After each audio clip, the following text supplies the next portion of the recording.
Oh, yowza. Sorry, I just had a huge yawn. There's no one here. Who am I apologizing to? It's time to get things ready. Okay. Getting myself ready. Gonna make Roxy rain.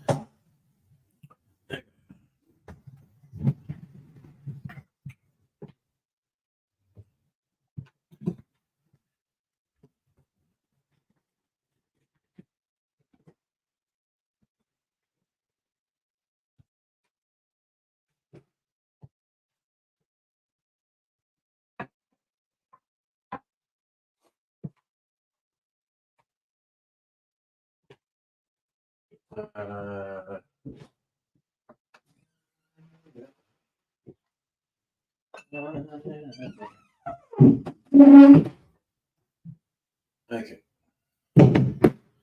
Got to get this stuff together. Okay. What's what? White over proof rum.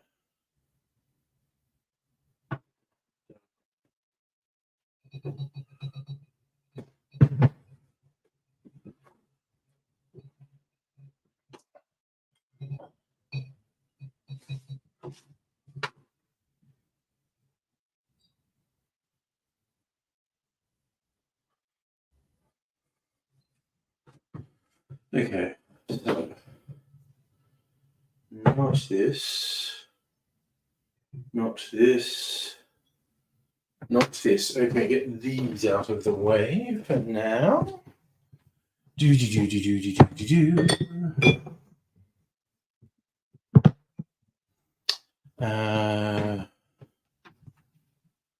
know what? I am going to do a cherry on this.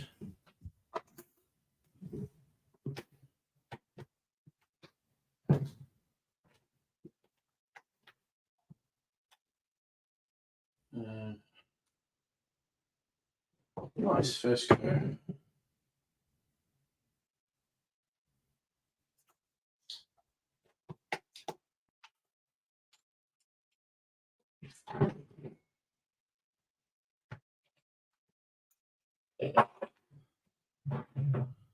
So it's important. So,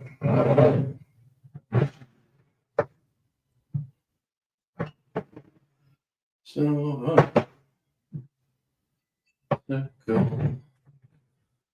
pineapple. I'm just blood orange cordial.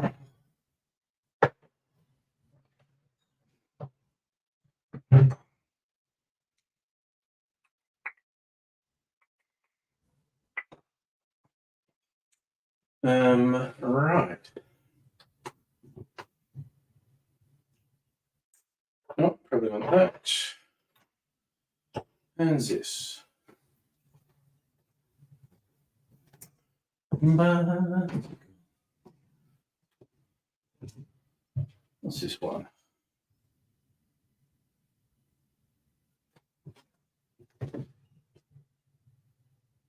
Do this. Change my mind.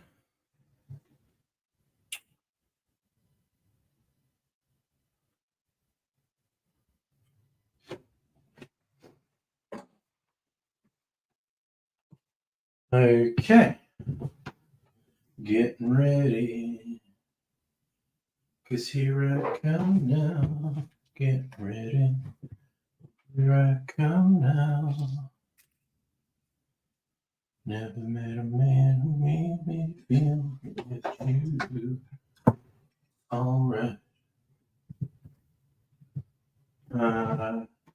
Gotta get it. Tie by board.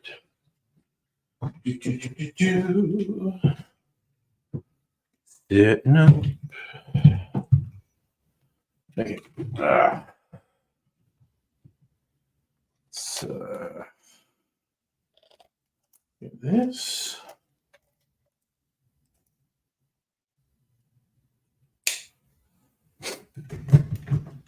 Okay.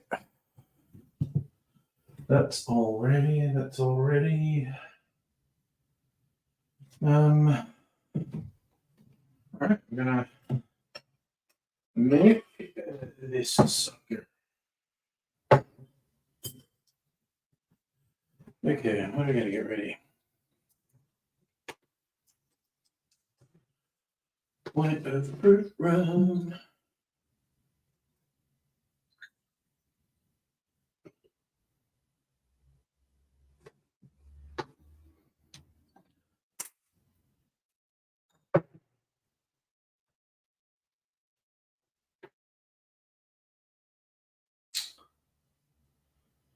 All right, 5 mils dark rum.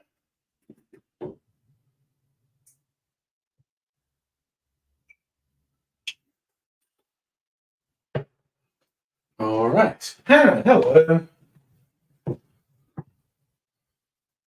few minutes later than usual, putting dinner in the oven. You don't need to apologize. I'm doing the usual faffing about. I'm going to make my first cocktail while I wait and see who's going to arrive.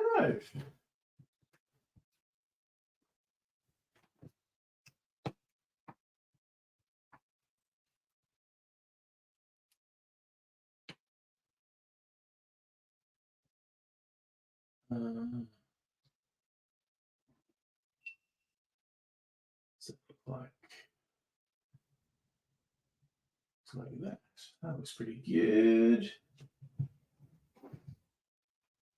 Okay, I'm gonna make this little number. Okay.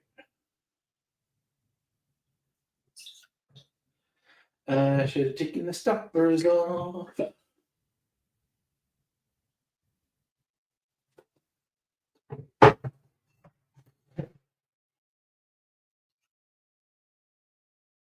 And 5 mils of dark rum. 5 mils of humanity.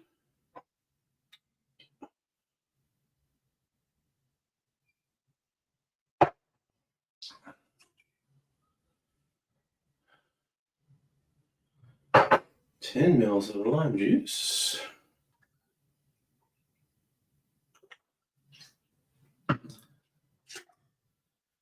10 mils of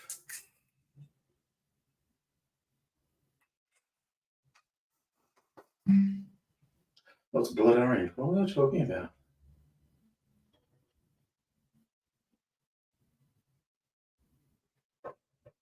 What is that? Something floating in my drink.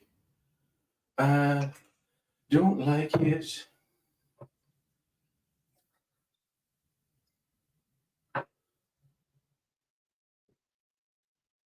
Okay.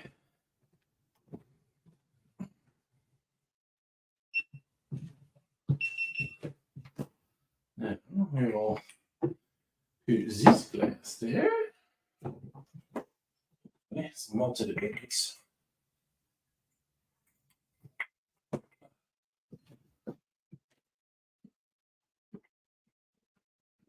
About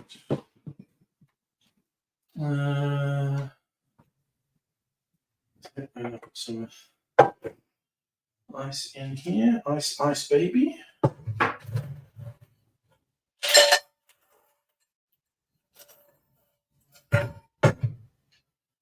Ooh, that there's some very aromatic rum I'm using.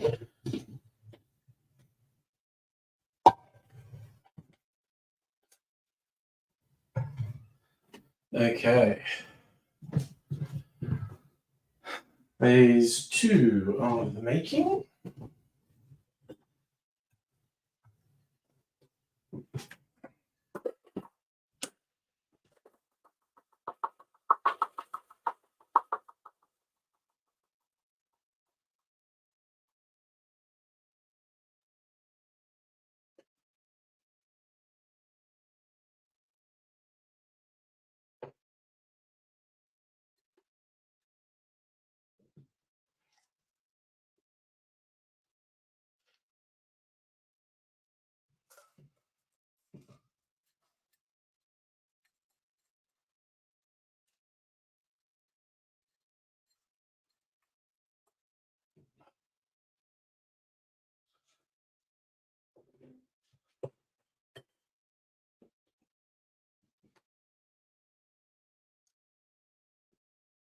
Okay.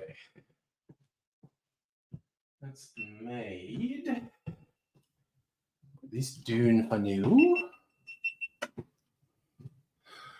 What was your last thing? Yes, it is party night. Yeah, people have got to prep for party night. A few more people shuffling in by the looks of the view numbers. This is my prep and my first party drink ready. Oh, actually, I keep forgetting to check my publicity photo.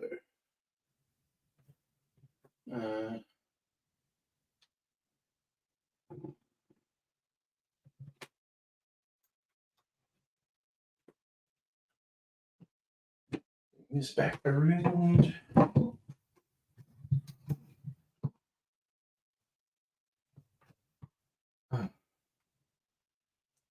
Take a photo.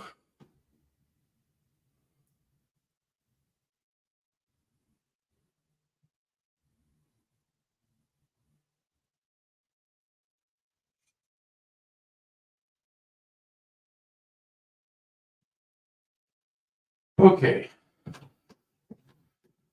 Remember it. You take my photo. So I forgot that last night. The pastry we say,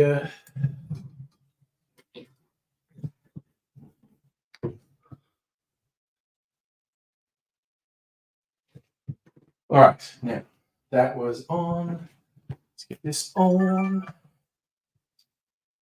Ah.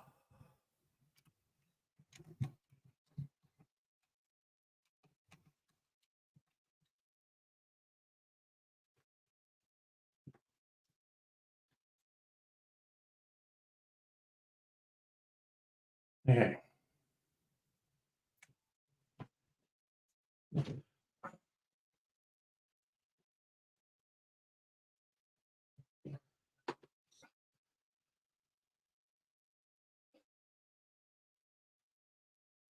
G'day, cocktail lovers. This is my version of a cocktail I found on the Difford's Guide website called the Roxy Ray.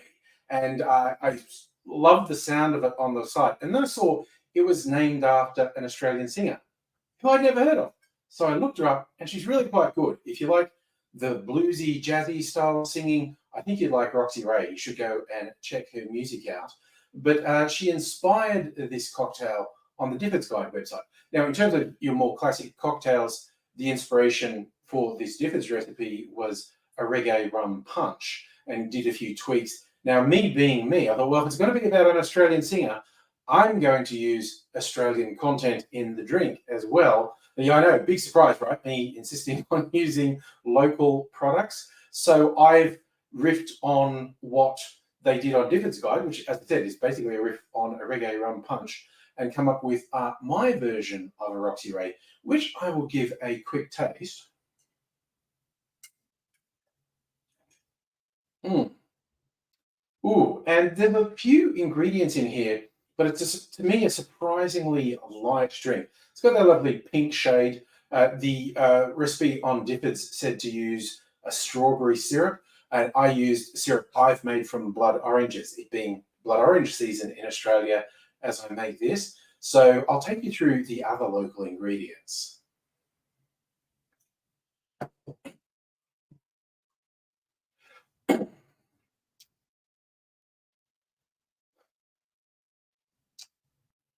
The recipe calls for a base of a white overproof rum. And I've gone with this one, the Killick Distillery, which is about an hour up the road from me. They've won a few awards for this specific overproof white. Well, they call it silver because it's technically not aged to the way that is required to legally call it rum in Australia. So they don't actually call it rum, it's just silver overproof. But they entered it in international rum competitions where it met their criteria, and they've won some awards. It's nice. And they really go, this is not one of those neutral white rums. This has got that real funk, the hogo that you get from a lot of the Caribbean rums. So hardcore rum lovers love this.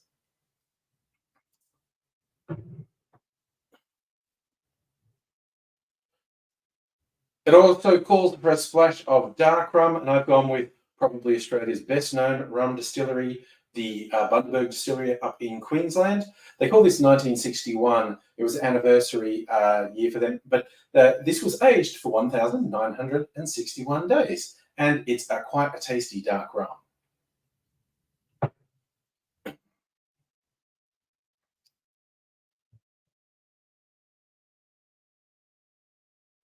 Car going past. The difference recipe called for a passion fruit liqueur, and I thought I'd keep it a bit more tropical. And again, another local one. This is a pineapple liqueur that I picked up recently, and it's not overly sweet. It's reminiscent of a really good orange curacao, except it's a pineapple base rather than an orange base.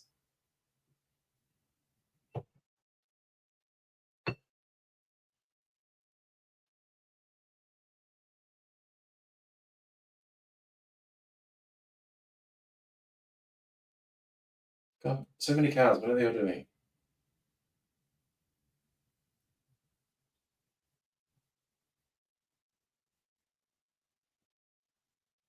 Seriously, noisy cars. To cut the sweetness a little while still highlighting the flavors, I'm putting a splash of this umami vermouth in here. This is something I picked up recently. It's a very niche product. You're almost certainly not going to have this or anything particularly like it. But if you want to actually put that slightly savory element, just a splash of olive brine would be good, or even just a few drops of saline solution. Besides cutting the sweetness a bit, it actually brings forward a lot of the flavors. And this is what's left of my blood orange syrup that I made. I call it a cordial. It's a syrup, it's a cordial. It's just really tasty. Man, I like blood oranges, and I'm glad for the chance to use it in this.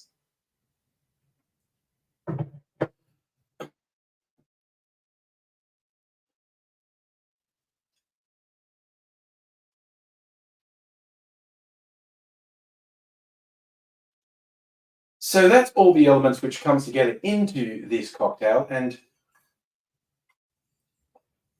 couldn't resist having another taste. It's got a great tropical vibe, and I can sort of feel the different elements in there, particularly that funky white rum's coming through, and it isn't too sweet, but it's a really enjoyable drink. I'll show you how to make it.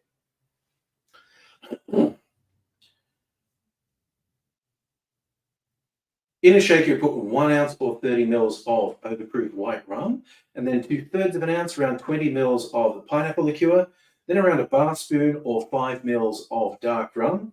Then we add 5 mils or a bar spoon of the umami vermouth. Then I'm adding 1/3 of an ounce, around 10 mils of lime juice, and finally 1/3 of an ounce or 10 mils of the blood orange cordial. Add ice to the glass, shake it good and hard for 10 or 15 seconds to chill and dilute the drink. Then I'm straining that into a rocks glass over a big chunk of ice. You could do this over crushed ice as well, or I was actually slightly tempted to just do the dirty dump, dip all the ice from the shaker in there. Do what you feel. Go with your feelings. Roll with it. Tropical drinks aren't meant to be too stuffy. Just go with something that feels good to you. This feels good to me. A little cocktail garnish of a cherry.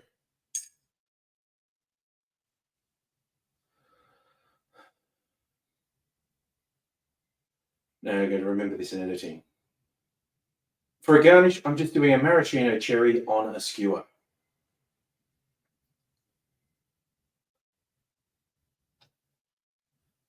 As always, I do hope you're feeling good wherever you are and that you are looking after yourself, because I do want to see you back here. Come back soon, you hear? The old, subscribe, come back, comment, all those things. It's great. Just be part of the fun. I'm having fun anyway, so I do hope you're having fun. And until I see you again, I will say cheers. Damn, y'all. A little bit more. Probably all water, but I don't care. Put a little bit in here too. Yay! Okay. Now I'm going to sit down and say hello. Well, I used up 20 minutes doing that. Doesn't always take me that long to get it happening. Okay. Turning a few things off. I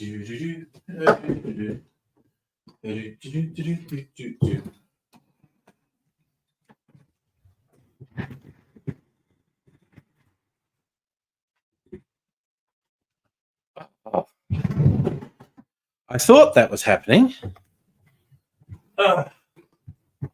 Where is it tangled?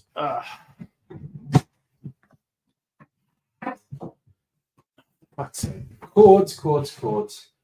Tell you what, I'm not going to win any workplace safety awards here. I'll tell you that for free. Oh. Yeah, a lot of the shirts, very retro designs, and some are actually in the bowling shirt style. It's what attracted me to these shirt sellers, the retro designs. It's usually like the first half hour to get settled, make the first cocktail. Yeah, I'm glad. Well, it's instructional on a number of levels.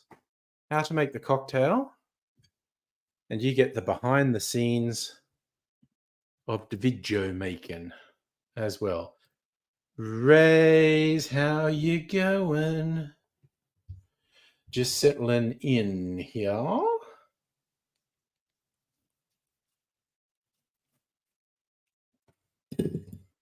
I'm doing a slightly better job with the orange peel tonight. Mrs. Angry will be pleased when she gets it in her hot chocolate in the morning. I have no idea why I said that in such a stupid way, but I did, and we're stuck with it now. So, oh man, what is my computer doing? Dang.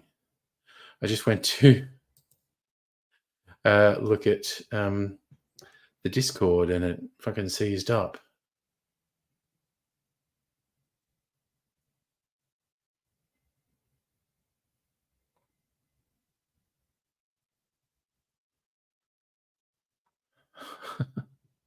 All right, we're good.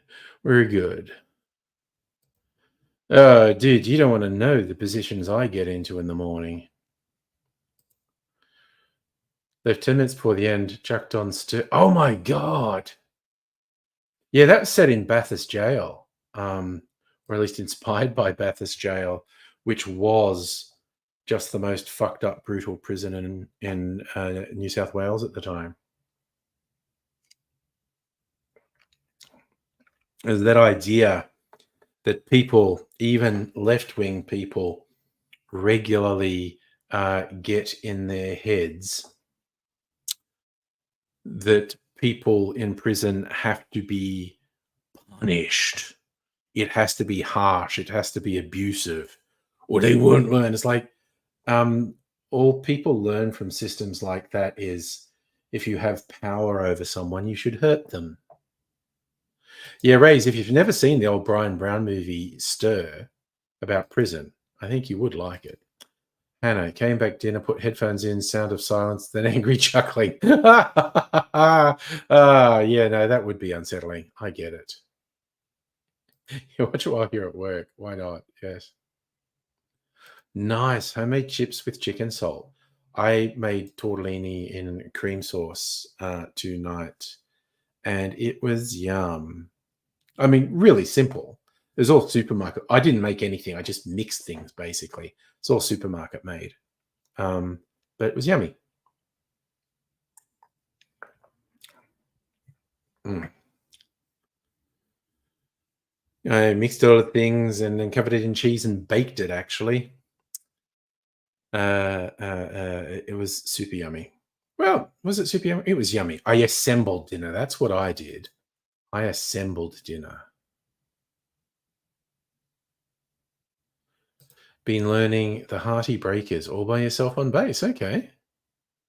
I don't know that one, but I'm glad you're having fun playing it. Okay, if I occasionally get swear and grab my arm, I've got some weird nerve twinge happening like right there. And just every now and then. It's just like someone's poking me with a fucking hot wire. And it's really, well, I mean, it hurts, It's not like, "Oh, I'm dying." It's really fucking annoying, though. It's just been happening with Oh, okay. So that was Johnny Thunder's band after New York Dolls. There we go. Okay.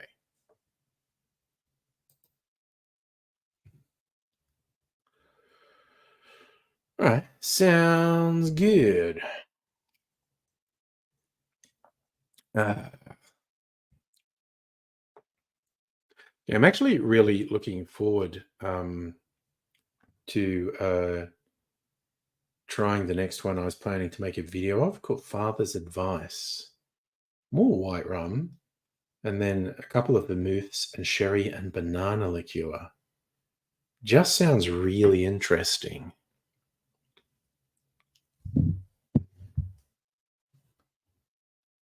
All right. So Thunder's at peak heroin phase. Okay.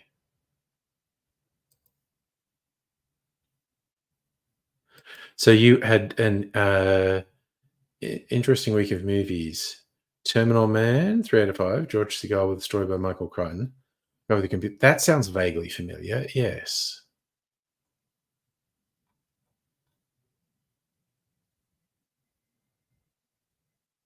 I think I missed something, Hannah. There's a way of helping that hurts less, but hurts the process of making it better. I'm not sure what's going on.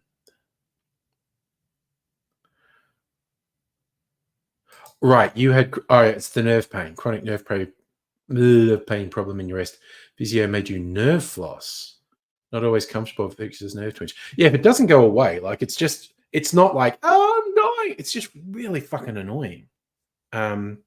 If it doesn't go away, I'll see someone about it. Um, I'm assuming it's just some weird fleeting thing. I mean, maybe I slept on my arm funny last night and it's all rejigging itself and paying me back now. I don't know. Maybe I'm old and I'm dying. I don't know.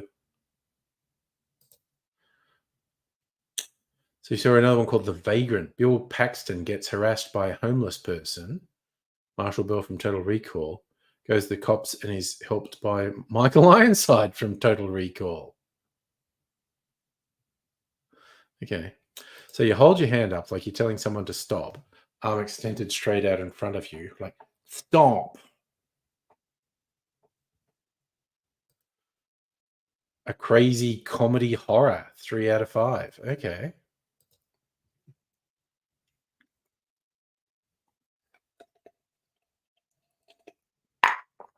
Uh, turn your head away like you're looking over your shoulder. So it's that. Okay. Actually got a pretty good physio because I've had very opposite to your arm side. Right arm is up. I actually guessed right. I guessed that you meant to look the other way. I got that right. Go me. Wait, what have I got open here?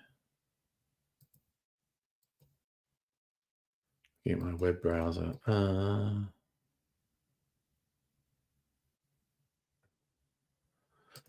Did I enjoy Richard Armitage? Probably not. It's probably free. Sorry, there's a message from Audible. Ooh, Father's Day special from Hellier's Road. Free shipping. I mean, that's not a bad offer.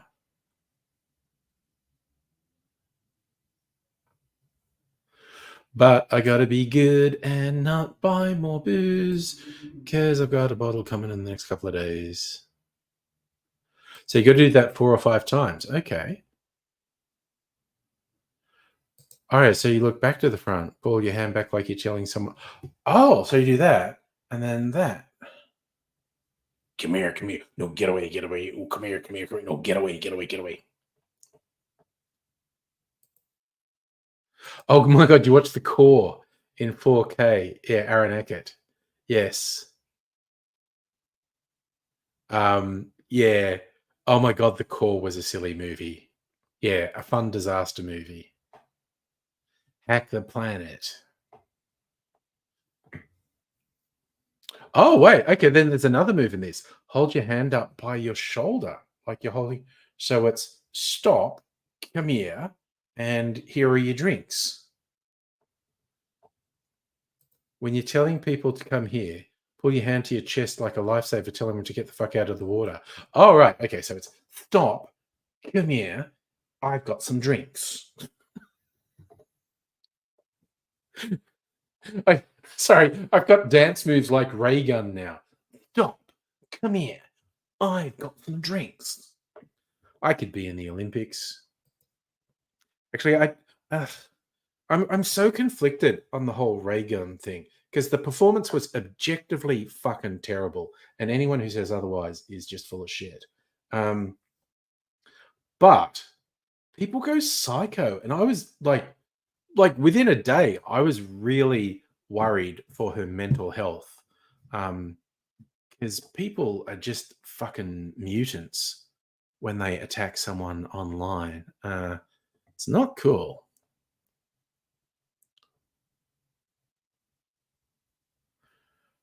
So we've got another move with the drinks. Point your hand out past your shoulder. So, oh, that way. I'm carrying drinks fancy style, or that way. Ow, that hurts. Hannah's teaching me nerve physiotherapy. Yeah, no, the level of hate was bad. Oh, we're still going. Okay, so we've got to straighten your arm out to the side, still holding the tray, like you're not trying to drop them on someone.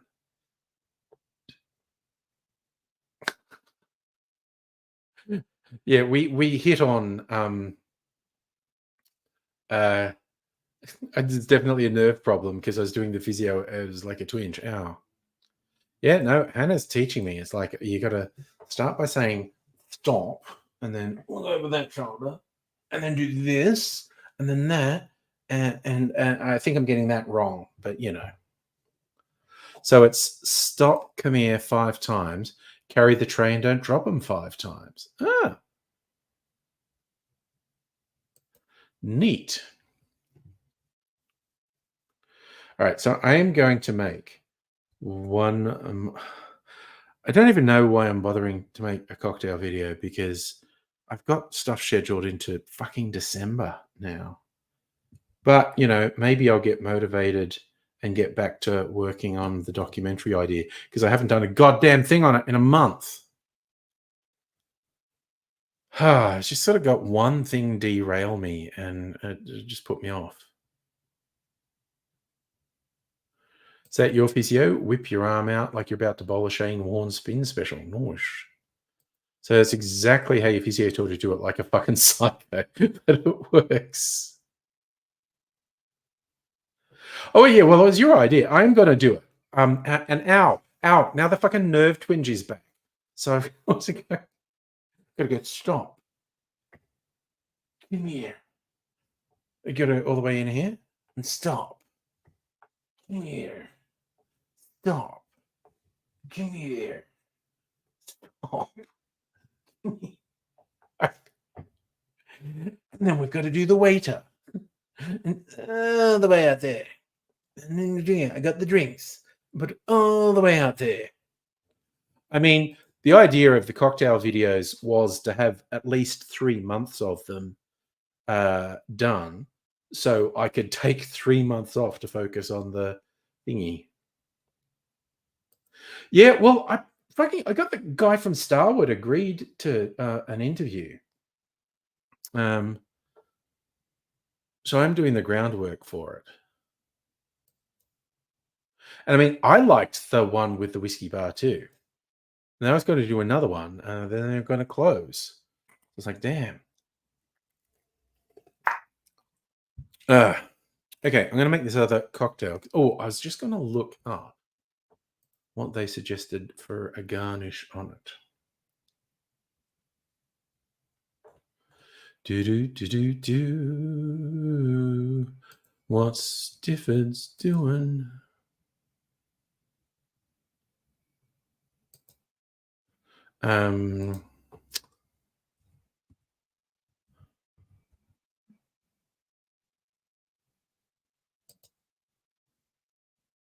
Where's my cocktail? Father's advice. Is that a twist of orange? Maybe I'll... Wait, which one of these looks better? This one, I think. Okay, I'm going to neaten this up. Or, oh, maybe I'll... Okay, maybe I'll do a whole new one.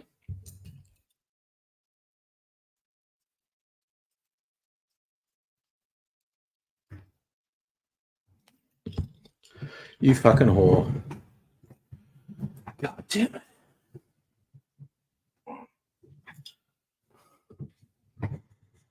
it. Well, I fucked that up.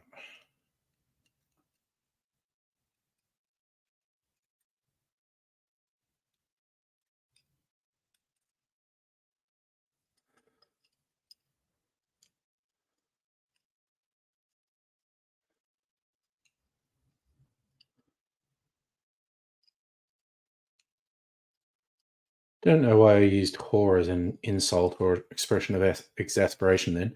Some of my best friends are whores. Well, maybe not best friends, but friends.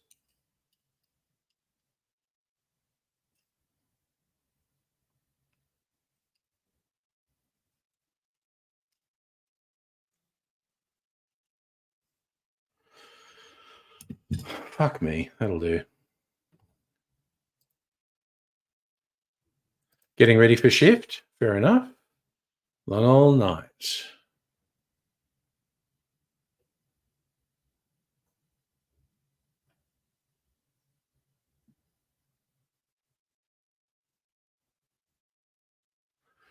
Ooh, yes, my daughter had thousands of dollars worth of dental work done too.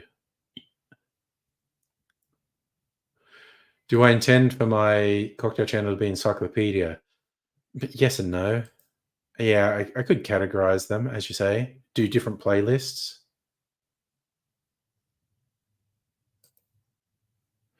That's exactly what happened. Just saying I don't know why I use that as a derogatory term when I have friends who are whores.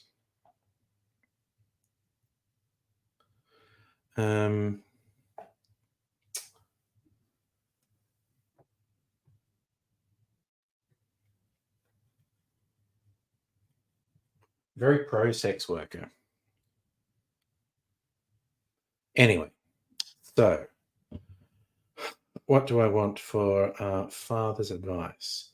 Puntanes. Okay, I want all of those. Okay, I got to move some bottles around. Move this chair.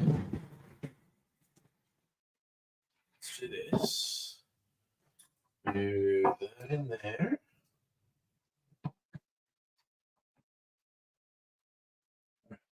Let's do that.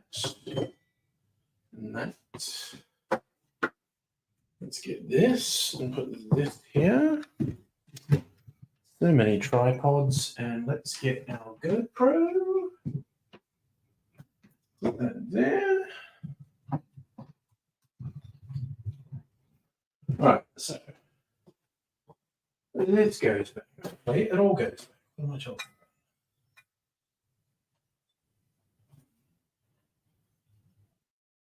All right, this. Oh, I almost.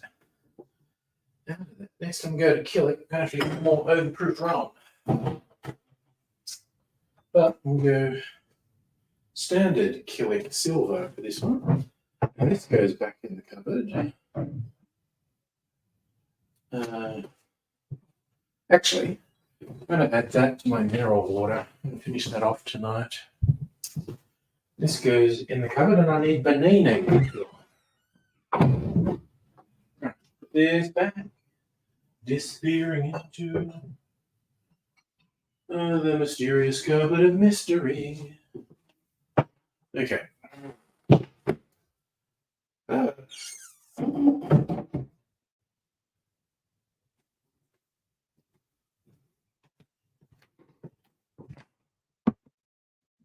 All right, I want all of these.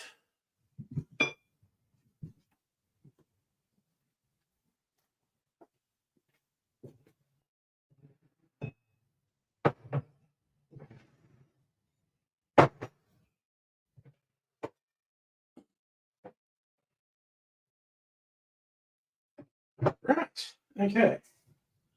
Now, 45 mils. Unlike Donkey Kong.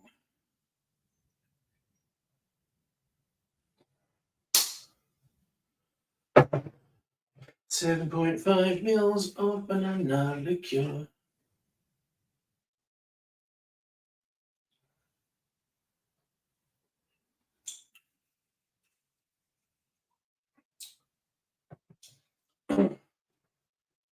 Okay.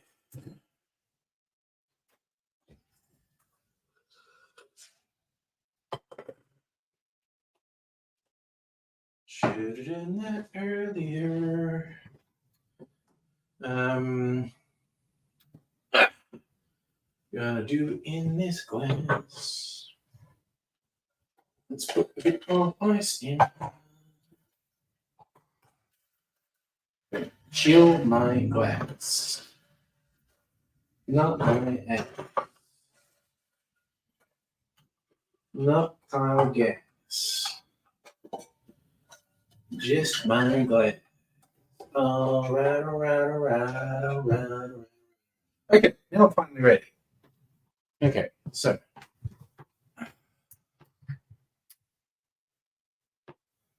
Is this on? Let's turn this on. Oh, looks all right. Let's rock and fucking roll. Okay, white run. Punta Mez.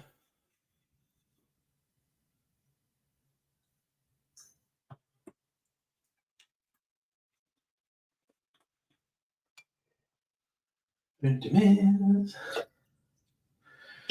Speak the move.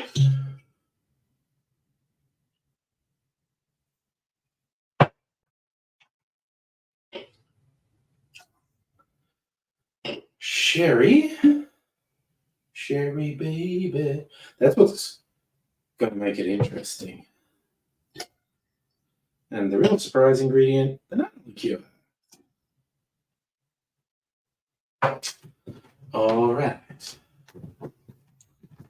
That's all that. All right, that's.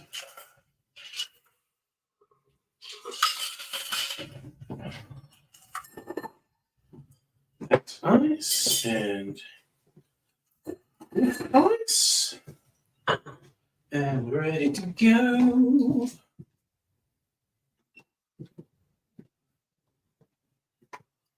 Okay, let's stir this sucker.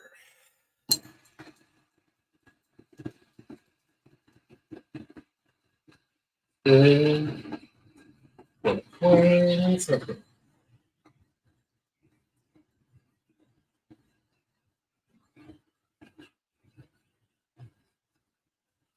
There you go. Okay.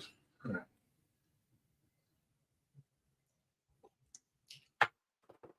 Oh, hell yeah, that's tasting good. Make sure that glass is placed properly. Yes, it is. Right.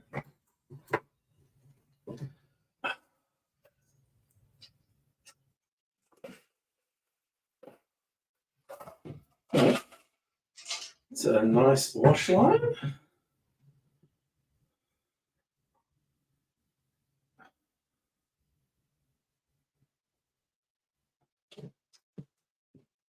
Looks elegant.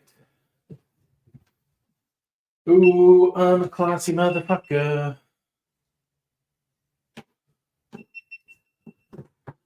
I'll just take a picture of how classy my drink looks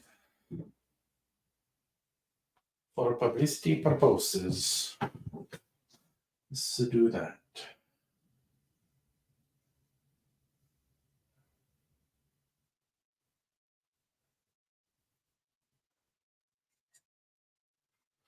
All right.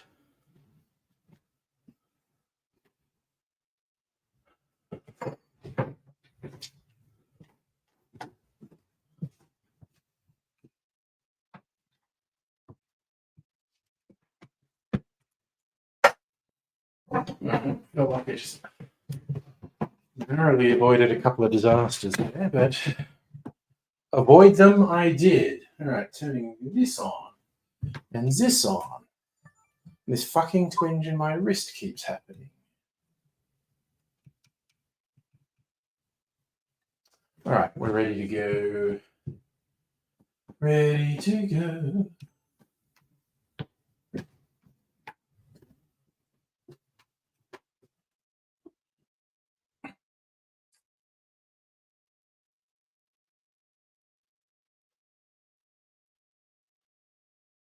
G'day, cocktail lovers. This is a rum-based drink that's related to a rum Manhattan, but has some quite surprising and varied ingredients in it, and I've been quite keen to try it. I thought when I saw this on paper, this was going to be good, and this is good. Here's how we make it.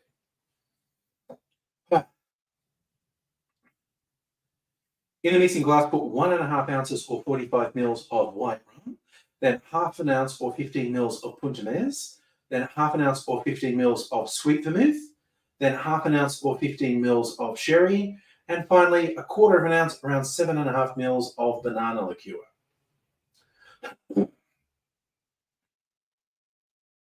Add ice to the glass, stir that for 20 to 25 seconds to chill and dilute the drink.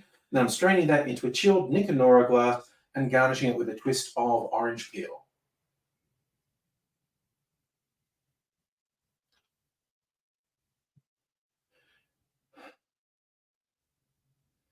This is a Manhattan variation that brings those aromatized and fortified wine flavors out into a really interesting creation. I recommend you follow your father's advice. Cheers. All right, that's it. I'm done. Just going to strain a little bit more in there. And just see what's what for the rest of the night. See where the night takes us. Okay, that's me and my classy drink. I gotta switch a couple things off. Classy.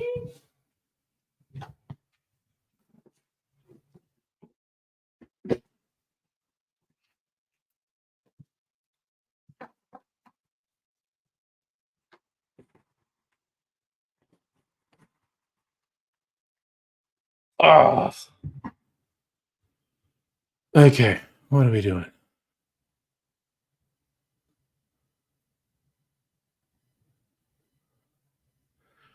So yeah, JW, tried to get you to study with him again. Told him to come to the op shop and you'd be there. Buy something to prove they're allowed to go into religious shops and buy shops from other churches. He says they're allowed to. Never showed up. Oh no, a JW who was less than forthcoming. There you go.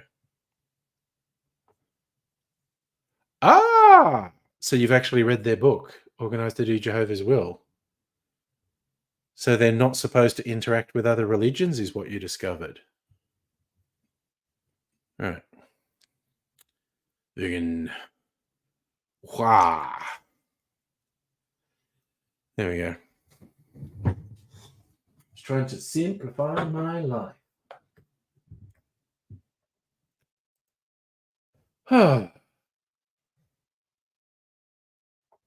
Ooh. It's really tempting. I got my umami vermouth here. Might make a fresh martini.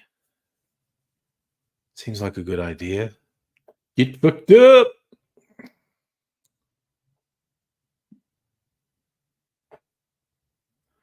Book says they can't support false religions. Okay. Well, they're hardly the only religion to say things like that.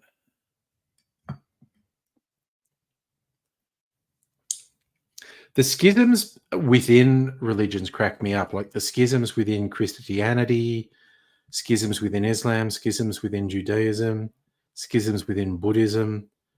They tend to friggin' hate each other more than they do the completely different religions. It's like, no, you're wrong about, what you believe.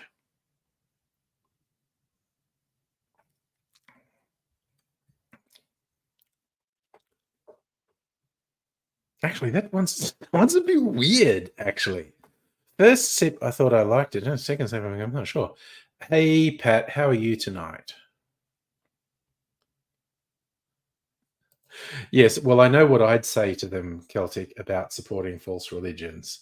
I would not be subtle about my views on the falsity of their religion. It's a silly fucking cult.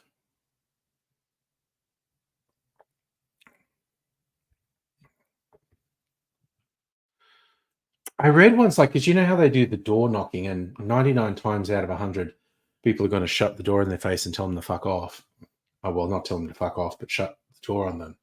I read a thing once that claimed when they do that door to door stuff, they're not trying to get converts. They're because they always go in groups, and there's usually three generations. There's usually an older person, you know, adult 30-ish to 40-ish, and a young adult, possibly a teenager. Like, so there's like three generations they often do that in. And the idea is to reinforce everyone else sucks and everyone's mean to them. So just stay within the church and never interact with other people. Strictly say you slam John 6:37 at them, shuts them up. Well, there are actually rules about recording people without their permission. I haven't had anyone knock on the door for ages. There was one a while ago though, and I remember getting really annoyed at them, like, "Fuck off, you jerks! You know this is a Jewish neighborhood." Not that I'm Jewish, but I was really offended on behalf of my Jewish neighbors.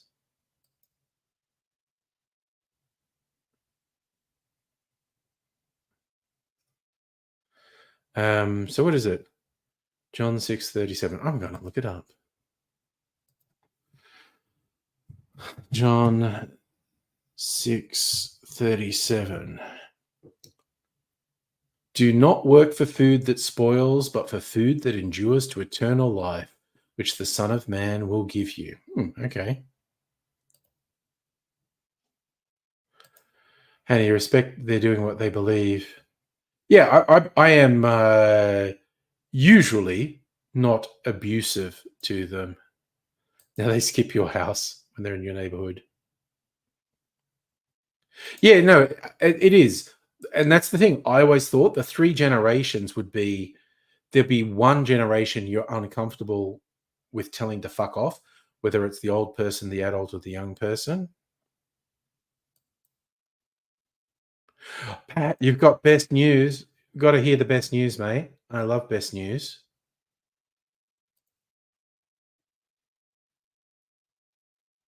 That's not it? Okay.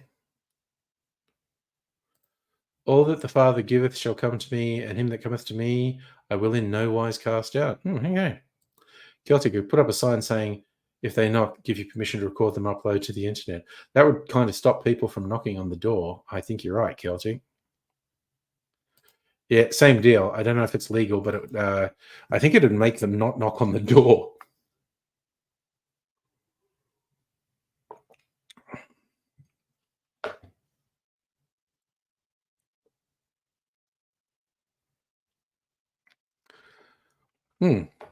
Okay.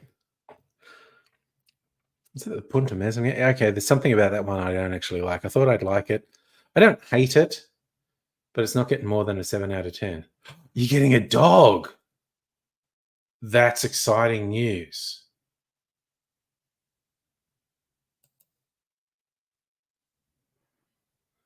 So, yeah, yes, in modern terms, if you come to me, I'll never turn you away. Okay.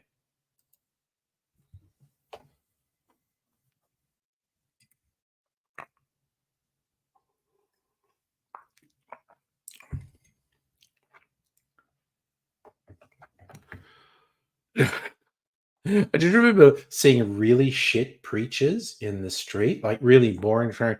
And then Ishmael said to Joshua, and just wanting to like push them off their pedestal and grab their Bible and just open to a page and just really like actually don't be a dick. Just read from the Bible, but do it sort of passionately and project because the guy's so fucking boring. Strictly say you don't need their religious bullshit because Big J says whoever.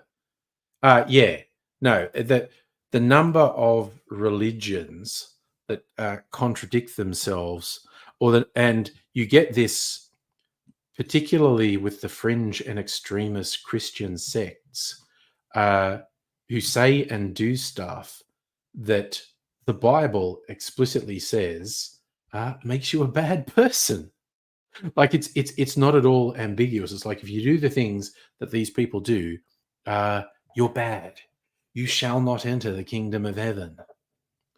So like when I see them being fuckwits, sometimes I curse and just going, man, I wish I actually believed that the Bible was real, because then I could happily go, you're gonna burn in hell, motherfucker, because you're awful.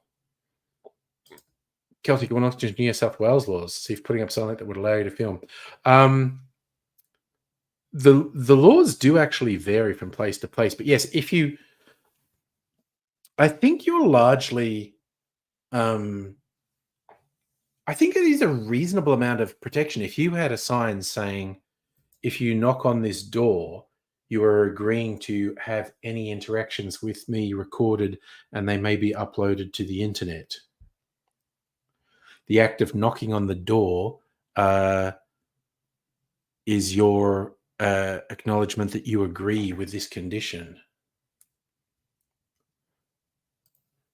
So you could say, advantage of a Christian private school, by grade 6, you're doing Revelations, sitting there going, what the fuck is this? Revelations is pretty crazy. It's depending which translation you get, it's some pretty fucking amazing writing, like really quite poetic and evocative. But some crazy shit in there. Crazy.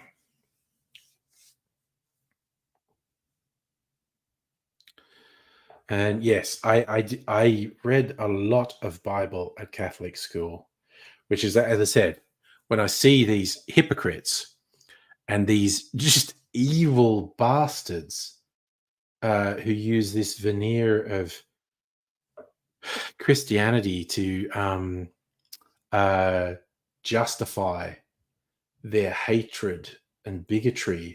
And it's like, well, I actually know, because unlike you, I've actually read and studied the Bible, and I know what you're doing is a direct contradiction of it. And if this shit was true, you're going straight to hell, motherfucker. Yes, Revelation, sci-fi on LSD. That's a fair call, actually. Fucking colorful is what I call it. I haven't memorized the Bible, but I know the key stories, like the money lenders in the temple, and a rich man came to Jesus and said, I want to join you.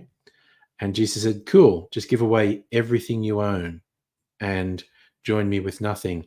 And the guy went away sad because he was really rich and didn't want to give it up.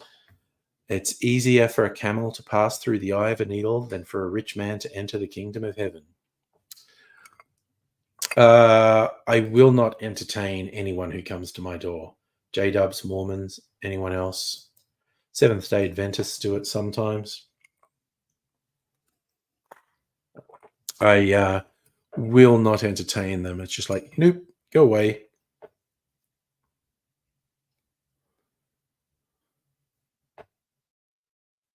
You could see a hardcore Christian using it, yeah, to justify the bigotry. But yeah, oh God, and the idea that they can use Bible passages selectively, like there's nothing more bizarre than someone who says they're a Christian quoting from the Old Testament Jewish books of law with their interpretation of what it means. It goes, therefore the gays are going to hell. And it's like, dude, do you keep kosher? If not, shut the fuck up, because that's a rule in there too. And it's just, you can't if there's a whole book, you can't get one paragraph and say, you know what, I like that paragraph's true, and not follow all the other stuff. You've never had Seventh-day Adventists at the door, but you have had the other two, and occasionally meet Mormon missionaries. Yeah, yeah, mixing threads. It's just like it's so fucking stupid. Oh yeah, sex before marriage. It's just like, and that's what I mean. That their hypocrisy. If the New Testament was real, motherfuckers going to hell. Uh, all right, you know what? I'm going to be responsible. We're only 1 hour in. I've had my 2 video cocktails. I'm gonna drink something non-alcoholic now.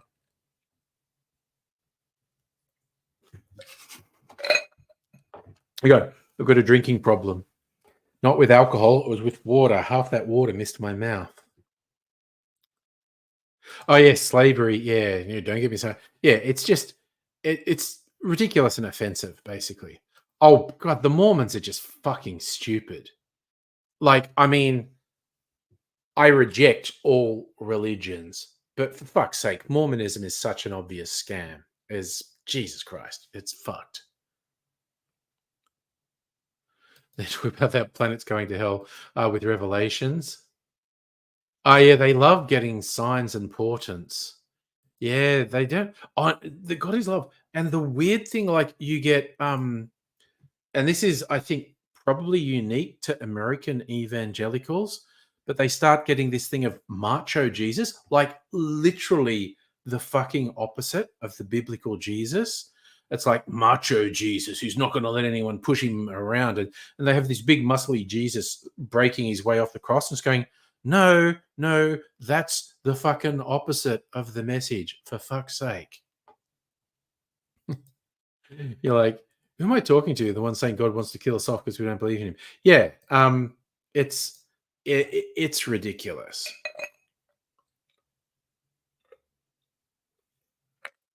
Yeah, trying to go with the Old Testament idea of God when the New Testament and the teachings of Jesus literally and explicitly repudiate that.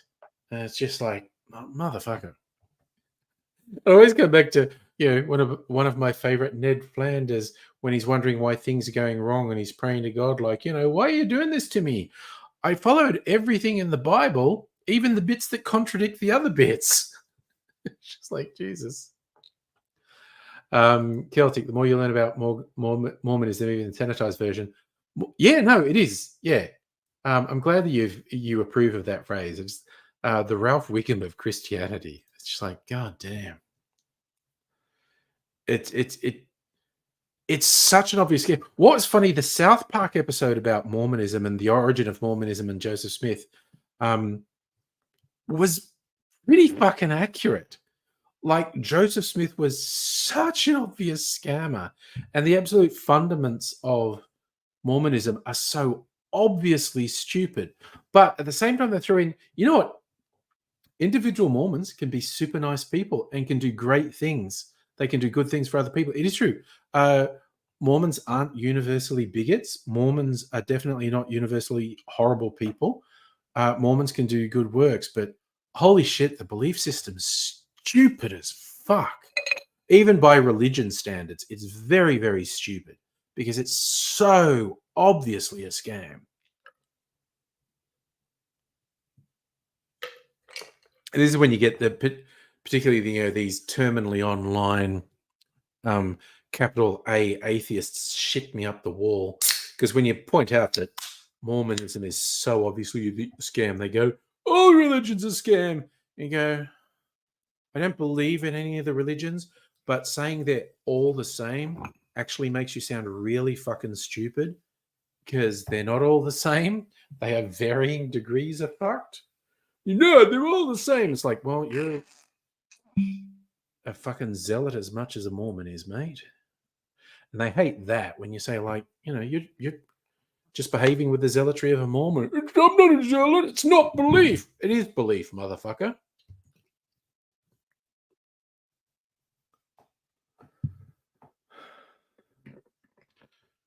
Oh, the way you get those militant atheists who are scared of the word belief, it's absolutely ridiculous.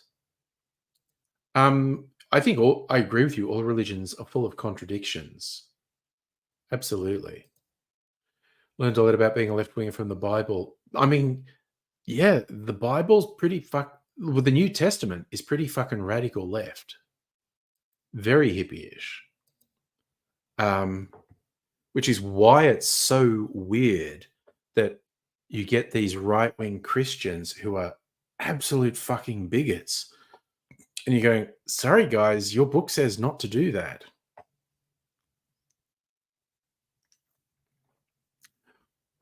Your own book very strongly, I was going to say suggests, it doesn't suggest. It directly states that behavior is fucked. And, you will pay the ultimate price for that behavior. And they're like, no. I mean, yeah. It's not even slightly ambiguous. It's directly stated multiple times that bigoted behavior of yours is not godly, is not Christian.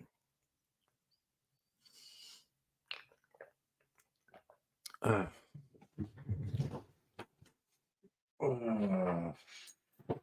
need a straw and mix this a bit. Let me just using up my blood orange cordial because I'm worried it's going to start to grow mold, or it might have already. But I'm just going to drink it. I mean, what are the chances it kills me? I mean, not zero, but they're pretty low. I don't think my drink's going to kill me. That would be the ultimate irony. After drinking all this booze, get really sick because I drank something non-alcoholic. If it had alcohol in it, that would have preserved it, and the fungus wouldn't have grown. But anyway. So tell the J-dubs, John chapter 6, verse 37, asking why it's only his gang, not everyone. Yeah, it's ridiculous. So, Celtic, Joseph Smith, who founded Mormonism, had surgery on his leg and it was common to use. Yeah, they would give people alcohol before chopping them up. Joseph used alcohol, which proves, according to him, he's meant to be a founding prophet. Mormonism is later forbid alcohol. Yeah, I mean, he was a scammer. He was a con artist, and went for the biggest con of all, like L. Ron Hubbard in the 20th century. The big con is make a religion.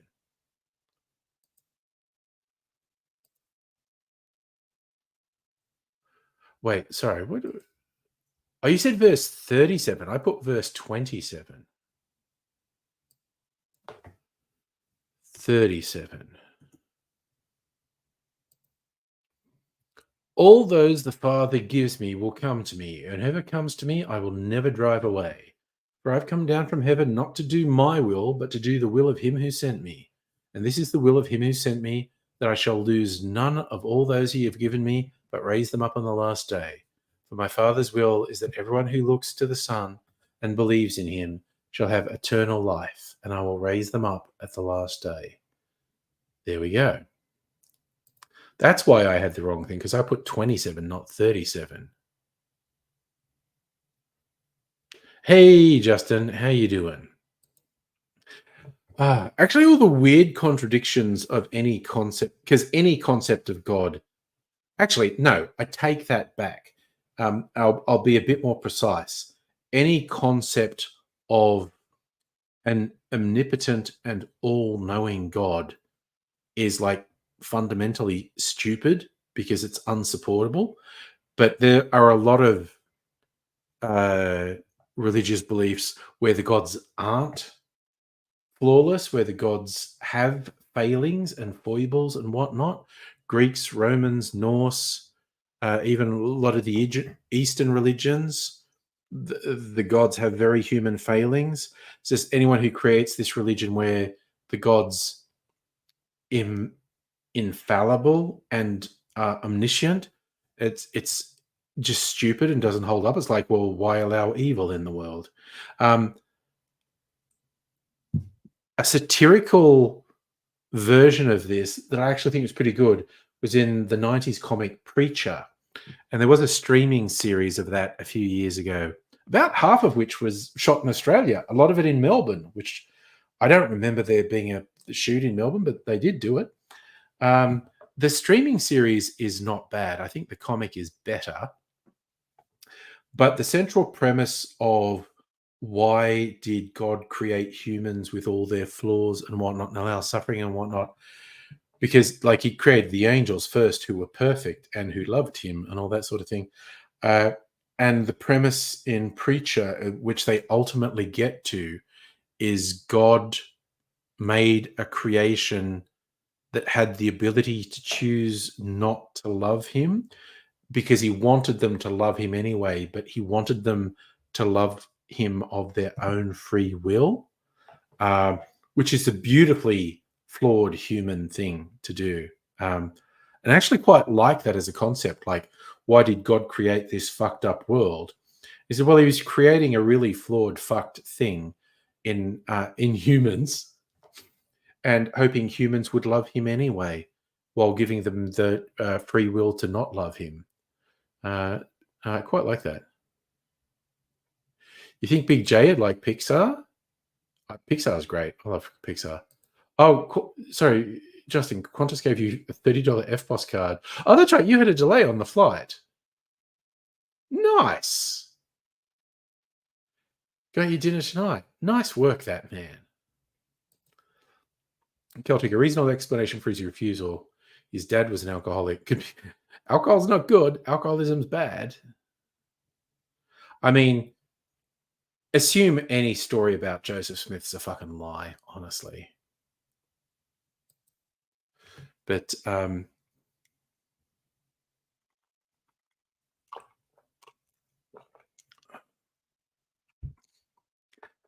do like to point out, I don't think believing in a religion by definition makes someone stupid. I do genuinely 100% think all religions are stupid and they don't hold up to the least scrutiny. But very smart people, very strong religious believers, for reasons other than logic. People way smarter than me are very religious. What's the show with Steve Buscemi's God? I don't remember Steve Buscemi being God. I think he'd be a good God. Miracle Workers. I am not familiar with it. Funny show. Okay. I don't think I've heard of a show. I haven't heard of something called Miracle Workers. I haven't heard of a thing where Steve Buscemi is God.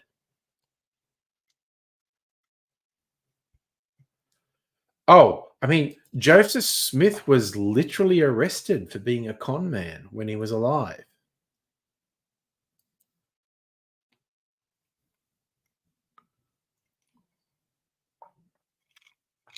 Oh, that's mellow and tasty. Put a little bit more of the mineral water in.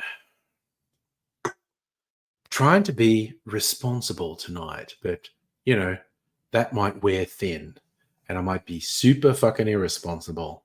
Let's see. Mix that up a bit. Where's that straw for the mixing? What's etched on the straw? It's got something etched on it. Kind of forget where I get these things. Where's I've heard? My old eyes need a bit more light. Oh, it's a pineapple. There's a pineapple. Pineapple etched on this metal straw. Quite cute. Anyway. Mix that mineral water in. A bit of clinky ice ASMR for you.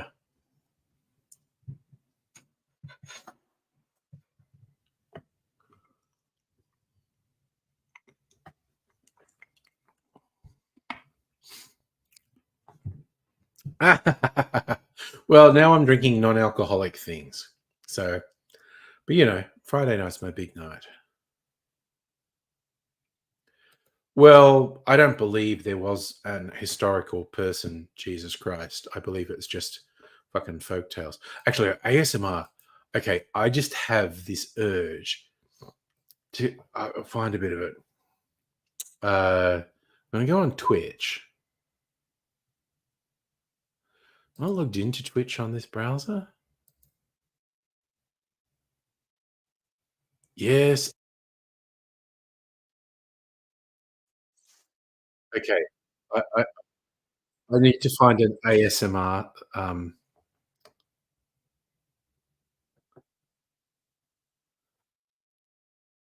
oh, no, where is the oh, Twitch front page? Okay, content, just chatting, that's me. Wait, do they still do ASMR? Or have they frigging got rid of it? Because it was too weird and kinky. Uh,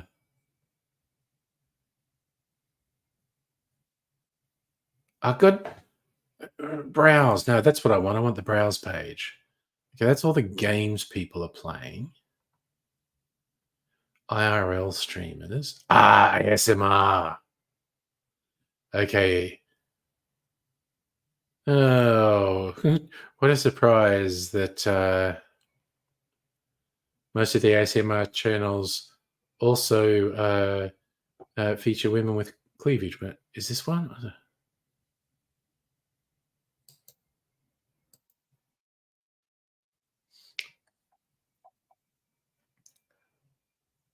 Okay, what's this one? Okay, no, I've just got to do this. I'm going to share um, an ASMR channel on Twitch.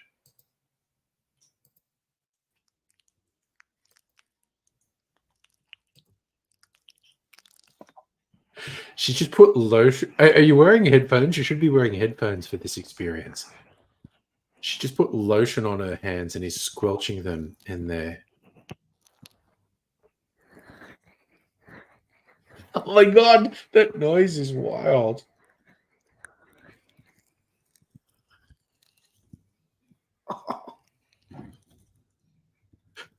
Okay, I hope you've got headphones on, is all I'm saying. They all have this special stereo thing. Oh my god. Okay, I'm gonna find another one.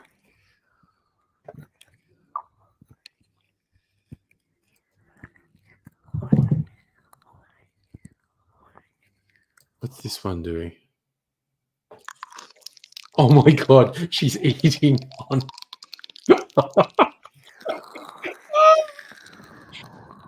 Oh, that's fantastic. I am not taking the piss. That's fantastic. But those noises she's making.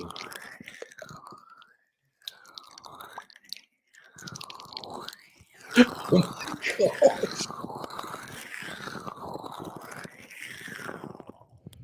Oh, that's friggin' wild. I know. The mic must have all this goop buried in it.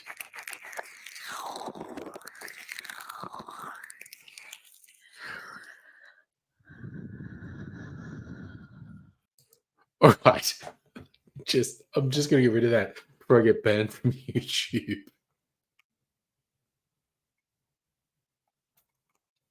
It was a bit less subtle, that second one, honestly. When I say a bit less subtle, like way less subtle. But the noises were really interesting. I find that stuff really fascinating. Um, damn. So it's just I could become a secondary ASMR channel. Just I could be YouTuber reacts to Twitch ASMR streamers. Oh god, speaking about things I could never bring myself to do. React videos, which is weird because there's people I quite like who do reaction videos. So I'm not like shitting on people who do reaction videos, but I just can't do it. It's just like, nah, nah, nah, nah, nah, nah.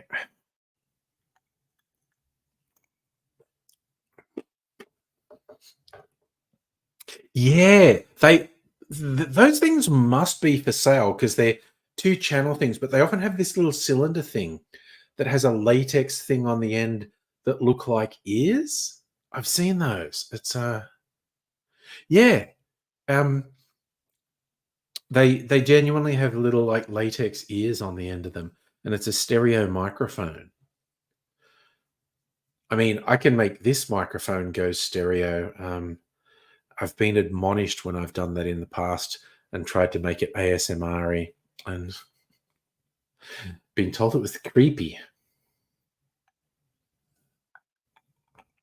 Oh, there you go. Kelsey, you look it up. The microphones are called 3DO. Okay, 3D audio would be what that is. Which is cute little gimmicky name. Yeah, I would imagine you can detach them and chuck them in the dishwasher. Otherwise, as you suggested previously, be super gross. Just have weird gunk in them.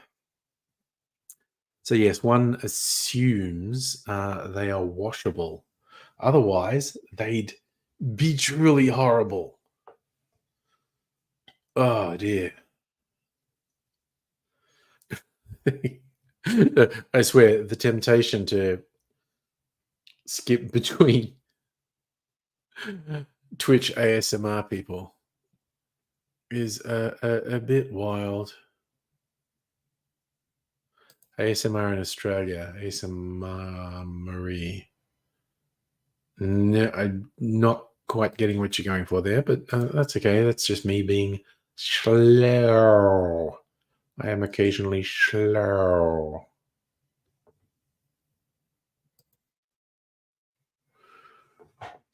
Okay, that weird little pixely 3D cricket game I played sometimes has stopped working, and I don't know why.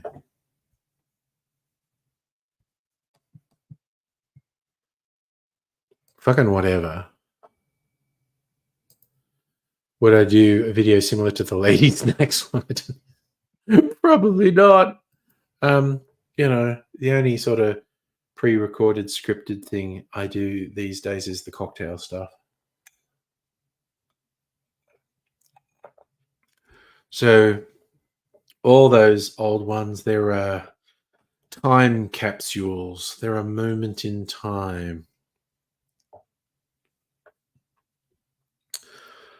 And, you know, they were fun. I enjoyed doing them. I'm literally, as you say, I'm thinking to myself, what the fuck was Lady Snacks? I have the vaguest memory of what that was.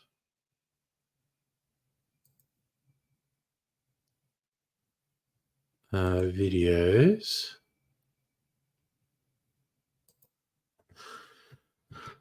Let me search Lady Snacks.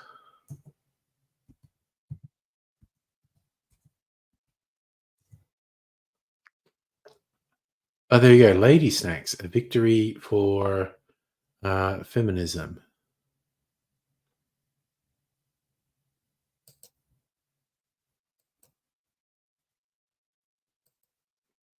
Oh, okay. I'm gonna play it back because I don't even remember.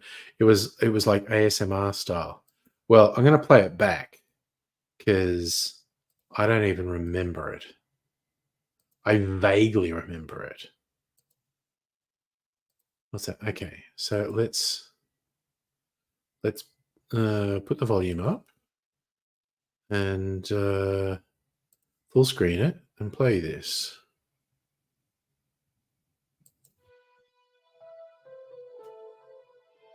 Hello, ladies.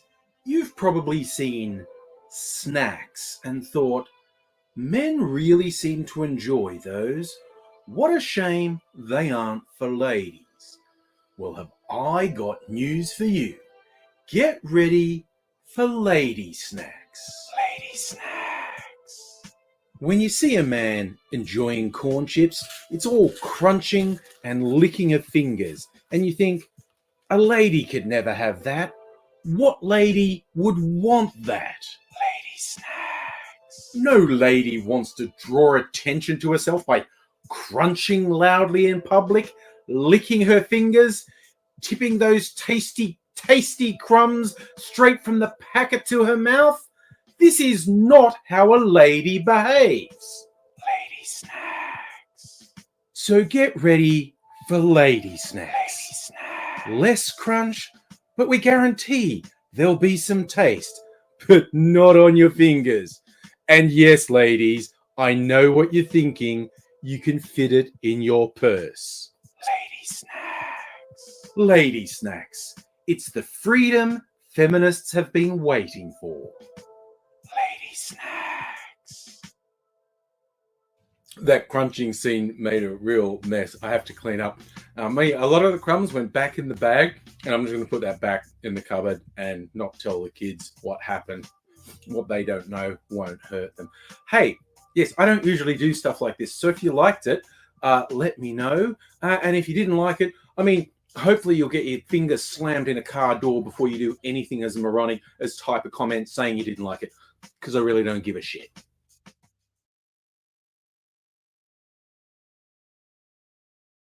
Okay, that was Lady Snacks. Now, that was a real product that someone was talking about marketing, and all the things I said in it were things they said, like ladies didn't want things that crunch too loud because it wasn't ladylike. They didn't want to get like the corn chip dust on their fingers because that wasn't ladylike, and it could fit in their purse. All of that ridiculous shit I said in that video was a real thing that someone said they were going to market because it's what we, and huge surprise, it was a dude. It was being marketed by men. Absolutely ridiculous. I could okay, see, okay, Celtic, now you've got the idea in my head. I could read, except it's not topical anymore. I don't know if anyone really knew about it at the time. I could redo it with slightly better video editing, I guess. And actually, now I've got a better microphone. I could do stereo, like snacks. Oh yeah, I was taking the piss out of a real thing someone said they were going to market. I don't know if it ever went to market. Like, how old was that, honestly? 6 years ago, not that long ago. Okay, so the story was on salon.com. Pepsi is developing Lady Doritos because chips are so hard for girls. So CEO of Pepsi, Indra Nooyi, said they'd launch Lady Snacks. Crunchy chips insufficiently feminine. A lot of young guys eat the chips and lick their fingers with great glee, while women, on the other hand, don't. They don't like to crunch too loudly in public and don't lick their fingers generously, and they don't like to pour their little broken pieces of flavor in their mouth. That was literally, okay, I thought it was a bit more fringe than that. It was literally from PepsiCo.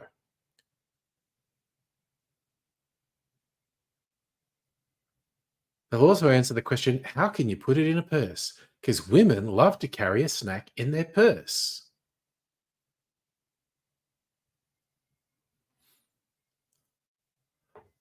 I don't know that this product ever came out. It was literally the CEO of Pepsi saying it, but I don't know if it ever came out. Oh, I've seen the lady bar in fucking Woolworths. They have them right next to each other, the lady bar and the man bar.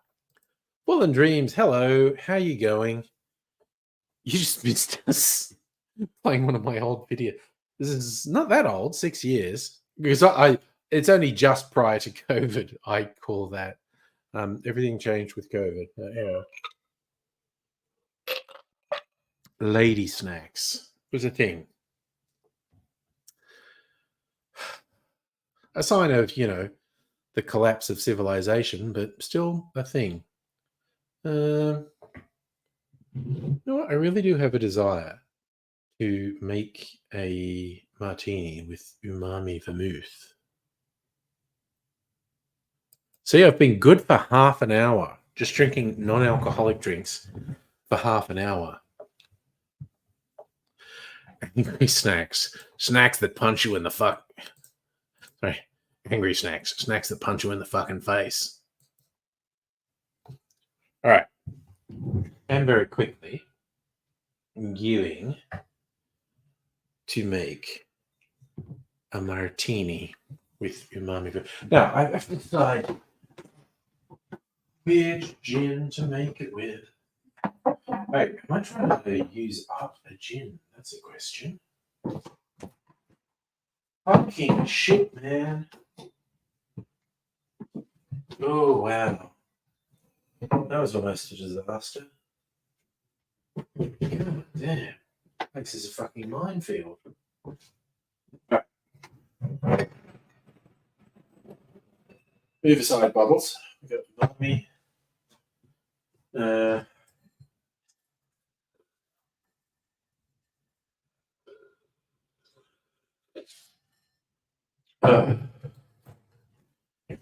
Wo ist meine martini glass?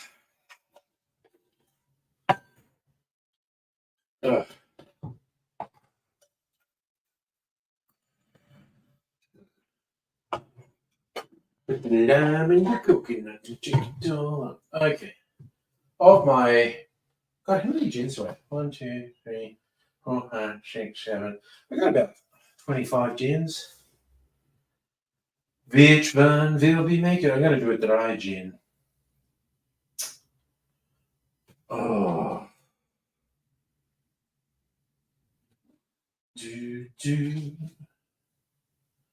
It's so hard to choose.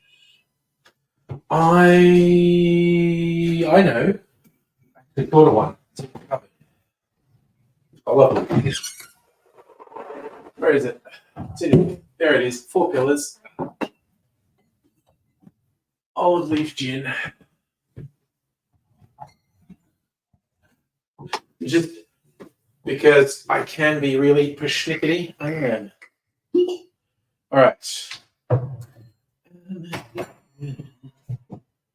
This is going to have residue of some other things in it, but it's fine by me. Gin.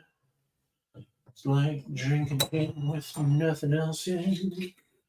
The one crowded out. You were the only one in the room. Put a bit more ice in there. And that fucking nose twinge in the back of my hand's acting up again. Right. Got a stir. Yep. Piece of ice jumped overboard.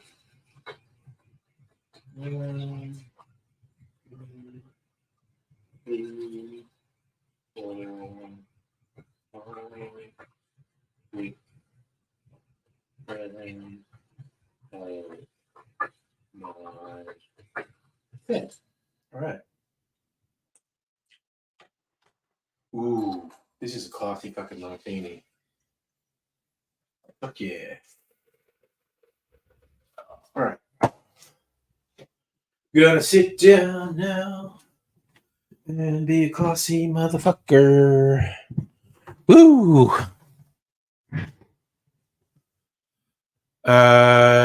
No, I watched little bits online. Oh yeah, this is nice, isn't it? It's kind of like a peach color with a retro design. It's a nice shirt.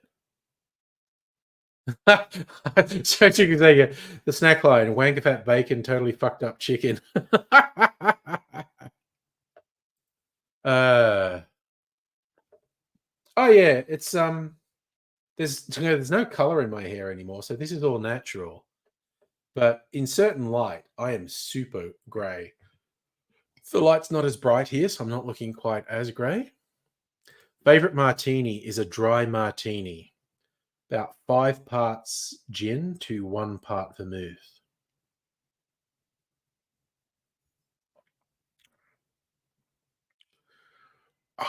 fucking yummy.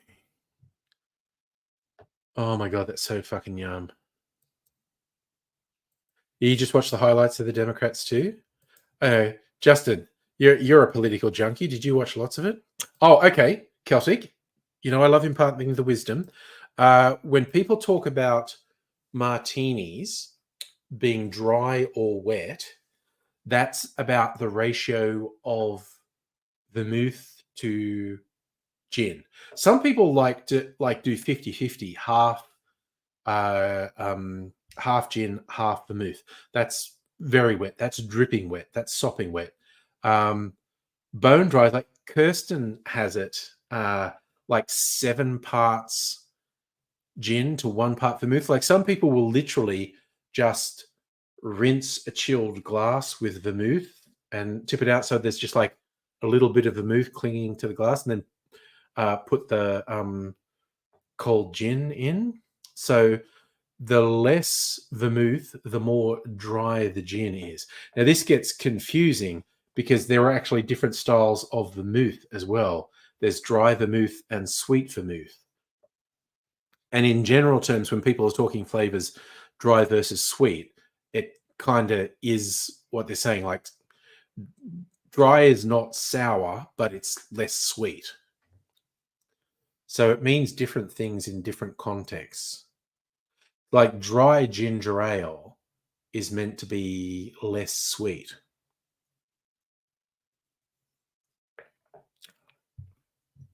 But a dry martini just means less vermouth. So I put like 2.5 ounces of gin in here and half an ounce of vermouth. So because I wanted to get some of the umami flavor, and it is. There's just a little bit of umami in this, which is really fucking yum. Yes, good call. With beer as well, a dry beer means less sweet. A dry wine means less sweet. Dry apple cider, less sweet. Yes. So in most cases, when people are talking about drinks being dry, they mean less sweet. With a martini, they just mean less vermouth in there. So you had jokes about Winston Churchill because he loved a martini, but very dry, mostly gin. And the most common vermouth used at the time was Italian. I think vermouth was originally Italian. And he would say to the barman, like, you know, I want a martini, pour some very cold gin into a glass and wave it in the general direction of Italy. There was actually a good one in the Kingsman movie as well, with the guy ordering a martini at the bar, about, you know, like he wants, you know, 2 ounces of ice cold gin poured into the glass and then show it to an unopened bottle of vermouth.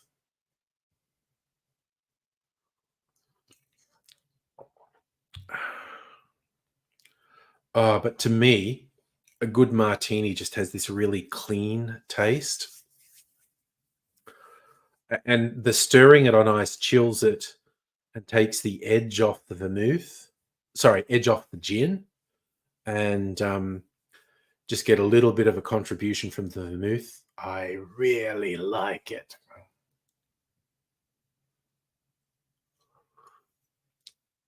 It looks like we're having a quiet night. There's nothing wrong with that. Ooh, should I do my quiet night thing of get us some Red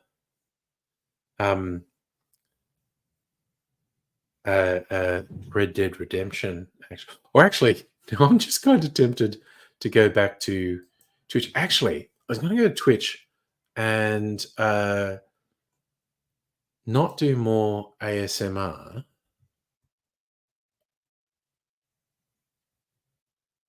Oh, wait, do I still have Twitch open?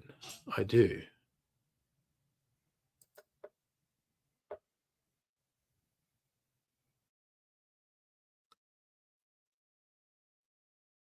Oh,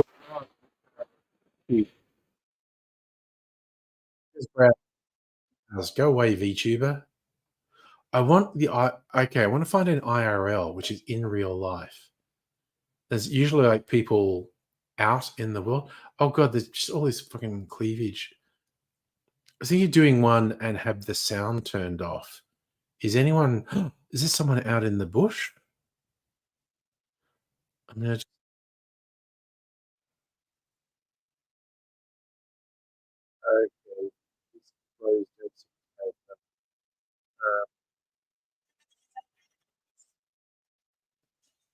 Bros having a barbecue, they don't seem to have a lot of bandwidth. We don't want that. Um, Sometimes on the IRL ones, you get interesting things like with people walking around or driving around cities. Wait, what's this one? Why won't it fucking load? Oh, someone's on a bike. Okay, I'm gonna turn the sound off in case they got a GoPro on a bike. Wait a sec. Let me do this. See if there's a well, not everyone knows what IRL means in terms of Twitch.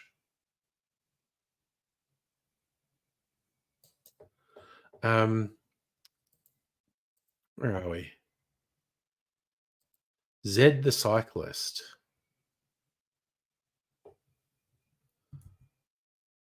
All right, look, let's just go with this guy's got a GoPro on his cycle. I wonder what city he's in.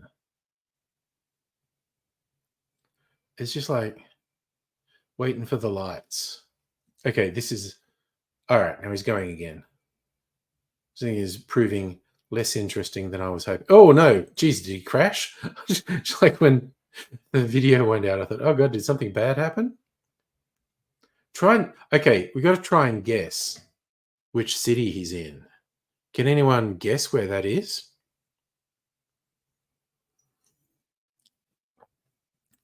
Of course, IRL predates Twitch, but not everyone's going to necessarily know what it means. Oh, okay, so it's somewhere coastal, wherever this dude is streaming from. It's somewhere coastal.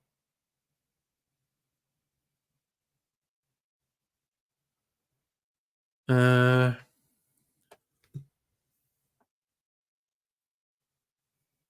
I'm kind of looking for clues as to where it might be. It's like the buildings are ugly. Is that a clue?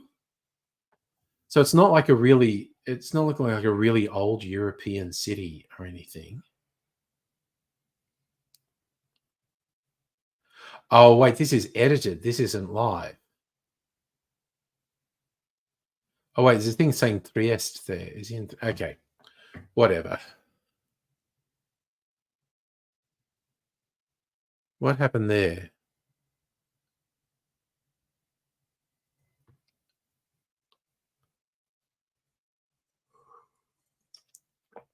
Is in Trieste. Okay, that's actually less interesting than I was hoping. Um, is there a is there another good IRL one? It's like people at a convention or something. See what I mean? Like, I got nothing against people wearing spandex and having cleavage. Well, this person's longboarding.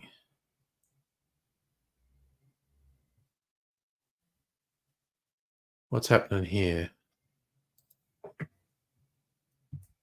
I think they're just walking up this ramp.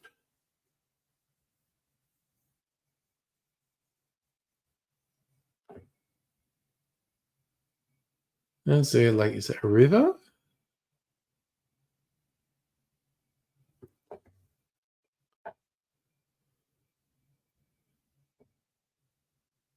Like a canal? Something? I don't know.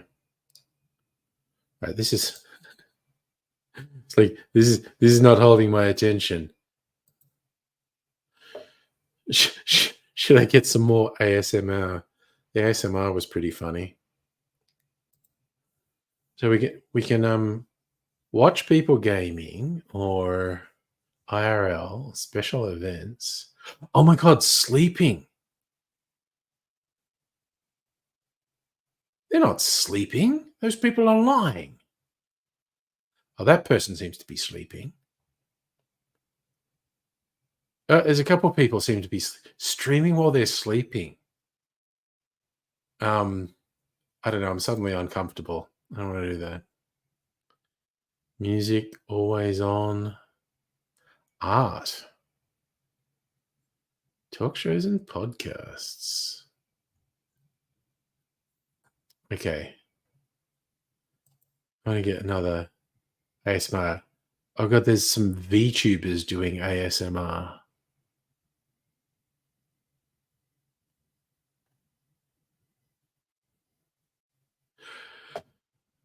There's not a lot of viewers on the ASMR things. Biggest one's that first one we're looking to has got 799 viewers.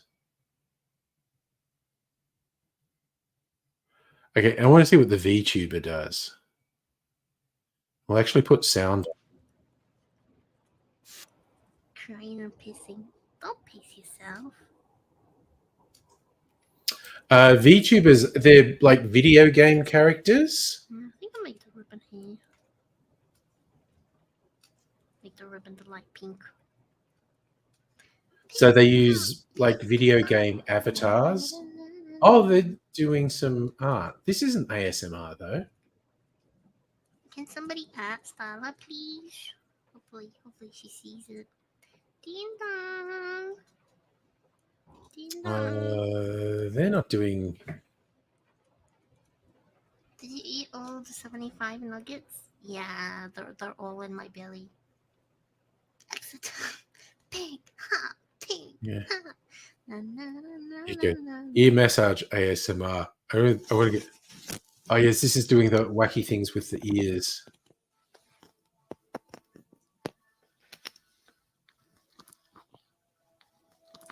This is for everyone who's wearing headphones. That's it. You're getting.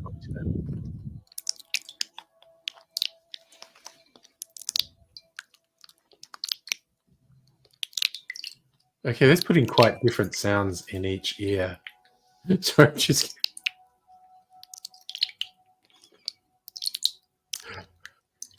Okay. No, now I just feel weird. I just want to. You know what? I am going to just give us some moving wallpaper. Now, this is going to make my frame rate and sound drop because it always does, and I don't know why. That I agree, Celtic. That was actually good ASMR. She was actually making and doing different things in different ears. Oh my god, fucking martini's so good. Why don't I drink more martinis?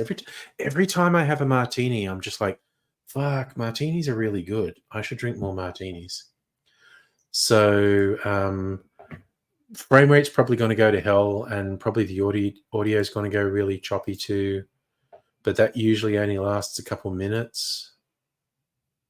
We'll see how it goes. I think it's back now. My bandwidth goes to shite when I start up the Rockstar launcher. Oh man, martini, no good. And I even have some ready-made martinis. Actually, okay, you can tell I'm gonna get really shit-faced if I decide to go out and get either my freezer martini or my barrel-aged martini.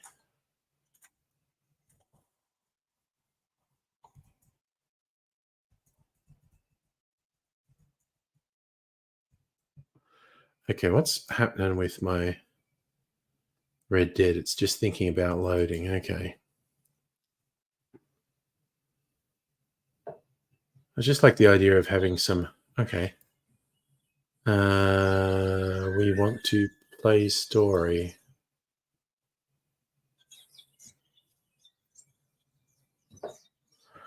How's this going? I think my bandwidth's okay. Oh, but okay. Fucking StreamYard has changed how it works. Oh, I can share entire screen and share system audio.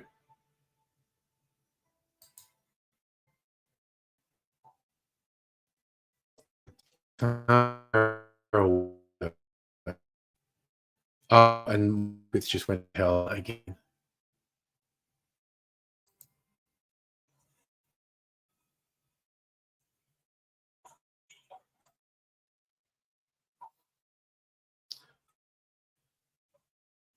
And we're going to let the bandwidth go.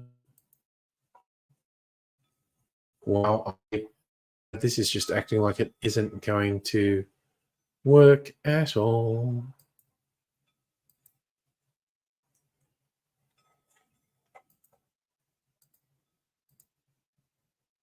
This is really interesting. Why isn't this working? Okay, that works. Why did that work?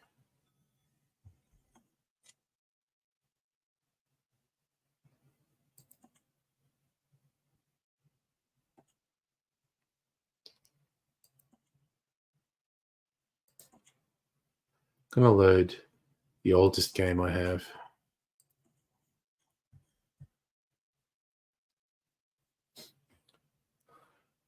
And I think we don't get sound if I do this. I'm gonna try once more. Share screen.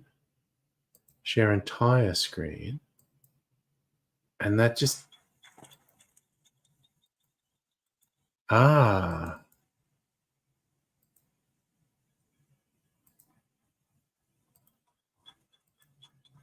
okay, that's so weird.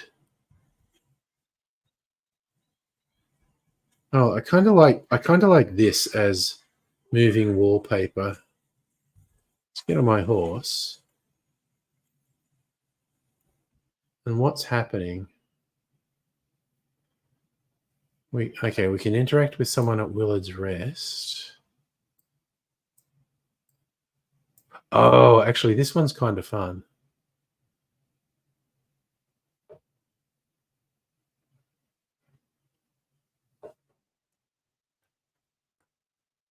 Let's see what Edith Downs and her son are doing.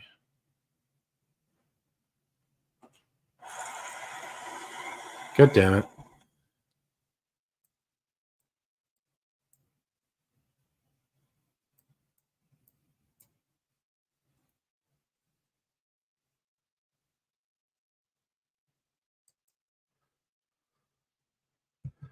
Look for Arthur Londonderry. See what happens.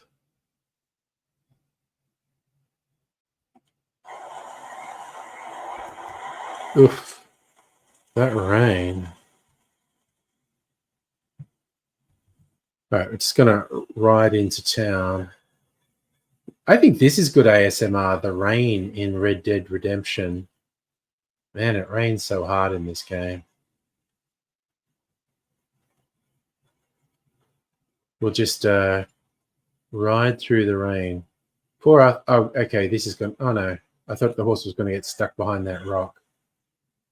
I mean, this is not good for a man with tuberculosis to be riding around in a heavy rain like this. Can't be doing his lungs much good. Just got to persevere, I guess. You know, soldier on, Arthur, I say. Just stay on your horsey and see what's what. And why is your horse doing that?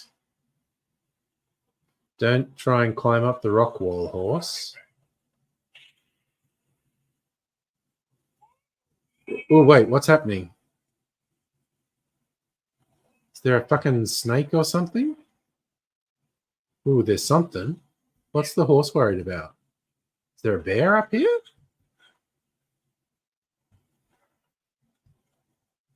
The horse was worried about something.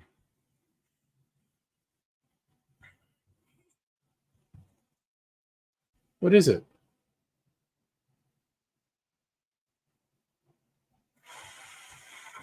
Is it a bear? I'll fucking take on a bear. Where is it?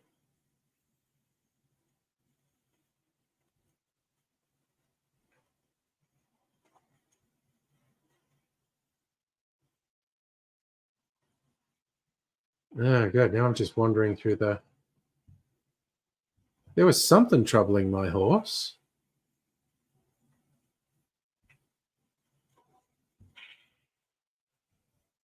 Okay. Where's my horse gone?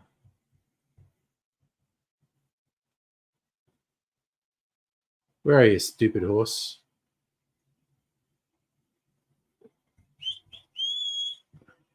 Come on, stupid horse. Where are you? There you are. Honestly.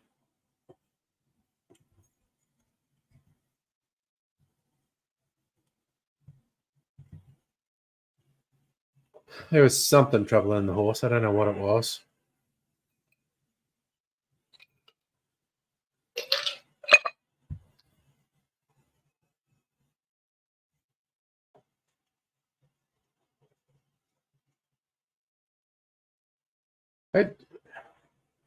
I like the scenery in this game, but this is not the best scenery. Going through light woodlands in a rainstorm.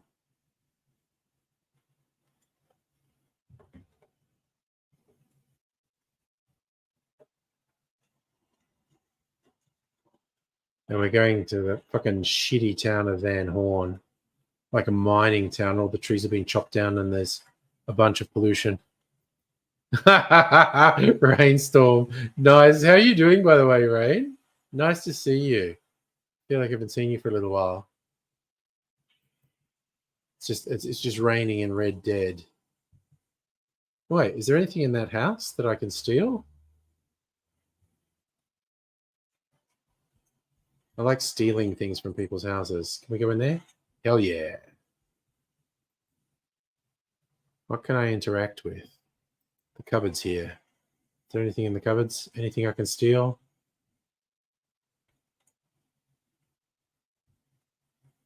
Let's open all these drawers. No. Miracle tonic. Fucking love some miracle tonic. That was pretty handy. That was worth fucking checking out. Is there anything in here? Was that hair pomade? We must be full of hair pomade. All right.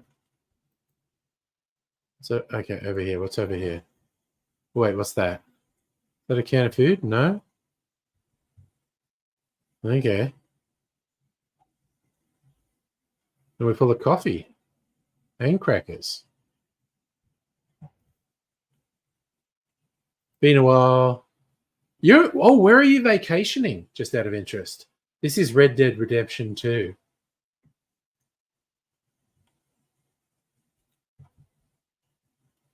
So yeah, not quite Assassin's Creed. I'm being a cowboy. There's my horse. Let's keep going. We're looking for someone who owes us money. Yeah, this... Oh, what the fuck is that about? What is my fucking horse doing? Swear to God. What is wrong with you, horse? There's a fucking trail here. Why are you not on the trail? You're a stupid horse. Trying to go cinematic mode. My horse is a goddamn idiot. Oh, you got rain out. There you go. Maybe there's cowboys out there too. So vacationing at home, yard work, chores. Yeah. I mean, that's probably what I'm going to do over Christmas. I'm going to take a break, but I'm probably not going to go anywhere. Okay, here we are in shitty Van Horn. But someone here... Oh, sorry, not Van Horn. Annisburg. Annisburg. Van Horn is slightly worse than Annisburg, but Annisburg is pretty shit. Mining town that's just polluted as fuck. Yeah, I got a problem. You're a fucking asshole. Gotta find Arthur Londonderry. Okay, I am going to take a couple of good guns off my horse. Thank you. Because I can just see someone starting shit with me. We'll get a semi-auto shotgun. We will get a scoped rifle. But we will put them away because we don't want to start shit. We just want to finish shit.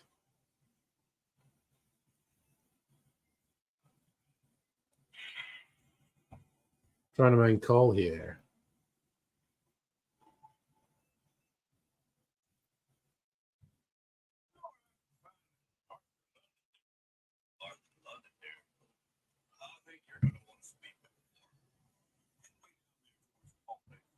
All right, let's go and question the foreman.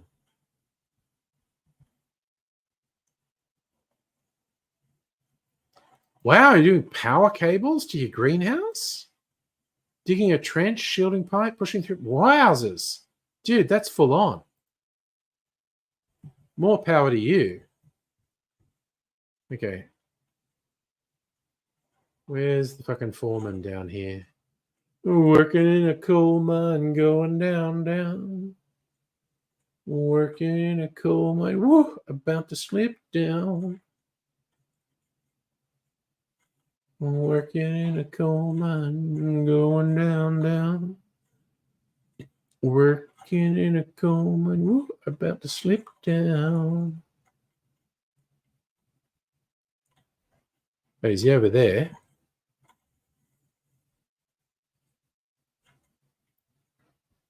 This guy. Is he here?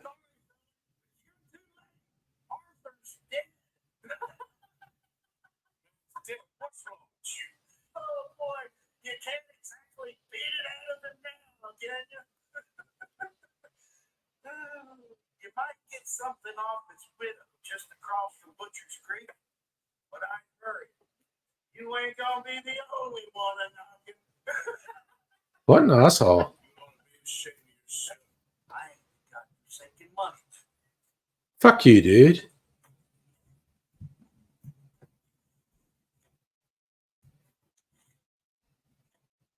I just noticed that guy, who's an obnoxious prick, is standing next to some dynamite. That wasn't a good idea, was it? Snitch. Fucking snitches, man. It wasn't murder. It was an industrial accident. I'm just going to get out of here. Oh, who the fuck is shooting at me? Oh, that guy. Oh, who the fuck was that? Fucking government stooge.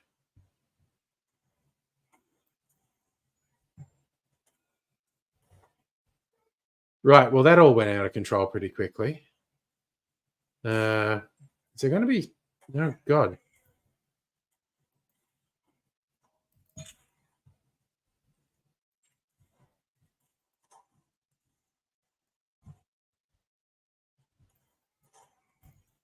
Ooh, a ladder. I like the idea of a ladder. We get the fuck out of here?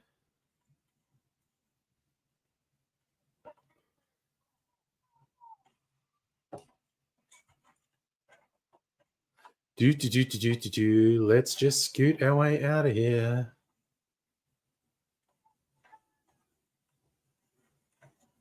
Get the fuck away from these mining companies, stooges. No, no, no, Arthur, don't go down. The stooges are down there. We want to keep going and get out of here.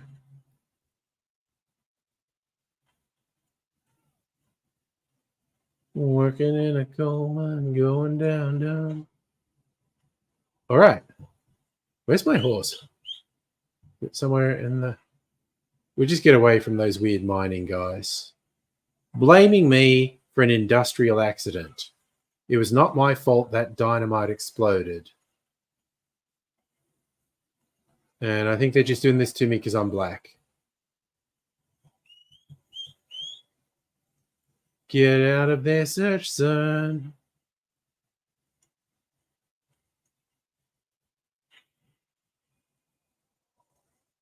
All right, this will do. Wait for my horse.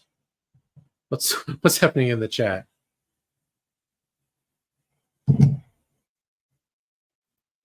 Arthur C. Clarke quote: "Nothing, no such thing as a supernova, just industrial accidents." Is that really an Arthur C. Clarke quote?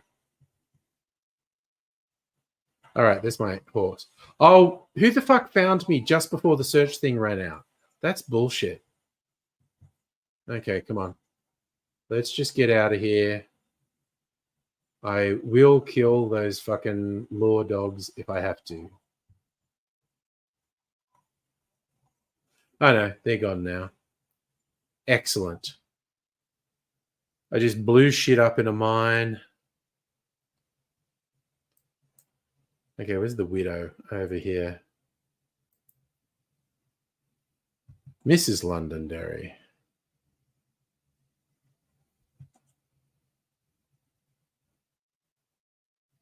All right.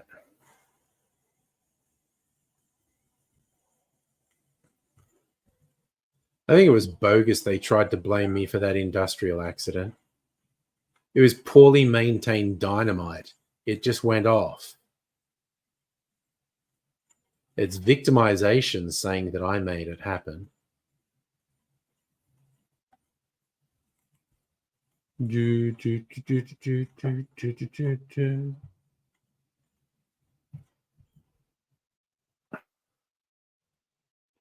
I know there were some fun Arthur C. Clarke's. I didn't know he said there's no such thing as a supernova, just industrial accidents. Pretty funny though. I think I need a toilet break actually. Hey Heine, how you doing? So Rain, given time period. Yeah, see, you're on my side, Rain. The TNT was very volatile, not very stable. The fact it exploded, not my fault, just because I was in the general vicinity shooting off my gun. It's purely circumstantial to say the two are directly related. It's from his book 3001, so it's in his twilight years. There you go. Oh, good. Glad you're good, Heine.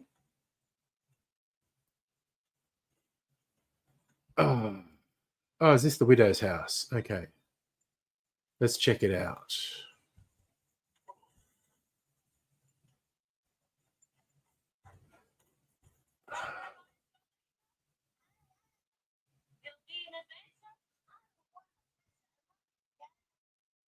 Oh dear. That's a bit unfortunate. Mrs. Londonderry.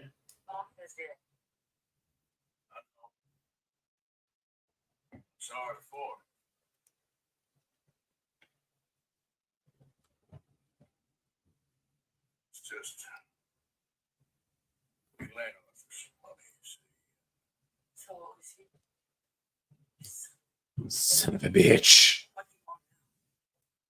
You want my boy's shoes?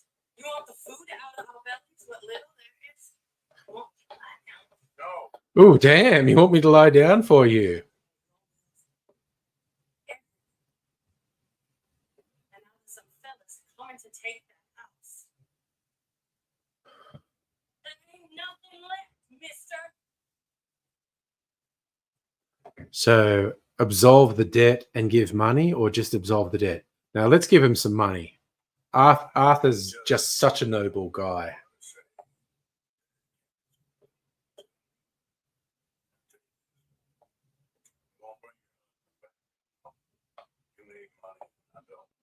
Yep, because I'm dying of tuberculosis.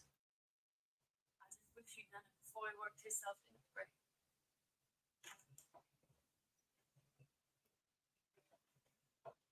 But you know, maybe you and your friend that lent him the money could do things differently. Not threaten me. Excuse me. I'm sorry. Oh my God, Arthur's such a good character. This game is so good. Yes, I'm a good man. I am at the ultimate purity. Now I think I want to go to a town and randomly, yeah, go and fucking front Leopold Strauss. He's a piece of shit. Exactly. Someone should presume me innocent just because I was in the general vicinity of some fucking dynamite that blew up. We should assume I'm innocent till proven guilty. Oh, Arthur has done too much bad stuff. God damn, music over. Are you LARPing what in the rain? Gonna have to silicone oil your armor to avoid rust. Damn, dude. The travails of a night. Okay, I need to take a toilet break. So what I might do is put Arthur on a long horse ride. See if we can get something scenic. How far could I take him? Why don't we ride all the way to Strawberry? And I'll leave him on autopilot, which can be fun because something terrible can happen when he's on autopilot. He might die while I'm on a toilet break. But you get some really nice scenery.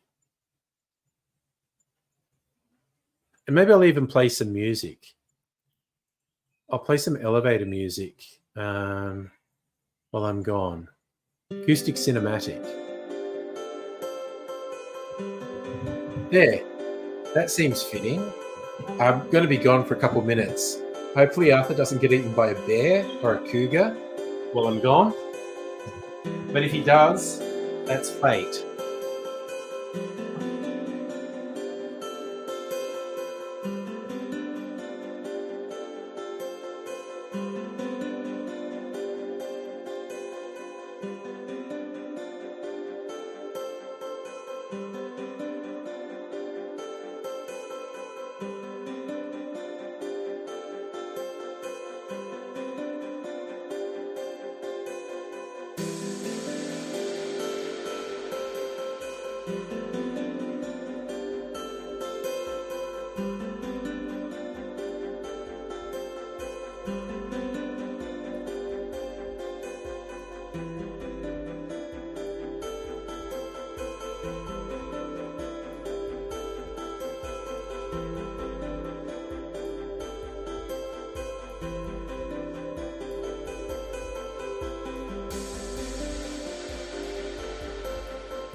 Let's turn the music off.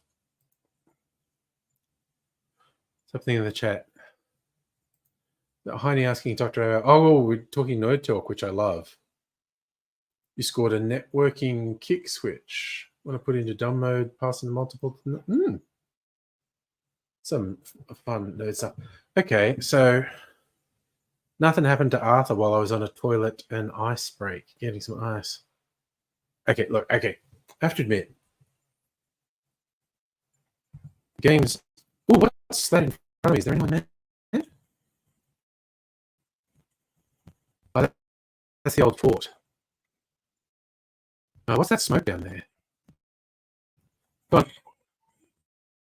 What's the fucking problem? Oh, is it a snake? I can't see anything. So that usually means there was a snake there. Wait, what's the smoke?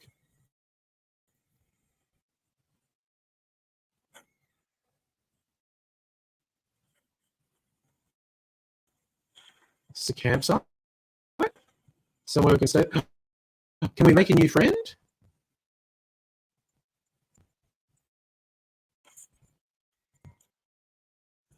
Wait, why did I lose fucking... Oh, is this a friend? Oh, it's a friend. I know you missed her. Kind of familiar. I get that sometimes. A feeling about a person or a place. I remember I stopped off in the town the roads for a day or two last winter. As soon as I stepped foot there, I sense a mood. Sadness. Shame. Yeah, roads fucking sucks, to be fair. Feeling like I'm missing the bag. You know what I'm talking about, right? Yep. Yep, roads fucking sucks, man. I understand business well enough. Something else. I talked to a few folks, and it turns out something real bad did transpire. Yeah. That's right. Seems an innocent got killed. And the whole place has the blood on their hands. Now, I didn't get into no details. And they don't like talking about it, but it's quite a day. Like when you walk into a empty room and immediately I don't think I've ever had this interaction. my mama left me for dead as a child. Oh, wow. Like, I think this is a genuinely new interaction to me. Damn. But I'm sure she carried that around just like the people of Rhodes carries theirs. But Yeah. can't be telling all day things to do.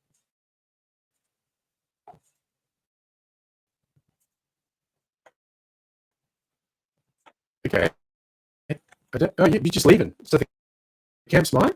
So I literally wanted to stay somewhere for the night. He said, oh, wait, what did you leave for me? He left me a present. I like that guy. I'm not looting. He told me to take it. Moonshine. Fuck yeah. All right. I want to rest by the fire. Maybe sleep till morning.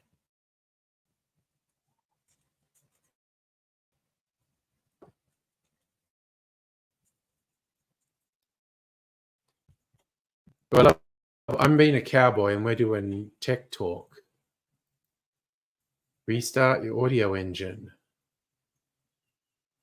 Oh, don't get me started on voice meter, honestly. All right, I love when we get nerdy.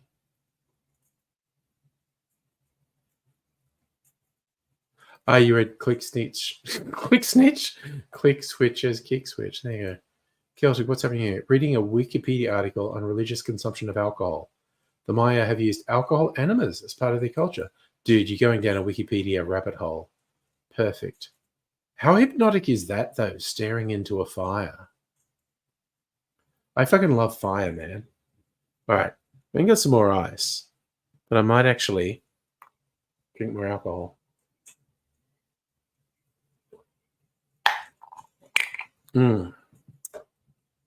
Maybe maybe baby.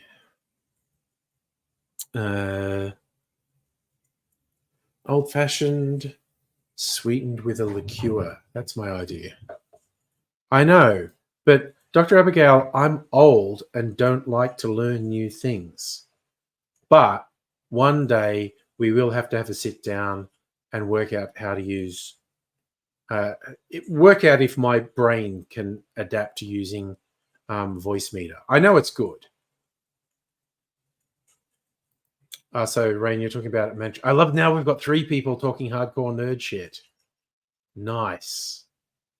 Because today was you'll sort of unleash your inner nerd day, which, as I joked in the description of the stream, is somewhat superfluous when pretty much everyone who joins the stream is an outer nerd in one way or another, or usually in more than one way. But still, that's what it was. Find your inner nerd day. And we're doing it. We're nerding about technology, about hardware.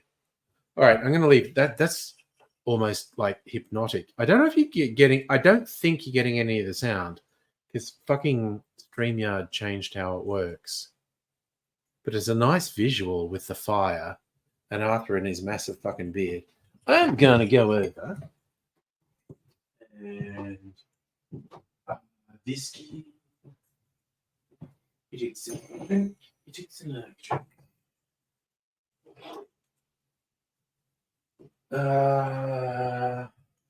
not randomly, the Lark Symphony.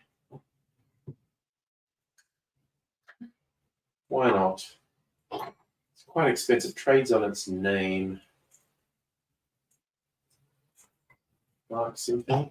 And I am going to sweeten it with a liqueur rather than sugar syrup. Because that's just, but the question is, what out of my 30 or 40 liqueurs? Chocolate orange. My Israeli liqueur, courtesy of my friend Dave, courtesy of his dad's 70s booze, granddad's 70s booze collection.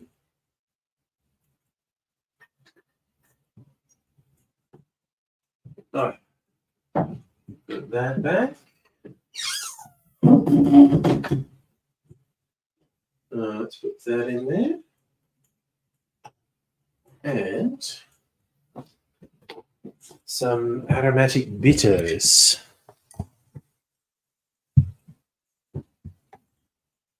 Oh yes, we do. Look, but we talk about everything.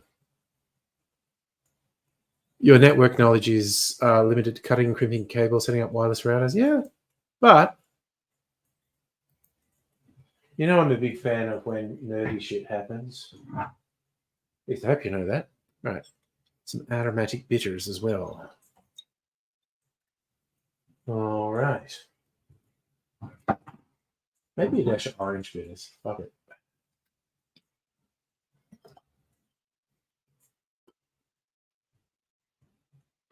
Ugh. And stir it while Arthur stares meaningfully into a fire. I'm going to wait for dawn.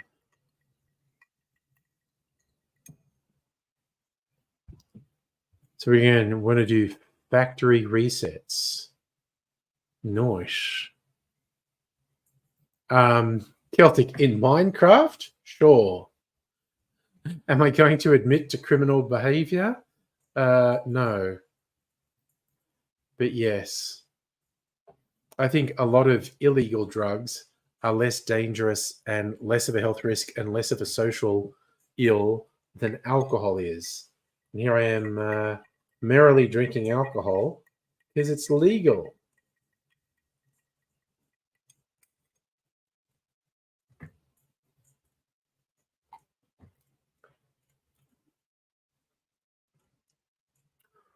Oh man, that's really interesting. That's given it almost like coffee notes. Wow, that's wild.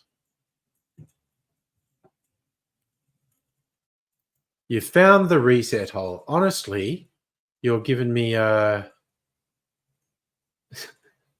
You're giving me an opening for some innuendo. AZ did drugs all the fucking time. He excessively abused legal drugs and would use recreational drugs. He's dead, so I can say things without worrying about repercussions with him. Okay, it's getting to be dawn. Nice. I actually wanted to do a horse ride in daylight. Where's my horse gone? Oh, there it is.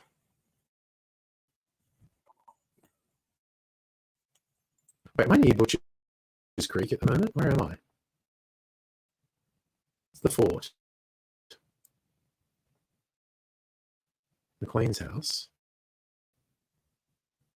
The grass. There's Butcher's Creek all the way up there. Okay, I don't want to go all the way up there. What's up at Amberino? Grizzlies, Bacchus, Fort Wallace. Okay, I kind of want to go there.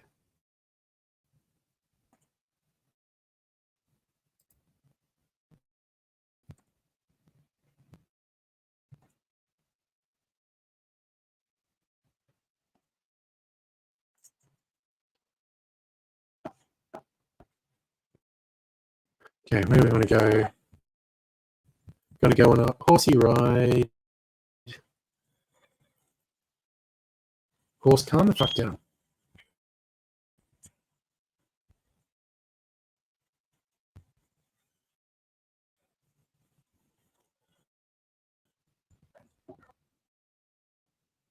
Right, I'm going to feed my horse, I think. Any carrots? Horses like carrots.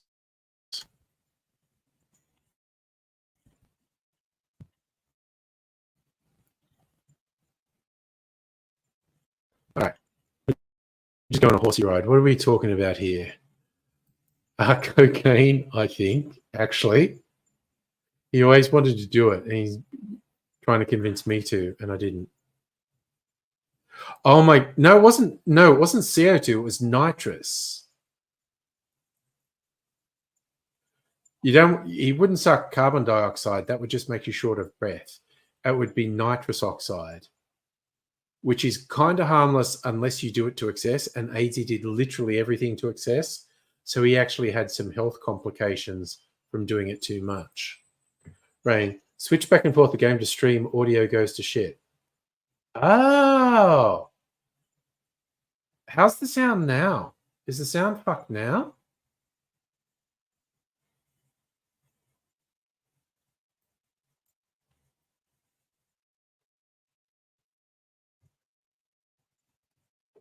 Oh, I didn't know it was like the cinematic background. Okay. See, I can't really tell. Currently, it's fine. Okay, well, I won't do I won't do cinematic and music again if it fucked up the sound.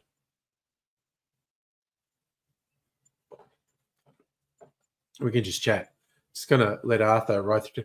I think. Okay, is he going to be in trouble? I think the path I set him to ride on, there are both cougars and grizzlies, and one of them might attack at any moment, and I'm not sure if I'd be able to react fast enough. You know what? Having said that, I think I want Arthur to draw a gun. This one. Good horse.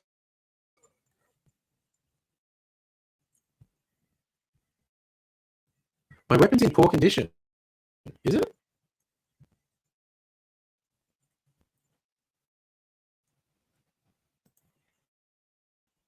Okay. Let's clean my gun.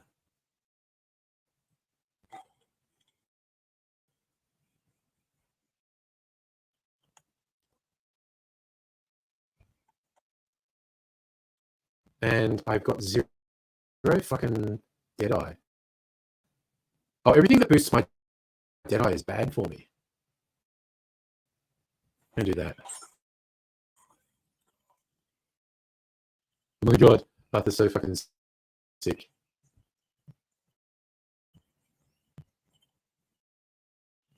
Ooh, that's a nice shot. I like that. The sun behind him. That's a very cinematic shot. Oh, seriously, did the freaking sound go off again when I did that?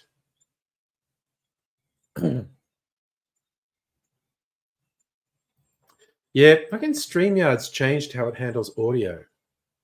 And yes, you need to do some tech support for me.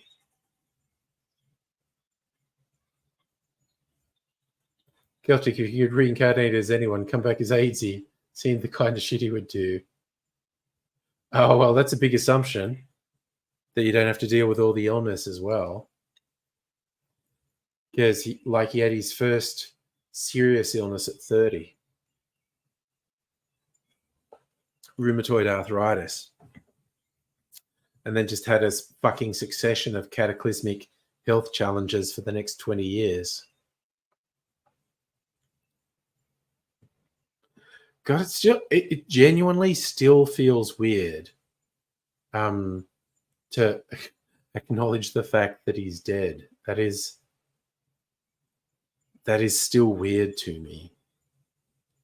But, you know, it is what it is.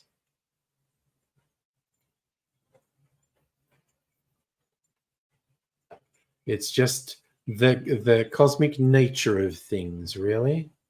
There's no getting around it, but that's a thing that happens. Okay, I swear to God, every time I go, I'm going to pick up a thing, everything, drink. I expect to hear a cougar sound just as I do this, and I'm really not ready to react. But I soldier on, nevertheless. Those are innocuous sounds. Crows and foxes, they're not dangerous. Got to worry about wolves and cougars and bears. Raisy's naked and wet. Hell yeah, man. Hell yeah.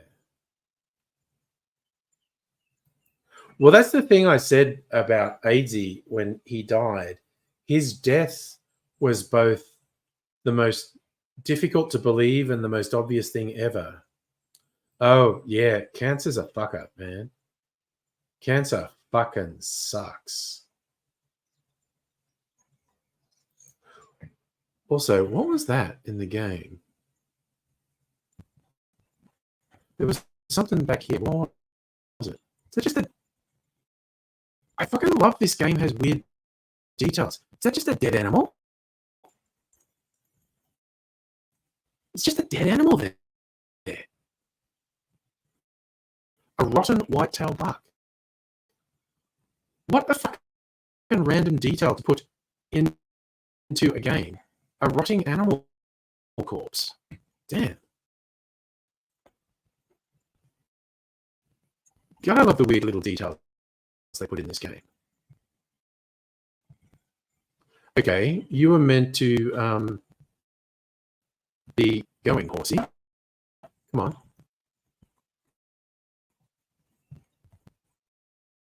There we go. Does the mic crackle every time I do that? Oh, I mean, AIDSy, so from his 20s onwards, so many near-death or actual death experiences, but he came back from them. I've never actually played Minecraft, no. It's just the joke about when you refer to doing anything illegal, you say you just did it in Minecraft. Ugh.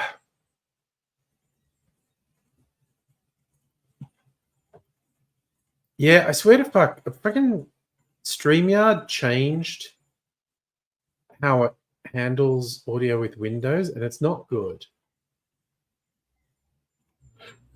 It's stupid. But anyway.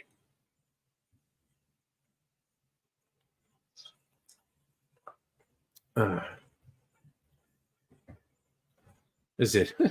Might get Dr. Abigail to do tech support for me at some stage and try and work out what the fuck is happening.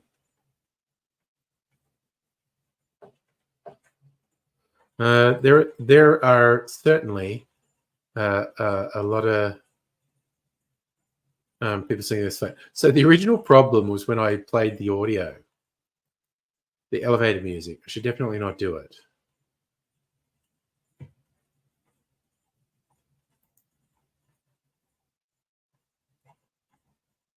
Oh, you're still playing the thing. Man, I do like this cinematic mode in Red Dead. Just changing all the camera angles, showing you the world in different ways. I'm just blithely letting Arthur ride along, and anything could happen to him. But that's why he's got his shotgun out. He wants to be able to react quickly to adverse circumstances. And this is the Wild West. There are a lot of adverse circumstances. Some of them are people and some of them are animals. Some of them are just like fucking cliffs. Are you saying it looks like the Carolinas? Yeah, various bits are modeled on various states. Some are more obvious than others. Like Saint Denis is clearly New Orleans. We get up into the mountains, it's kind of like the Rockies, Carolinas. Celtic, I'm not even indulging. I'm not going to break up with Mrs. Angry.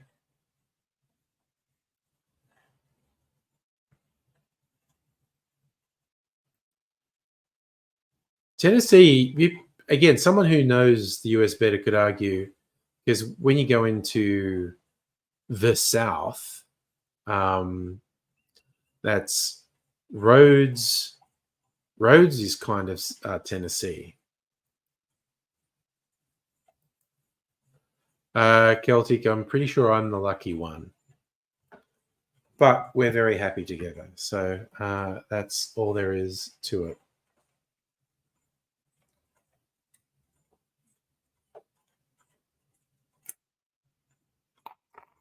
Okay, time for more non-alcoholic drinking.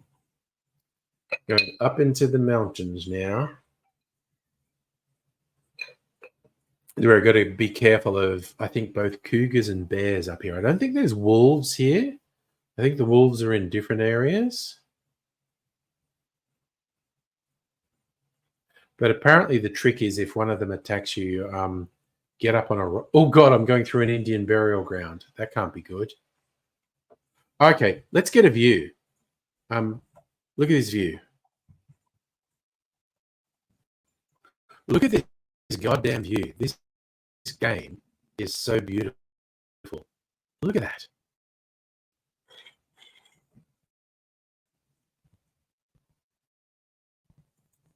Look at this.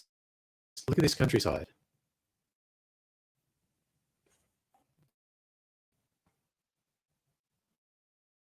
My God, this game's just beautiful.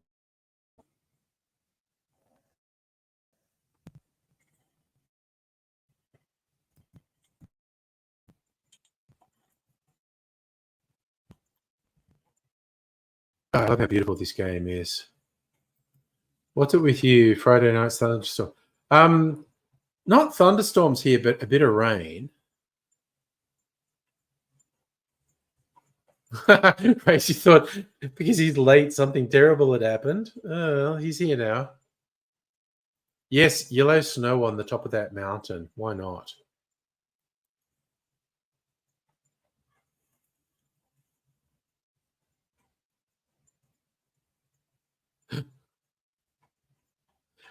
We're talking about different sorts of bear action. I mean, you know, to each their own.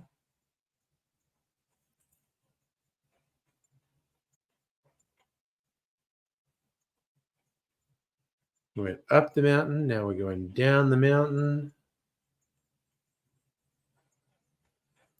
Pat did step in and say hello earlier. He was very excited to tell us he was going to get a dog soon. You know, a dog to help him in his work, I think. Okay, there's a weird noise, but it was a train. Wait, where's the train?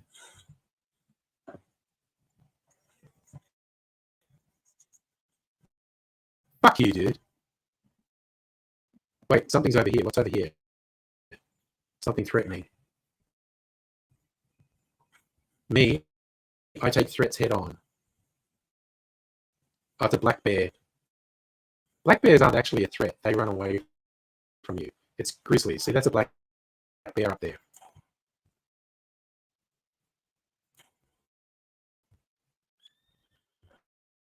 The horse gets a bit spooked by black bears, but they run away from you. Grizzlies, on the other hand, can go straight for you.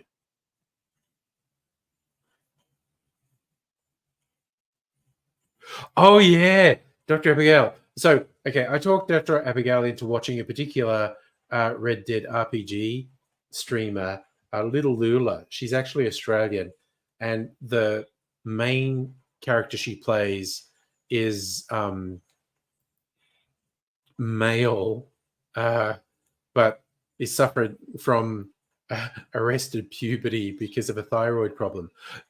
Did you happen to watch today, Dr. Abigail? Because Ernie's in prison in Sisika, and he was having escalating problems with another criminal gang.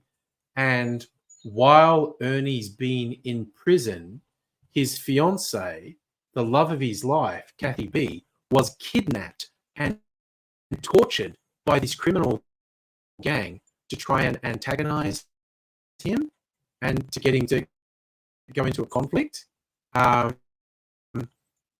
There was hella good RP from Lula with Ernie's frustration at being in prison while his fiancée was kidnapped and tortured by this criminal gang. And then there was a great moment when Ernie's in prison and the new inmate comes in, and the new inmate was actually the leader of this gang of thugs who had kidnapped his lady love. This guy wasn't actually directly involved in the kidnapping, but he's a real piece of shit. It was really fucking dramatic. Oh, yeah, it was full on.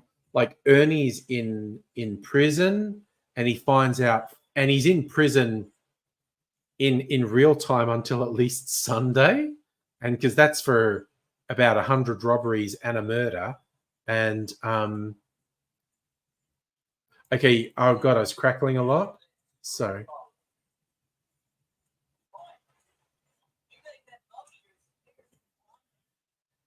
Wait, is that guy going to fucking pick a fight with me?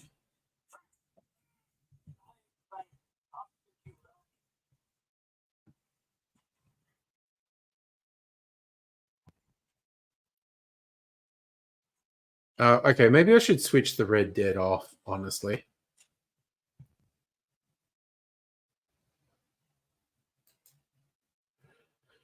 Maybe I should just chat. Now, Mrs. Angry's gone to bed.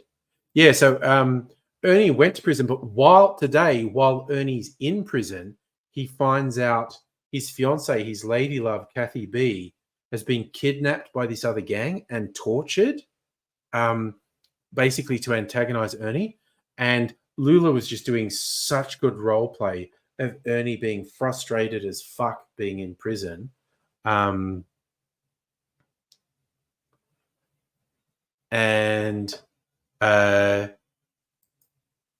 Ernie's been sending telegrams to the rest of the gang to G them all up. When Ernie gets out of prison, which is like on Sunday or maybe Monday our time, he's going to marshal the gang, the Dirty Boys, to go to war against this other gang who maybe take themselves a bit too seriously and do nasty shit to other players. But, oh yeah, it was fucking wild. Ernie in prison, discovering his fiancée has been kidnapped and tortured by this other gang. Lula does such good roleplay for that. Safa, I'm always proud of you, but you're having whiskey tonight. There you go. Good job. Oh, you made cocktails on Discord. Let me see. Let me see. Okay. What's on the... Oh, actually, that's a nice picture. I'm going to share some pictures. Musical Aviator's been doing stuff. Okay. Lots of... Oh, no, that's a good picture. Okay, I found a fucking great picture. There's a bunch of good pictures from... oh, wait. Why did that not happen? Bunch of great pictures from Musical Aviator on the Discord. Oh, holy cow. Okay. Time for me to share some pictures from the Discord. But you all can go on the Discord and see them. So let me see. What are we doing?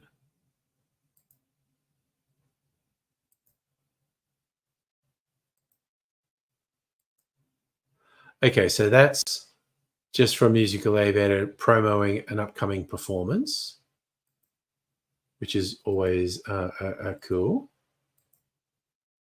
And Musical Aviator put a bunch of LARPing pics up, but I fucking love this one.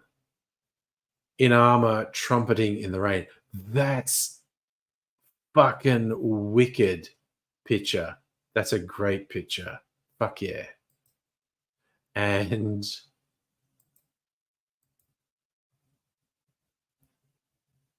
oh wait, I closed the wrong fucking thing. Okay. I need to get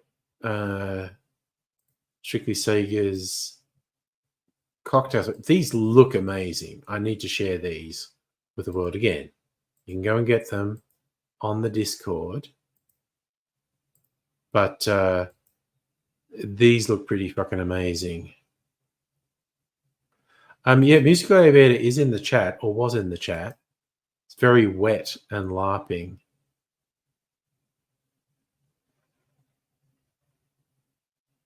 Now, it's in the Discord server, so for all these pictures.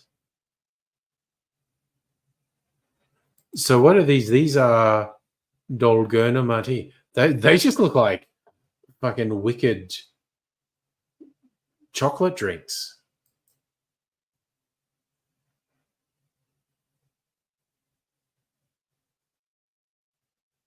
That just looks amazing.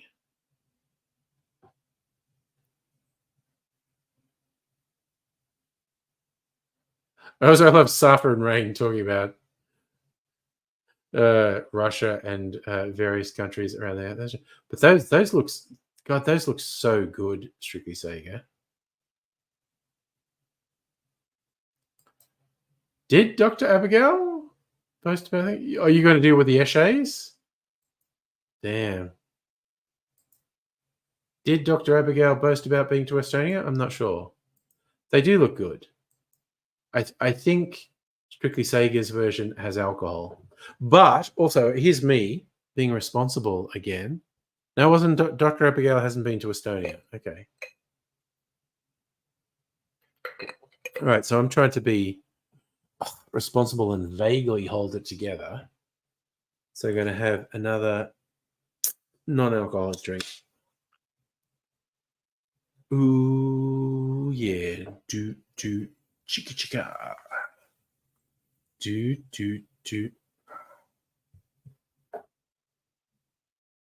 So you've been to Thailand. There you go.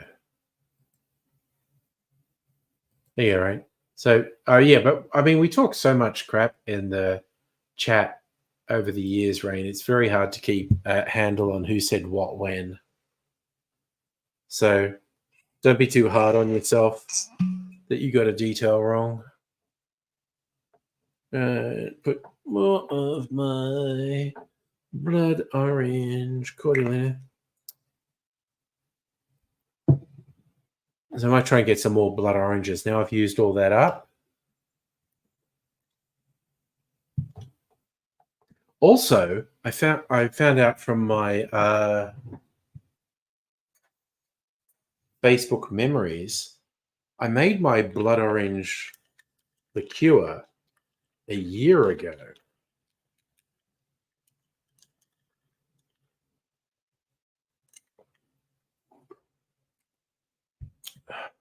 And I still have so much of it. Okay, so that's my whiskey liqueur. But this is my blood orange liqueur. I've still got like half of it left after a year.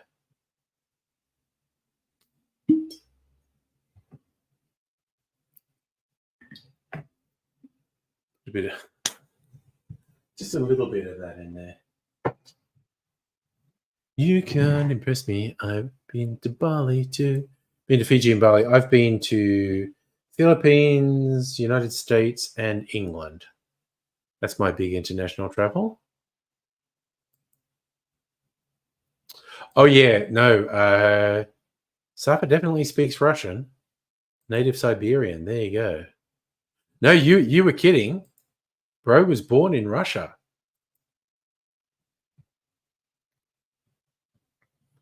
So,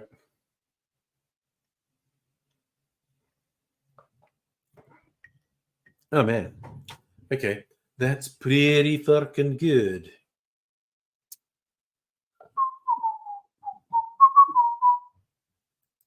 Celtic, I have to admit, I have a soft spot for England. I love the history there.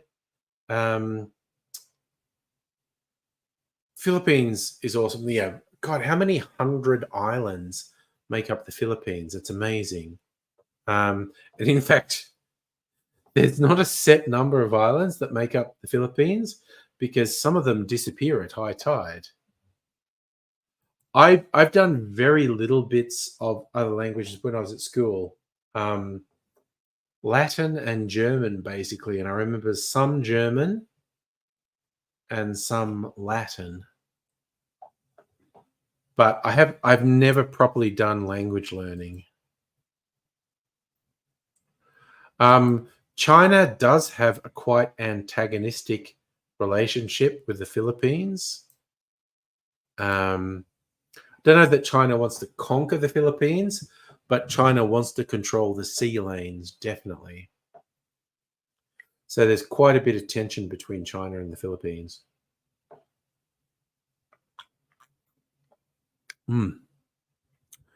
Fucking yeah, man. Wow, dude, those are all tough languages. Russian, Georgian, Norwegian. I kind of feel like if I was going to learn a language, I'd lean quite heavily to Spanish because I think Spanish is like the second most widespread after English. There's huge areas of the world that speak Spanish, mainly because of fucking Spanish colonizers. Same reason lots of the world speaks English, because of English colonizers.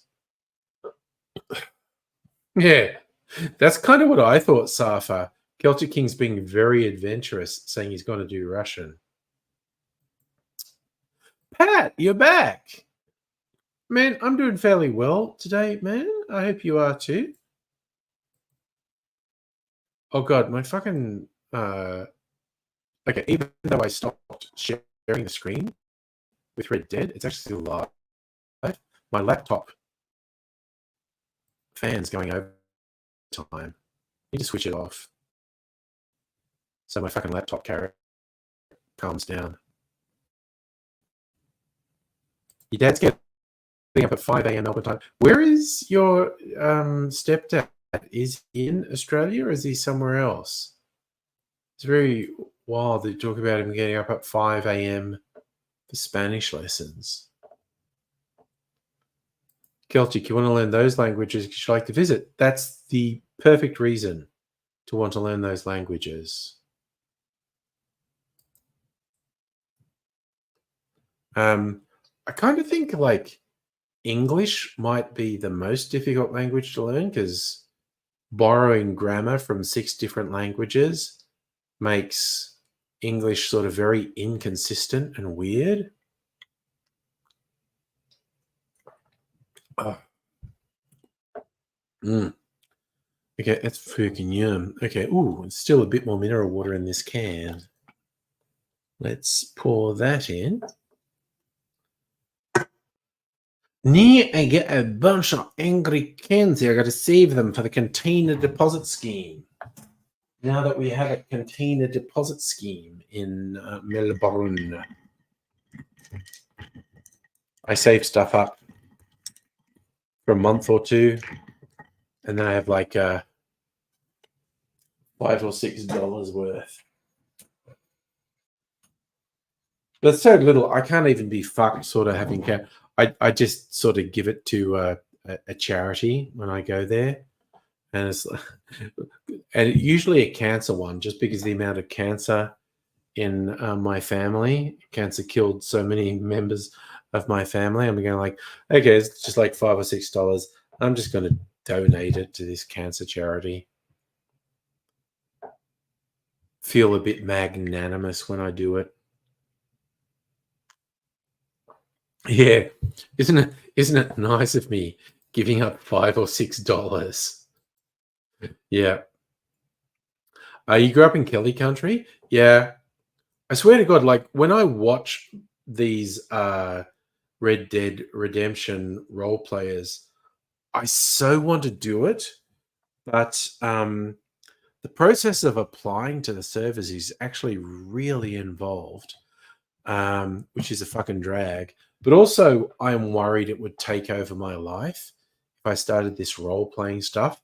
I just want to do it all the time because I play out a whole bunch of shit in my head, and I was just like, I even had the reason I bring this up, Safa, when you said Kelly Country, I actually had the idea of playing a character of one of the Kelly gang. I was going to go with Steve Hart because historically all the Kelly gang, died at the Glen Rowan siege, and Ned was captured and hanged in Melbourne jail. But I was going to do a thing with Steve Hart escaped and was happily living under an assumed name for 20 or so years until someone worked out who he was, and he had to flee Australia, and he went to America, and so he's joining this Red Dead Redemption world because he had to leave Australia. So I had this whole thing. Are you answering the question? 1,000 kilometers south of Estonia is probably Germany. Dr. Abigail used to donate blood simply because it was the right thing to do. That to show stop because you're needle phobic, you're passing out, dissociating, convulsing. Holy shit. I love your positive spirit, Dr. Abigail.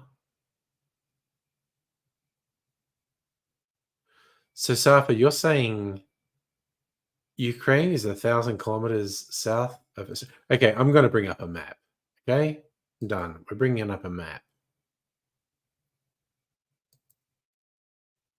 Where are we on maps? Okay, fucking Estonia.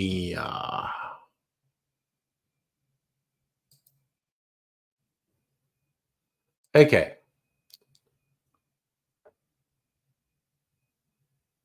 No. Okay. Let's fucking do it. Let's look at a map because my geography is shit.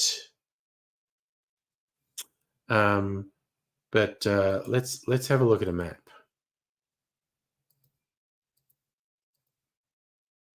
Okay. So here we are in a map. Okay, so there's Estonia. Let's scroll out. We got Latvia, Lithuania. So we're going south. Belarus. I know. Yeah. Okay. Safa knows who he's talking about. You go all that distance south of Estonia, you end up in Ukraine. Now you would have to go southwest of Estonia to end up in Germany.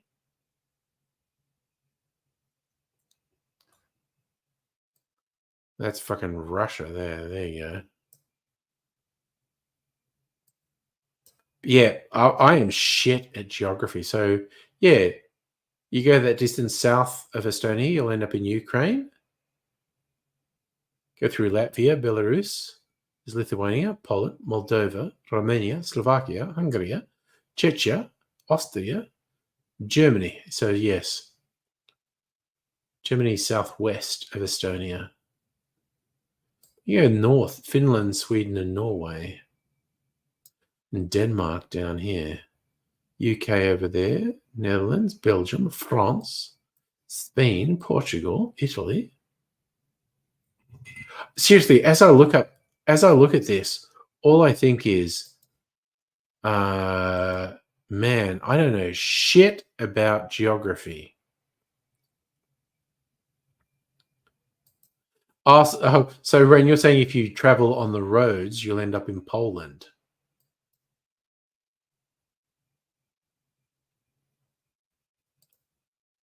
Are you getting thunderstorms? We were just getting rain. There's no thunder or lightning here, but there's been pretty consistent rain for a couple of hours here. Spain does have some very hot, dry areas. There's no two ways about it. Pat, your sister does blood donations. Give your sister a high five from me. So you're getting really heavy rain.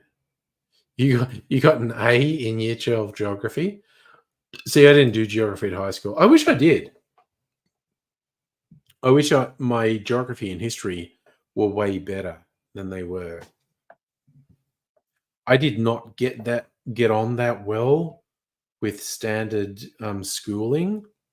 I kind of wish I did, because in retrospect, I find things that you would study in history and geography at school really interesting. Now, I just didn't when I was at school. That is, Dr. Abigail, that is correct. There is some rain in Spain, mainly on the plain. That is a known thing. Sorry. Strictly Sagi, you almost made me choke on my drink. Pat talking about blood donations. Pat leaves blood donations. Yeah. Pat just drops off blood bags at the hospital. No questions. Don't ask whose blood it is. Don't ask where it came from. Here's some blood. Oh my God. It's very good. The way we get occasional like newbies and randos in the stream, and they're like, "What the fuck are you guys talking about?" It's like, "Oh no, we're sort of." It's with this. You reckon Pat leaves blood in garbage bags? I mean, if he had a big job, for sure. So for year 12, Russian and French Revolution. Yeah, see, ace the Russian Revolution in history. You're brought up with that shit. It's a whole thing. Also, look, if anyone wants to indulge in one of my favorite podcasts, they've started posting stuff to YouTube. I haven't really looked at it, but they're kind of promising quite interesting visuals. Behind the Bastards is now on YouTube. So you did VCE geography. See, I didn't really understand when I was in high school that geography was going to teach you politics. Oh, no. The Egypt one's not a podcast. That was a series of lectures that was on Audible. I got like 3 regular podcasts I listened to: Behind the Bastards, the Blind Boy podcast, and the Rewatchables. And there's a few others that I listen to sometimes. So the Rewatchables recently did about 4 hours talking about Pulp Fiction, which I was really into. I was listening to it while I was at work. Yeah. Oh man, these Egypt lectures on Audible were fucking great. Like fucking, was it 20 hours? Yeah, it was 40 different half-hour lectures, 20 hours worth of lectures from a university professor about Egypt history. It's fucking great.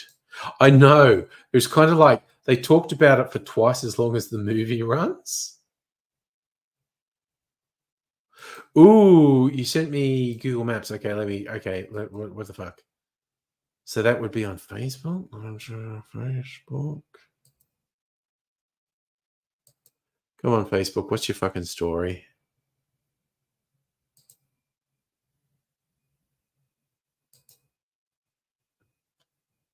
Okay, so Rain sent me a photo. Throw this up in the stream. Okay. Oh, okay.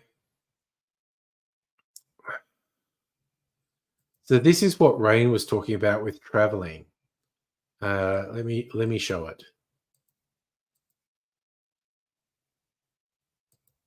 No, where is it? Fuck. Okay, here it is. Oh shit! No, what? Fuck. Shit. Okay, so that's the map there. So it's showing if you travel by road south from Estonia, you end up in Warsaw. But that's that straight line is kind of southwest to Berlin. But yeah, you see, if you go like straight south, Belarus just below, yeah, and yet Ukraine. So okay, that road trip from the top of Estonia to Warsaw, 11 hours 55 minutes. I also kind of think like that would be a really interesting drive too. I reckon you'd see a bunch of shit on that drive. I think that would be really interesting.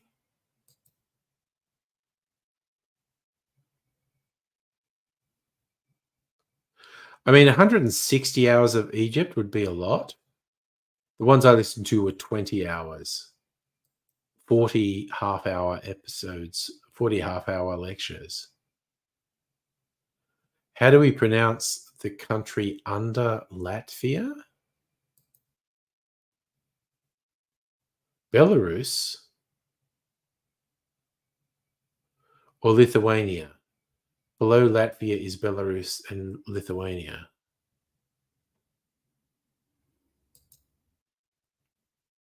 You've actually done that? A ride. So you did that like on a motorcycle? I know, oh, I fucking loved it that one time you joined the stream on the mobile and you were driving and we were seeing where you were. Yeah.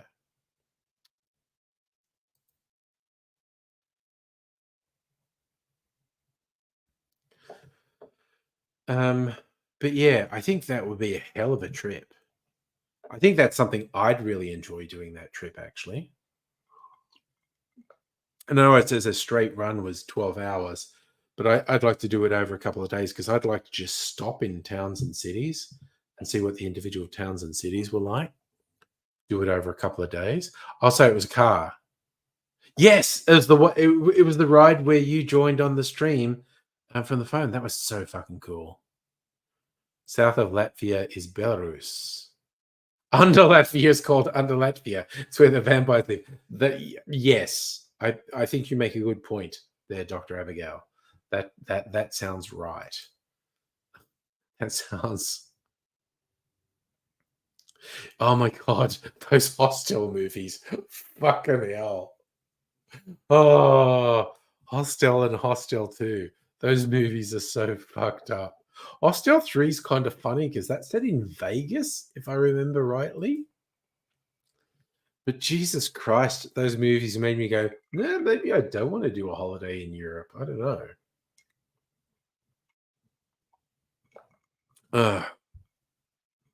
They were a whole vibe. What was that about 10 years ago, the Hostel movies? Now I've got to look it up. Now I'm looking it up. Okay, you got Hostel today.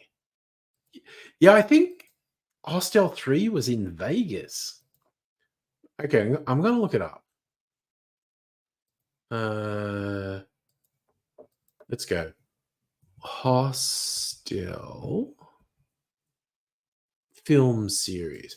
Oh my god, the first one was 2005. So the first one was like 20 years ago. Jesus. Yeah, so it's Hostel 2 and 3. Oh my god. People also ask, is Hostel based on a true story? No, it's not, you fucking idiot. Hostel came out in 2005. Part 2 came out in 2007. And Part 3 came out in 2011. Yeah, Hostel 3 is Las Vegas.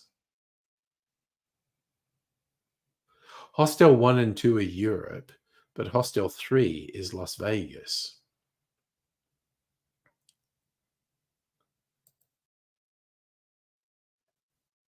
So there you go. I bet you have jokes about the Hostel movies. Okay, so we're saying country tags, Estonia's E, Latvia's LV, Lithuania LC. There you go. It's a whole thing. I think the original Hostel movie is very good. Hostel 2 is okay. Hostel 3 is okay. Hostel 2 was interesting because it really brought home the theme of money is power, and you can be protected if you have enough money.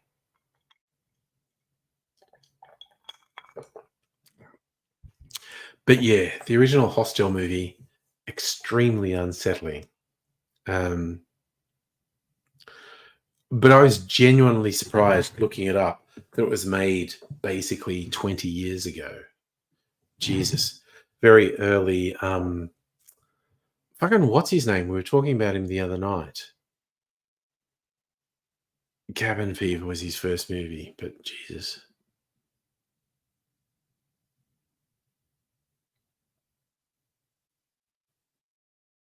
Yeah, no spoilers between you. Basically, it's like a bunch of people get fucked. Eli Roth, yes. Hostel was an early Eli Roth movie, yeah? Because we were talking about him the other night. Oh, Christ, has he got something to do with Borderlands? Jesus, that seems to be a complete disaster, that movie. Wild. It's like they spend a bit of money on it and put some big stars in it, and then it's just like a fucking dog's breakfast. Eli Roth is actually the director of Borderlands. God, it seems to be a fucking disaster. I'll wait a few months till it's free on a streaming service. There's a few potentially good films I'm waiting to be free on a streaming service. I think might be free in the next month or so. Might be a few good ones. You know what? Oh God, the Dev Patel movie, Monkey Man. I really want to see that.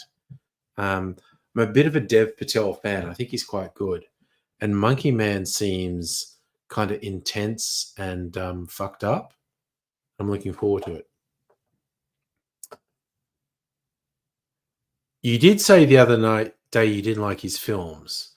Cabin in the Woods, I did like, but I fucking loved the first one, Cabin Fever.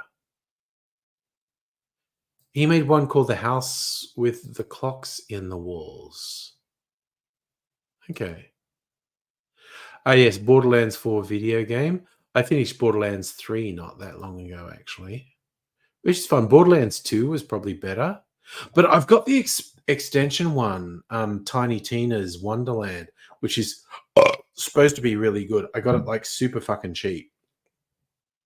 I got to play that at some point because most people say Tiny Tina's Wonderlands is like the best Borderlands game. And so if it's better than Borderlands 2 and the pre-sequel and the Dungeons and Dragons expansion for Borderlands 2, I'm really looking forward to it. Yeah, no, I knew you meant Cabin Fever. Cabin Fever, your favorite song from Muppets Treasure Island. Nice. Yeah, the casting for the movie was quite strange.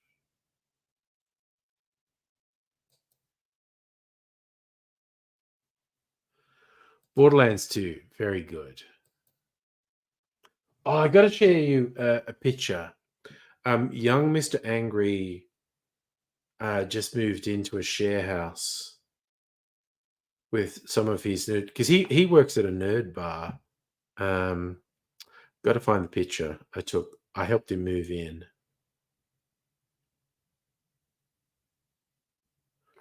I got to put it on Discord. What the fuck am I doing? Okay.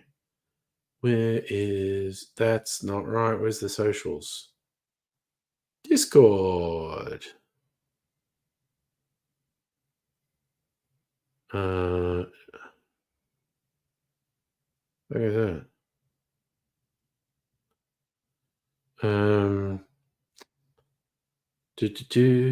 I gotta post a picture. Where is it? There it is. Posting a picture of me and Jamie Lee Curtis. I put it on the Discord. I'll share it here now.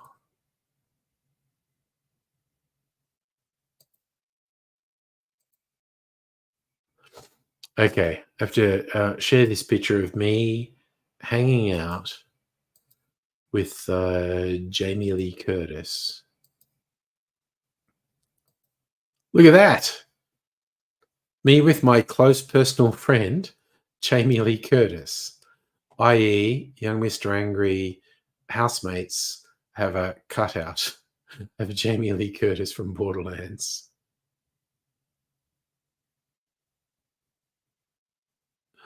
So I couldn't resist taking the picture when I was helping young Mr. Angry move in.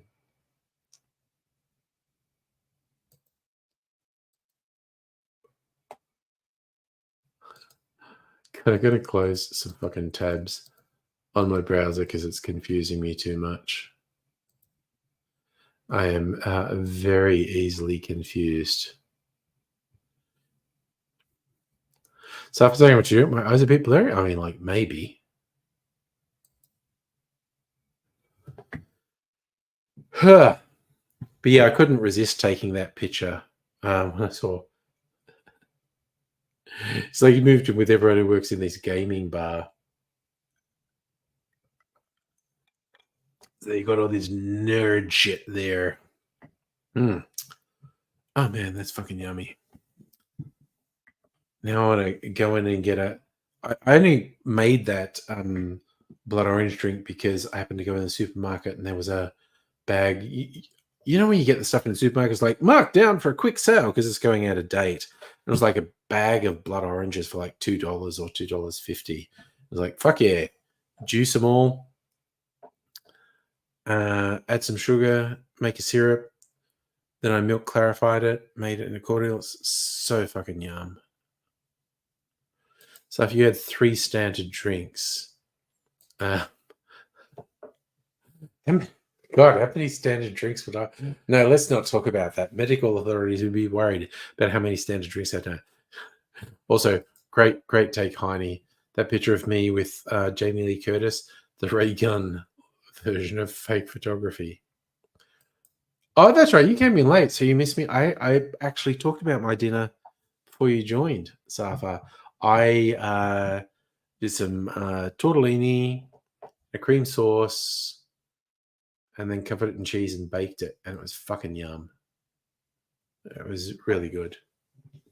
Pretty simple. Just shit from the supermarket. I didn't make shit. It was just like, tortellini, cook it for a bit.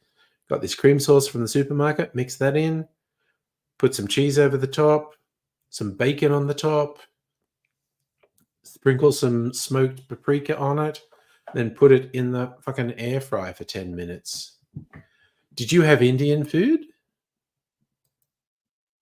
Spicy Indian food? Now, the U foods are mainly for lunch, but I sometimes have some left over, so I have them for dinner. I like get 7 U foods a week, and the theory is they're my lunch, but sometimes I do other things at lunchtime, so I have extras, so I end up having them for dinner. But it's just like, okay, I'm doing this thing.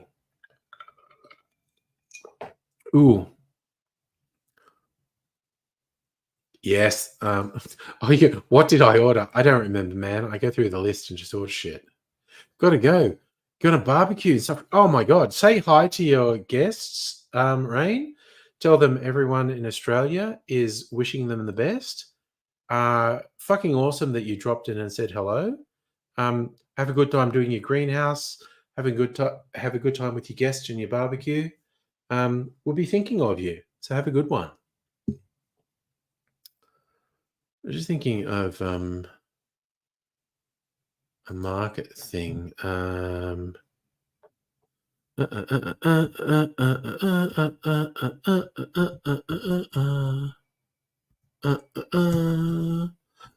just trying to think of a thing.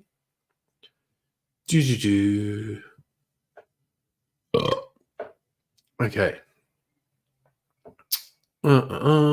Tomorrow. I might be going to a market tomorrow. Okay. I don't want to volunteer. Okay, I was just looking something up. And I may be going to check out a local market. Depends what time I wake up tomorrow. I might be fucked up. But we will see. So kind of like worked out Caulfield Market is once a month, and they have a surprising number of distillers there.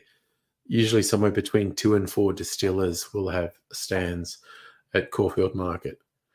Your storms, see, we didn't really get storms. We got rain, but not storms. Although Dr. Abigail did say when she first came in, it was a bit of thunderbolts and lightning, very, very frightening. I, for whatever reason, haven't really heard it in this room. But like when I went out for my toilet break and to get some ice in the kitchen, it was raining quite a bit. Ooh, is there a market in your town tomorrow, Safa? Nice. I think for the market tomorrow, I have to drive for about 20 minutes. Yeah, hardly a hardship. I do want to do it. Yeah, there's a whole bunch actually that are once a month. There are some that are every week. And I know Mrs. Angry just got a vibe like, hey, we should find out what markets are in our general area. Because the Caulfield market is really close. It's like once a month. But there are a whole bunch of others that are not that far away. So might check out one tomorrow.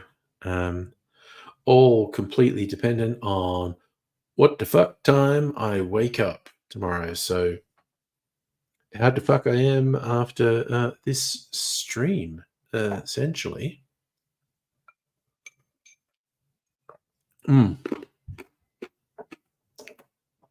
Oh, yum-o. I don't really hear the horse race course, but I fucking hear the Grand Prix from where I am. Not as much as when I lived in East St Kilda when it was extremely noticeable. Like probably from even within the house, but definitely if I went into the backyard when I was living in East St Kilda, when the Grand Prix was on, it was just this mosquito. And I'm like way further away from it, but I can still hear the Grand Prix when it's on, which just goes to show how fucking loud it is. But it's a bit more subdued. It's been, but it was very loud in East St Kilda when I lived in East St Kilda.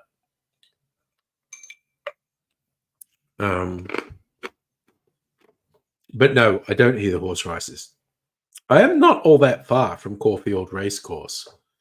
But I even on the big event days, I don't hear noise from Caulfield Racecourse. So, you know, that's just the way it is, I guess. But even the jet flyovers during the Grand Prix we hear from here. So, but again, not so much as we did in East St Kilda. God, I remember going down Carlisle Street where the shops are in Balaclava, East St Kilda. One time I went there it was like Saturday morning, Saturday lunchtime, and the fucking fighter jets were doing their practice runs, and the official thing they did was on Sunday. So in the shops, and these jets were just fucking streaming overhead, and I just kind of thought, damn, if anyone here has come from a war zone, this is probably really traumatizing to hear screaming fighter jets going overhead. And there's definitely a non-zero chance that there were people in the neighborhood who had been in war zones, and it would have been somewhat traumatizing to have these fucking jets screaming overhead. But yeah, I think I actually put something on my YouTube channel because I was just in my backyard and these jets were screaming overhead. Actually, because we've done it once. Posted something.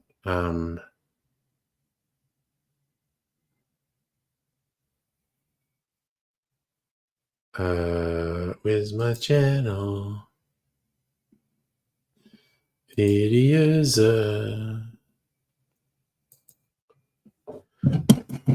Jesus, that's a bit weird. What comes up if I search jet? Leaving on a jet plane. Wow, I have a couple of videos called Leaving on a Jet Plane. One from 12 years ago, one from 17 years ago.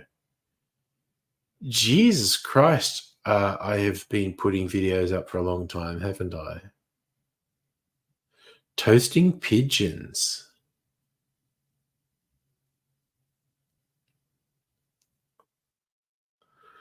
Does anyone want to see a video of AIDSy talking about fucking short stack? He had a fixation on short stack about 12 years ago. 17 years ago. It's like my first year on YouTube when I had my holiday in New Zealand.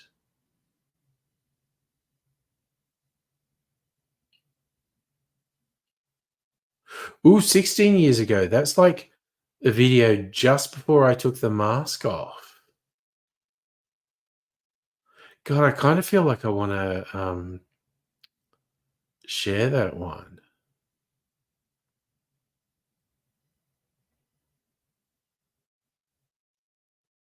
I might. Honestly, I might.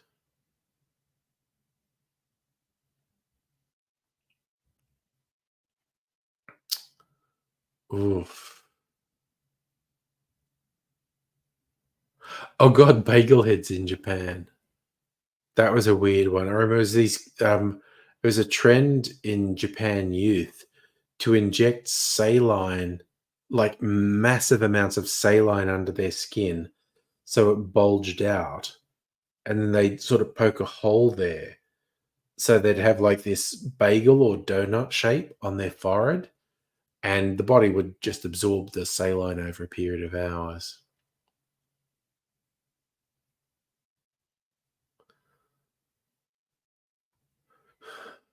Okay. I am kind of... Jesus Christ, all these really old videos go. Not what I was looking for, but some super fucking old videos. 16, 17-year-old videos came up. I'm going to do this one. Come on, come up. Okay, so this is literally... Okay. And this is very low res, yes. Screaming Jess. Okay, no, I finally found this. I'm gonna share this video. This is something I posted with, I guess, quite extreme video effects because it was just before I took the mask off on YouTube. So this is a video just before I took the mask off on YouTube. Let's go. To be honest, people who talk about their online friends all the time, particularly when it's completely as meaningless as something like the MySpace or YouTube click here to add friend routine, those people do strike me as a bit weird. But that doesn't mean that what you do online doesn't matter. In fact, some of the things you can do online, you really can't do offline. You can't reach people all around the world when you're offline. You can only reach people who are right in front of you. Online, you not only can reach other people, you can be reached by them. But there's always that sort of one step removed. It isn't reality, is it? But we're talking about opening up the opportunity to make it real. And there's a lot of ways you can do that. Obviously, the number one way we're going to push that is for you to show up, be part of the adventure on the day, join the gathering. But it goes far beyond that. You can send in videos for greetings on the day. We can play them on the big screen, let people know you want to be with them and you are with them online, even if you aren't with them in person. It's all about what you make it. Make it real by meeting people face to face. Make it real by collaborating with people. Make it real by getting a real personal message out there in a world that tries to censor everything you do and see. I used to think all the crap people said in the 90s about the internet was crap, and that was proven to be true. Except now it pretty much is true. The only thing that was waiting was for the technology to catch up. We have the bandwidth, we have the communication tools, we have the ability to make real, genuine communities dispersed around the world. So what are you going to do? Sit back and do nothing, or get in and make it real?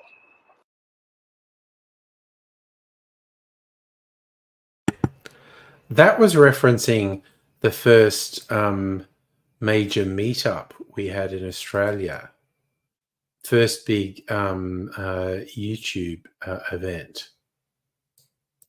So, and that was, yeah, we had the bandwidth in 2006 for very low resolution video. Yeah, that was just before I posted a video with no mask on. And so using quite extreme video effects to still conceal my things. I was thinking I do need to take a pee break. What can I put on?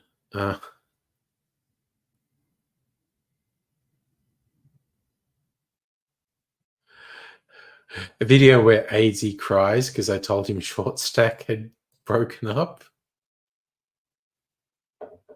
Because I need to, if we're going to keep going with it, how's everyone going? Does everyone want to keep going with the stream? I guess is a question, because we're at a decision point now where I either go to bed or get second wind and keep doing the stream. So if everyone's still up for chatting and whatnot, I think it's a big yes from Safa. Safa wants to keep going. You're awake? Well, that's pretty good, man. There's a few people here. So, okay, so I just need to put something on. I do need to take a pee break. Maybe you're good, exhausted. Yeah, but you had the fun night at the lesbian bar. Honey, you're fading. Stay. Okay. You know what? I'll sink another cocktail. Okay. I'm going to go and get some ice and probably have another drink and maybe have a pee break. But, okay, if we're talking about, you want to see an old video, 12-year-old video of AZ crying because Short Stack broke up? Or can someone come up with something weird from the past that I did a video on that I should put on?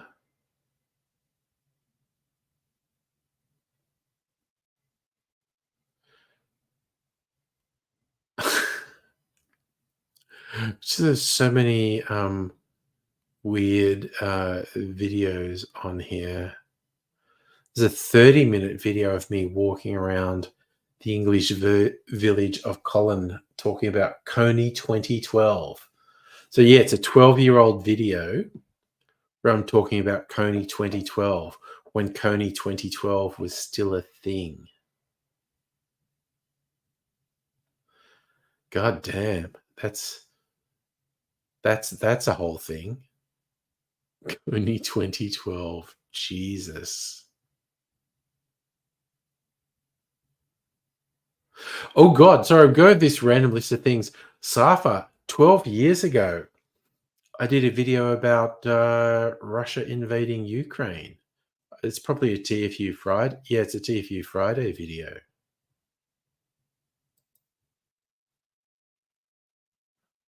Did I get angry at Mitt Romney? I mean, I don't remember. You muted me. Oh God, you showed Soph Lady Snacks. What did she think about Lady Snacks? Honestly, rewatching Lady Snacks made me want to do a new one of it with sort of better production values. But maybe I don't know that I can be bothered to do it really. Oh yeah, no, the person who headed the Coney 2012 thing, who had no idea that it was going to turn into a global thing, and it was too much for them, and they ended up getting high on drugs and running around naked and jacking it in the street. That was fucking wild. That was white saviorism gone feral. I'm glad So found Lady Snacks funny. The backup, it was a real thing that PepsiCo were going to do. It was very strange. So I guess the question is, should I put anything on? I need to go for at least a couple of minutes to have a pee break. Get some more ice. I'm gonna make another drink. It's all. Oh, the whole Coney 2012 thing was fucking wild. I don't know. Can anyone think of any other weird topics I probably covered over the years? Actually, okay, 4 minutes. There's this 4-minute Dalek flight safety video I did. I can probably finish my pee break and getting ice in 4 minutes. I have heard of the movie Long Legs. I don't know about anything. You've got a Coney 2012 poster. Nice. You know, okay, I'm going to do Dalek flight safety video. 11 years ago. When was it? January 2013. God damn. So it's 11 and a half years ago.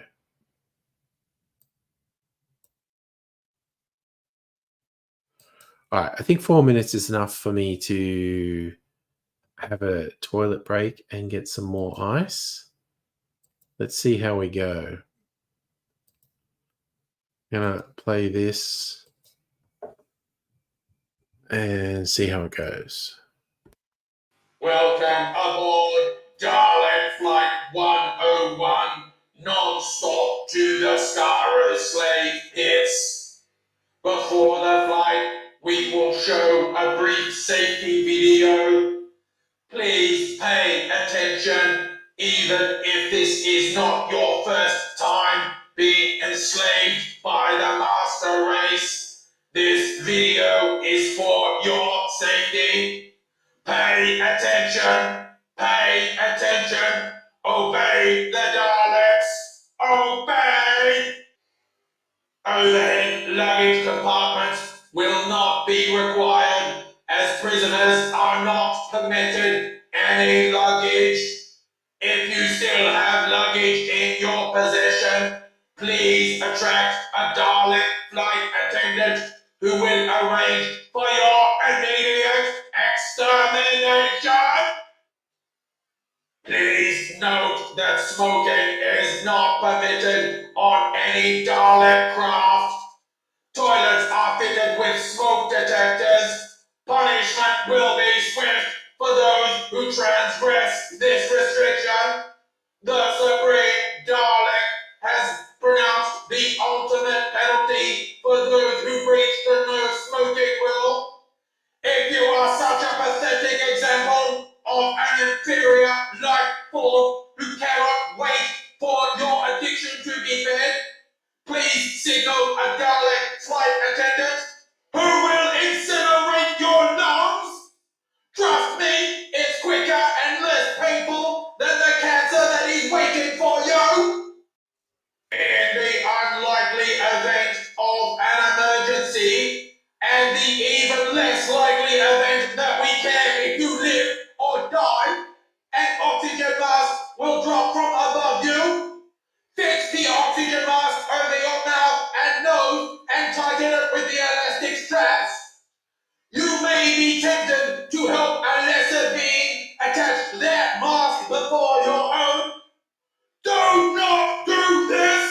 This is a mistake! This is why Daleks are the supreme being! We do not come out for the weak! The weak are left to struggle on their own! Apply your own oxygen mask! Then you may help the young ones. You should look around to familiarize yourself with the location of the nearest emergency escape hatch.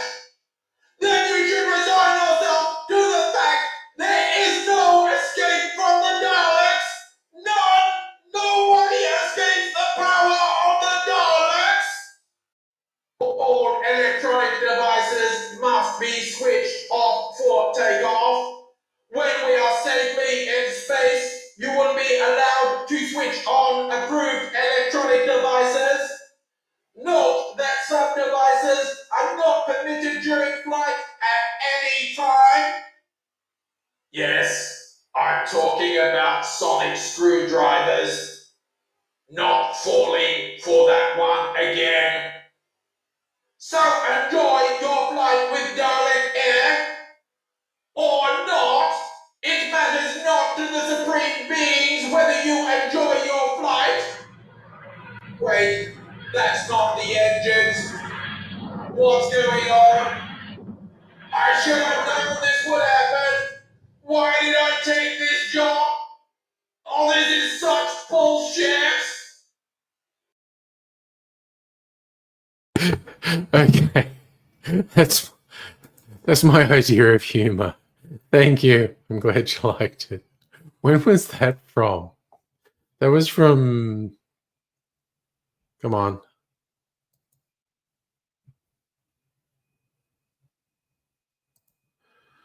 That was from January 14th, 2013. Jesus Christ, that was more than 10 years ago. I don't even remember when I did this shit, honestly.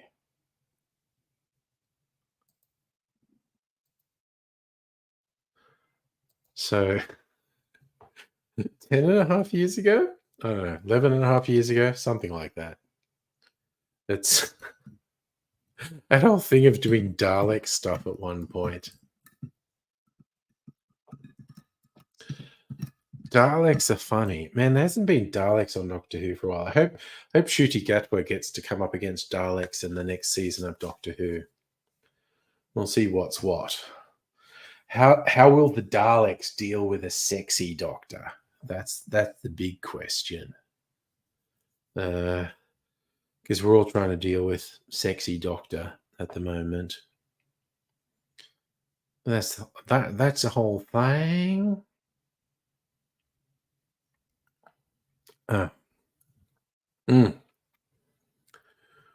Ooh, that's good. Okay, so just randomly playing really old thing. You've got a Dalek Laserdisc. What show is it? I don't know. That was an official BBC licensed Dalek headpiece. So they should have been okay with it. So who knows?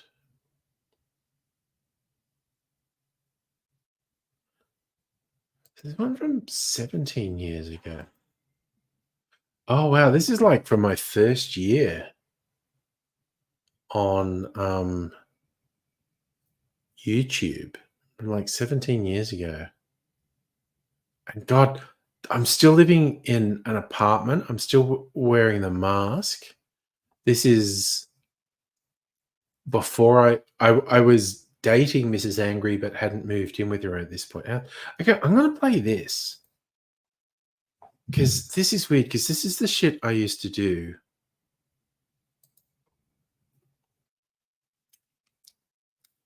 There is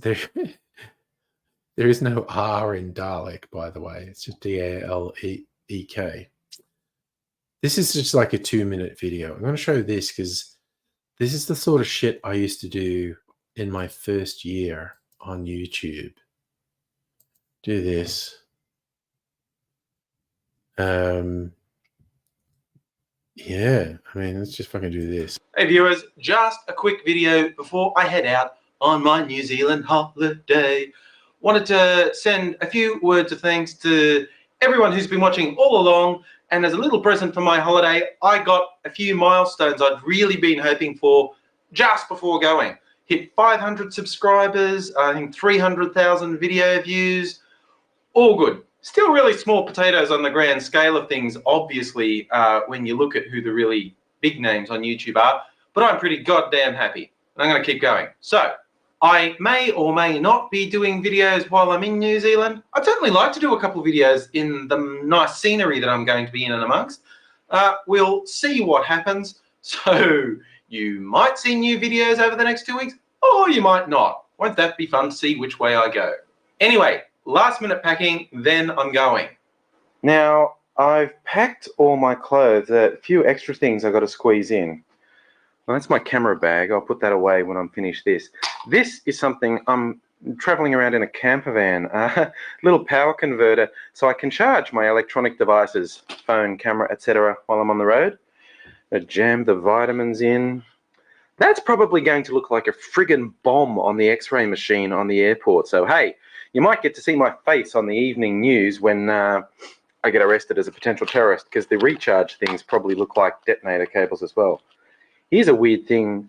I got that as a free gift when I bought something. A supposed electronic mosquito repeller. And I've heard the sandflies are really bad in New Zealand where we're going. So that might come in handy. And I'll tell you what else I'm taking on the holidays. My new MacBook. This is how I might be doing videos while I'm away. If I can find wireless internet access. Of course, there's built-in camera and editing stuff on the MacBook. So, you might be seeing my first MacBook videos. Yeah, might not. We'll see what happens. And yeah, that's a MacBook. That's new. I bought it. Cash. All you pathetic hater, loser wankers who go on about, you can get a job. Bought it cash on a whim. Suck that, bitches. Now, I'm taking the mask, just in case. Hell if I know I'm going to pack it without crushing it beyond all recognition, though. Pack it in socks, maybe. Yeah, that could work. I like pack a bunch of my socks in it. And yeah, this is probably not going to work. So if I make videos with the mask, it's probably going to be all bent, weird, distorted, and I'll make a new one when I get back. But I'm almost packed. Off to the airport. Catch you later, viewers. How about, okay, MacBook. I forgot I ever fucking bought a MacBook. It's probably still around somewhere. No, I don't use Apple. I use Windows machines. But the mask, yeah, the mask is pretty wild. That's the thing I used to do. But how's that for me being excited about milestones? 500 subscribers. I ended up getting like 30,000 subscribers at my peak on YouTube. And I was excited at 300,000 views. I ended up with like something like 40 million views or something. But that's also made me want to maybe find a New Zealand video.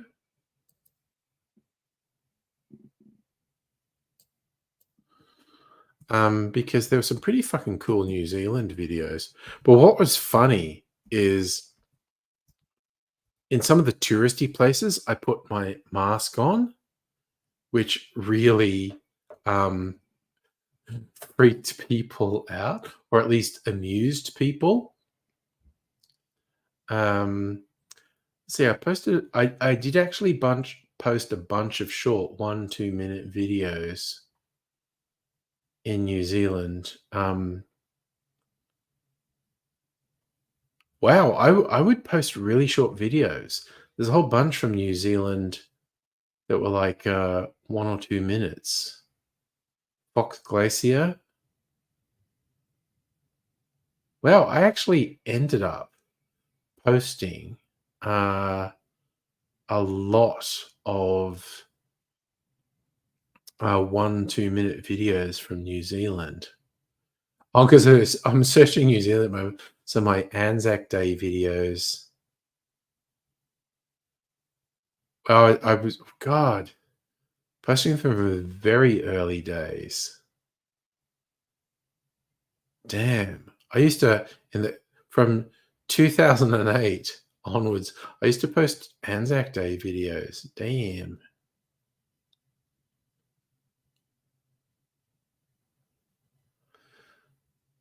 That's pretty wild. That's pretty strange. Have you ever seen a jellyfish? That shit's crazy. Man, I posted a bunch of shit on YouTube for real. It's freaky how much I posted on YouTube.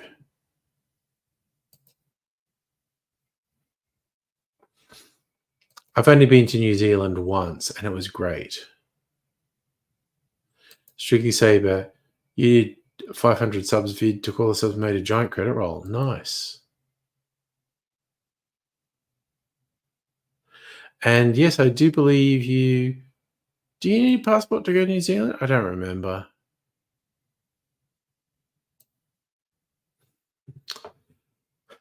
Man. It's like I've just posted like thousands of videos to YouTube. It's absolutely fucking wild. How many things? Oh my god, my nerd video where I posted stuff saying I was nerdier than anyone else, and it wasn't intended to be a challenge, but heaps of people took it as a challenge and posted their nerd shit saying they were nerdier than me. It's wild.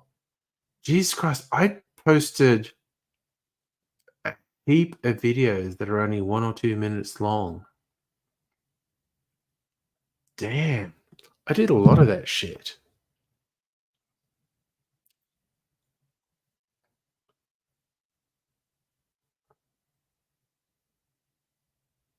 Wowzers.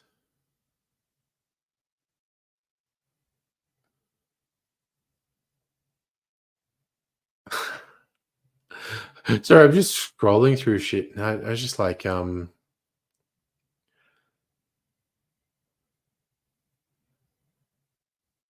I posted a lot of stuff. She's like, shit, I do not remember, like, at all.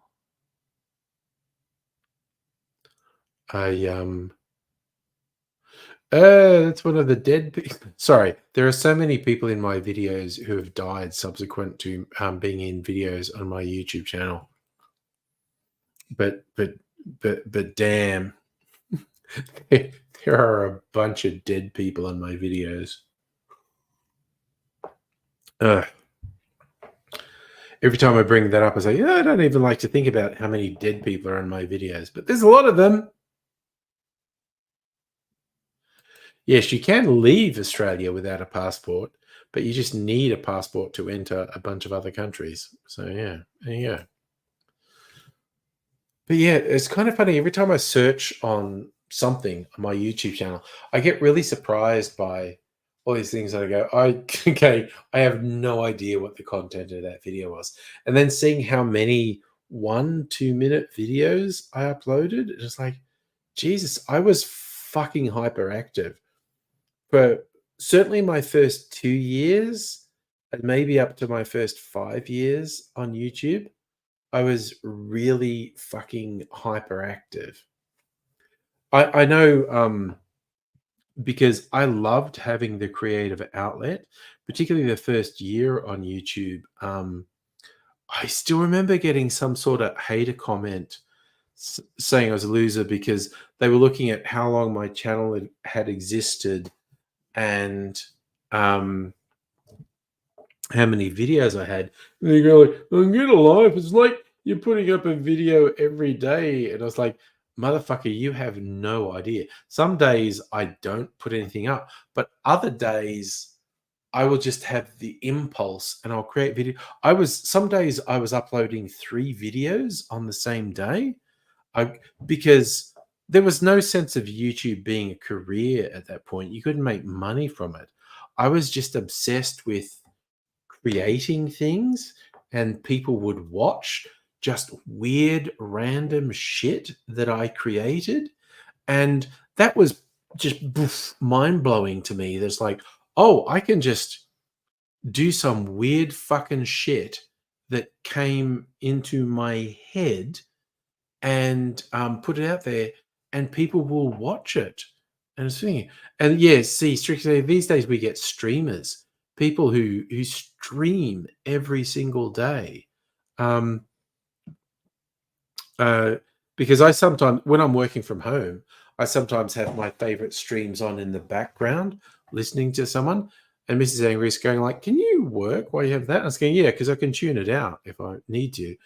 But and because she hears the same voices and she's going, "Do they do that every day?"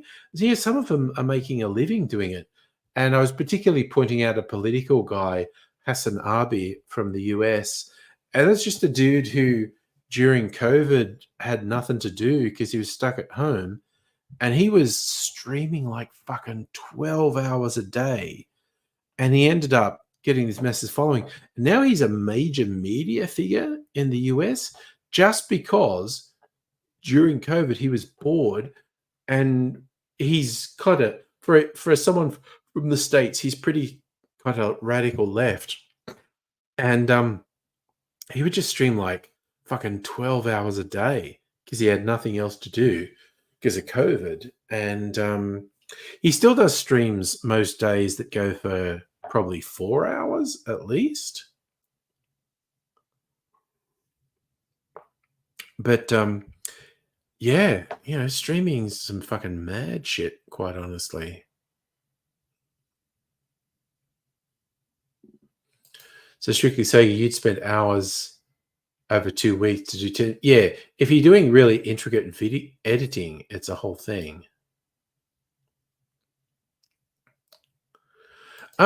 Chris still posts stuff on Twitter. I guess that's where I see Chris mostly, our freedom man.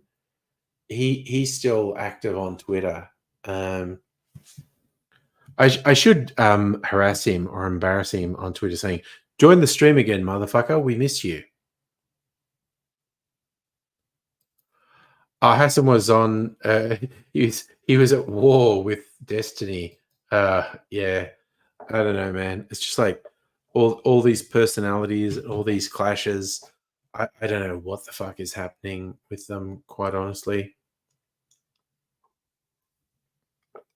So I can't keep up with various controversies and who's fucking going at who. Okay, what's Chris's Twitter? Let's see if I can bring it up.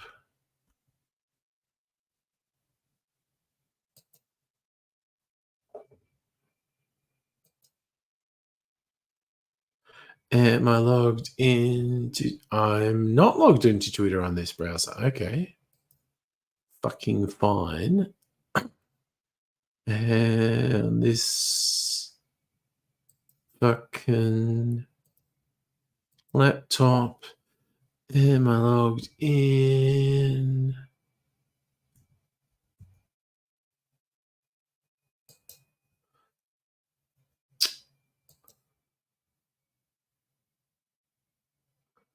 Get absolutely fucked, browser. Where's my phone? Because I am logged in on my phone. Where are we up to? Oh, H3H3. God, that's another fucking thing, honestly. Hassan and Ethan. Yeah, Ethan's a lefty, basically. Oh, were they on opposite sides when talking about Palestine? See, I don't know enough about these people to know. Anyway, fucking Twitter, man. Discord's been able to access photos. I kind of want Discord to still have access to my photos. Thank you, iPhone.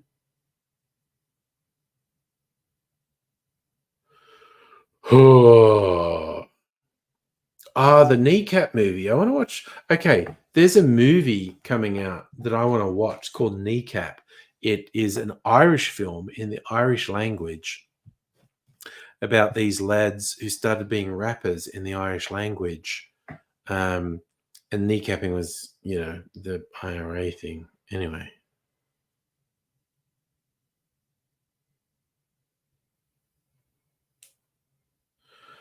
Okay. I got to see which of my followers.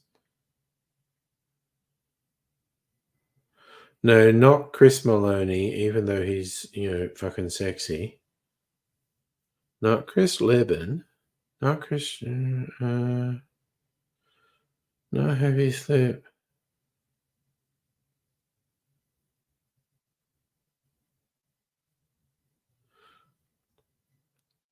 But hey, does Happy Slip still post on Twitter? 28th of the 6th. She still performs. She's fucking awesome. She's OG YouTuber. But she doesn't use Twitter as a general rule. But she was a great OG YouTuber. Happy Slip. Oh, you're going to see Beetlejuice in the cinemas?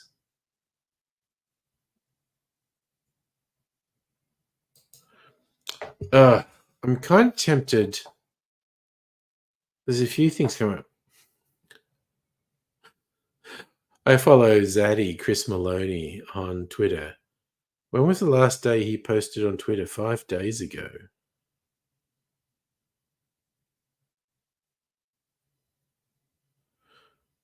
Okay, so he doesn't post much on Twitter anymore. But Chris Maloney, aka the detective from Law and Order, he's pretty cool.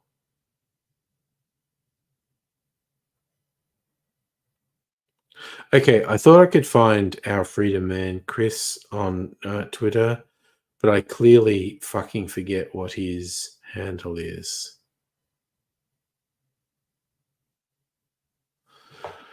Say la vie.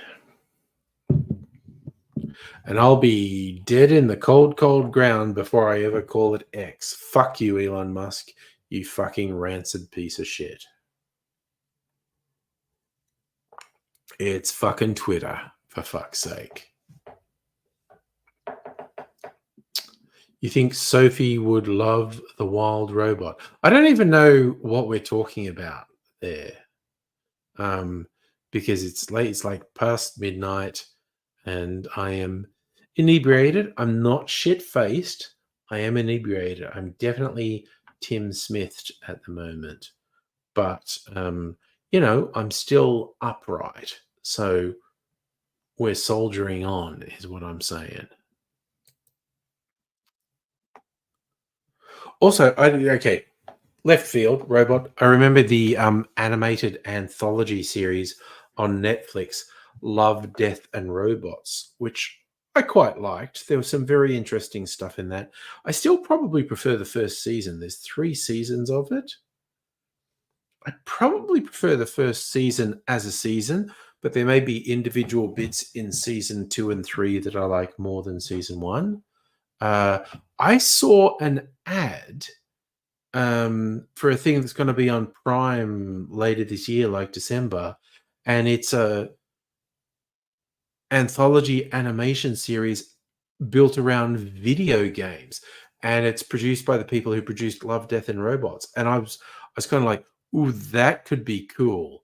It's a whole bunch of different animation styles, and telling stories inspired by really well-known video games. And that's coming out on Prime before the end of the year. I think it's called Secret Level. It looks pretty fucking cool, honestly. You're playing a computer game called Shapes too. I don't think I know that one.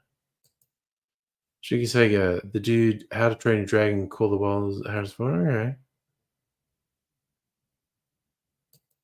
Yeah. I like the different animation styles in Love, Death, and Robots, and that's apparently what they're doing with this video game series, which I think is called Secret Level. But it's an anthology of animations in really different styles, inspired by a whole bunch of really well-known video games. Kind of looks cool. Holy shit. Is this, when you're saying Emmanuel, you mean 70s softcore porn? Yes. Fucking reboot 70s softcore porn. Hairy armpits and pubes, preferably. Fuck yeah.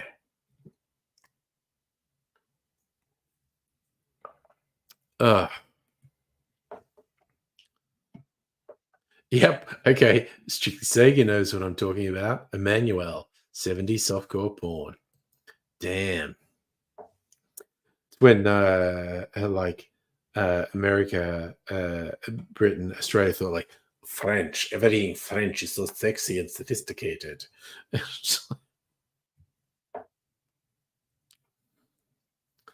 Look, it's not an Emmanuel reboot if it doesn't have hairy armpits and pubes, is all I'm saying.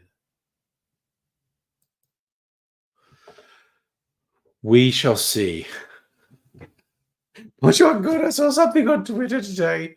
No, but you know when people post things that's supposed to be like cringe from right wingers, and I know across all social media, there are trolls, and it's kind of like people talk about flat earthers. All the flat earth forums are infested with trolls who are posting outlandish shit, trying to get the hardcore flat earthers to believe the outlandish shit they post. And so it's kind of the same on every political platform. There's trolls who are just trying to wind people up and post crazy shit. But there was this one, and it's like so stupid. It's like, okay, I can genuinely believe these kind of right-wing misogynist dorks are this stupid. But also, I think maybe it's a troll trying to win that. But it's essentially a picture of a woman, and she's wearing like I think it was like a crochet bikini, but she had her arms up here, and she had hairy armpits, and there were apparently all these dudes arguing in the comments that women don't have underarm hair, that only men have underarm hair, and it's like, okay, on the one level, I can believe these fucking weirdos are so detached from reality that they think women don't have underarm hair. But on another level, it's like, maybe it's just someone trolling. I don't know. Fuck. Everything's too weird and fucked up. It's shit. I just don't know.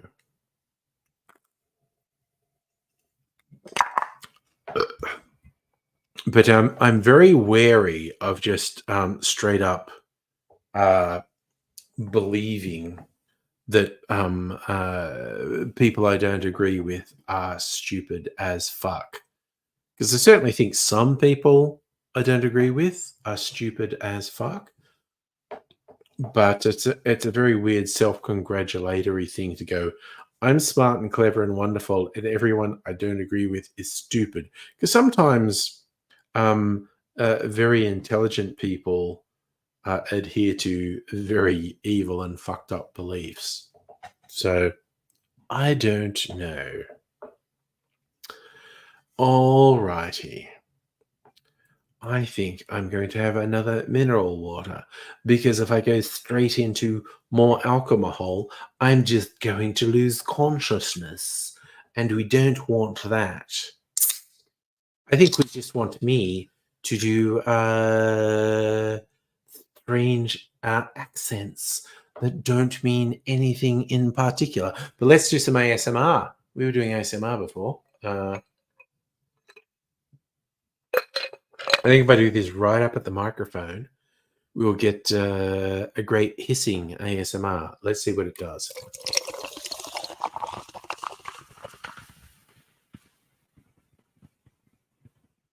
Is that good hissing ASMR?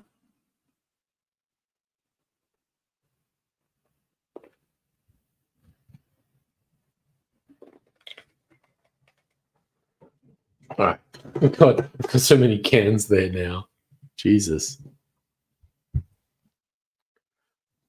Was the bubbles good ASMR, Safa? I thought it might be good ASMR. Was it an English accent or was it just a shit nondescript accent? I don't know. We have reached that period of the night where I am a combination of Tim Smithed and tired, where I might say or do anything, quite honestly. So I think if I drink more of the mineral water, I'll be hydrated, and this will help ensure I'm not hungover in the morning. It's making noise. I don't think the microphone will pick it up, but okay. It's making noises still. Oh, yum. That's fucking yum. What's that flavor? Passion fruit and pineapple. Pretty good. Sounded. Okay, we're arguing about technical thing. Okay. Tell Soph I'm not quite that drunk. I'm not really. Also, I don't want to traumatize anyone with stripping.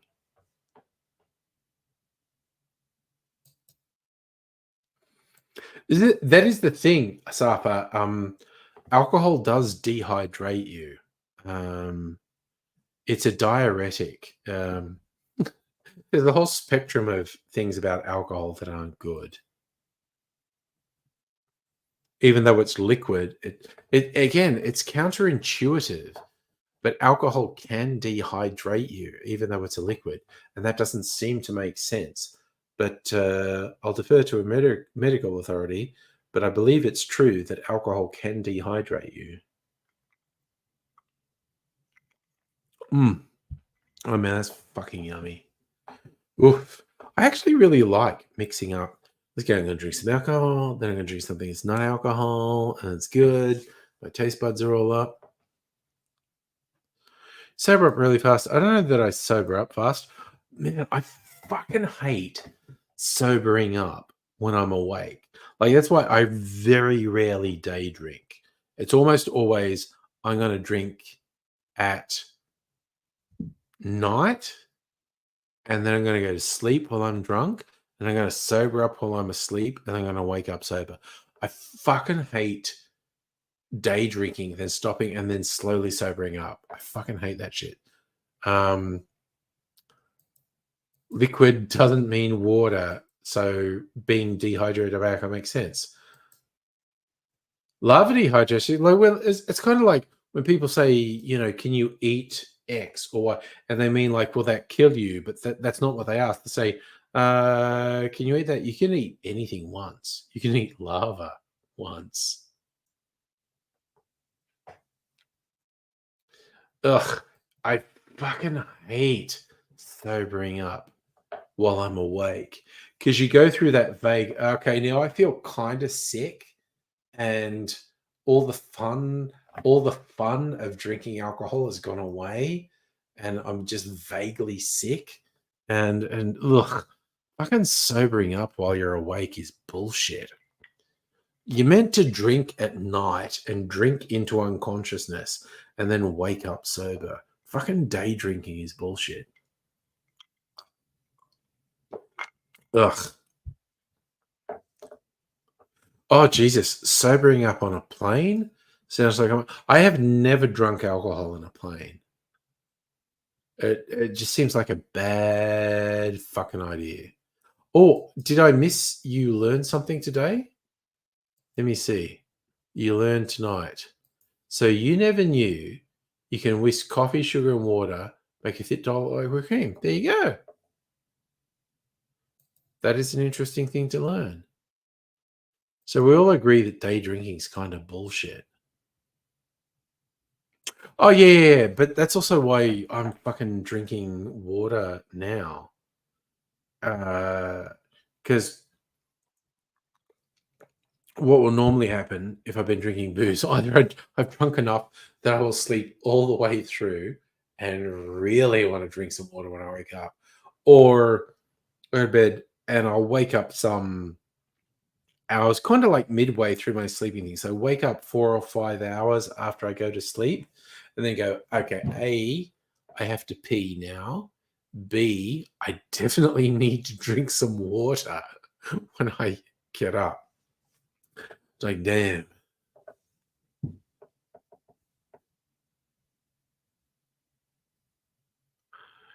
You like cocktail of the week? What are we talking about with cocktail of the week? Oh my God, Safa. Day drinking for rich pricks at the Melbourne Cup. Holy fuck, Melbourne Cup is funny when you're in the CBD and you get these really overdressed people in the middle of the day who are shit-faced fucking drunk. Oh my God, that's fucking weird. So Strictly Sega, what should we do? Cocktails, do a cocktail of the week. I mean, okay, you know what? Seriously, I've uploaded videos into fucking December. So I think I need to gear up for the next week. I need to do a retrospective, my favorite cocktails of the year.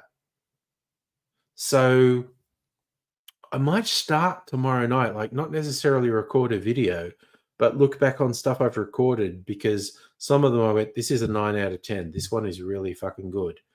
I need to nail it down to kind of what I think were my 3 favorite cocktails of the year and make them again.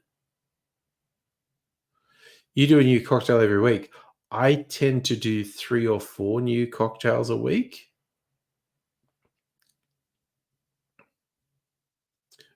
Would Melbourne Cup be boring sober? I would not go, honestly.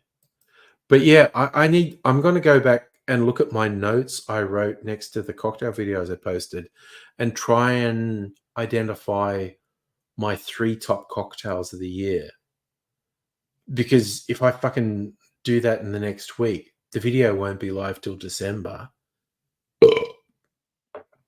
So I think that's what I'll do. Okay, so you made these cocktails this week. Oh God, that's real fucking easy to look at what was my favorite each week. In fact, okay, let's friggin' do it, honestly.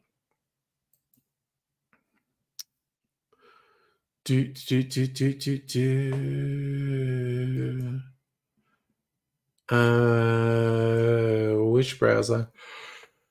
Where's my cocktail? Oh. What channel's that? No, that's fuck no.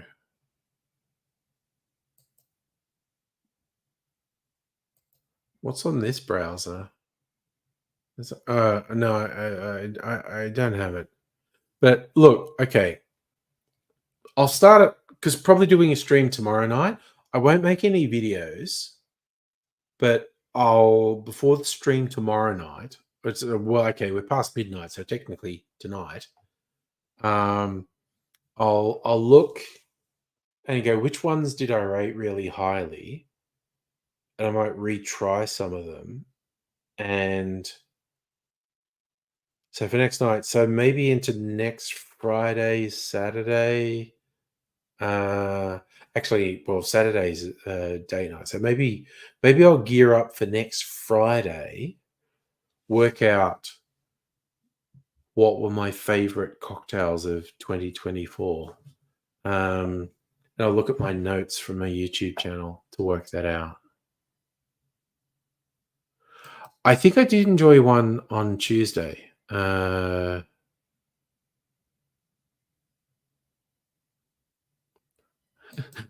I being all serious with my elbows crossed? Maybe. Oh, fucking Sidecar is an awesome cocktail. That one, yeah, that Dalgona Martini you did, that looked intense. It's the whole thing. Am I logged into my cocktail channel on Firefox on this fucking laptop? Let me just see. Launch Firefox. Oh, dude, fuck off, honestly. Yes, I am logged in as Angry Cocktails on Firefox. Okay. That's how I do my Jesus Christ. Come on, dude.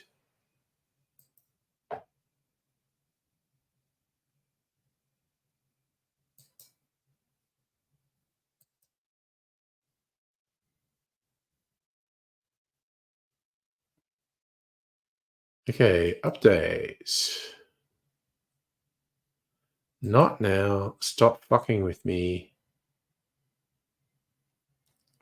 Okay. Jesus Christ. That took a while. My videos. Oof. So I'm looking at the ones. Jesus Christ, I have so many videos. Rows per page. Let's do 50. So if I'm doing every second day, I got about 150 videos for the year. Okay. Or more. What was that one?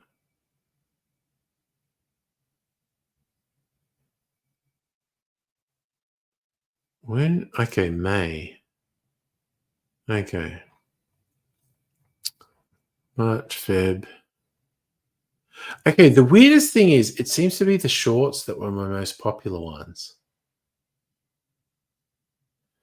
Yes. Doing a shoey. Jesus Christ. Oh God, who remembers? Who remembers I did a fucking shoey on New Year's Eve? Jesus Christ. Honestly.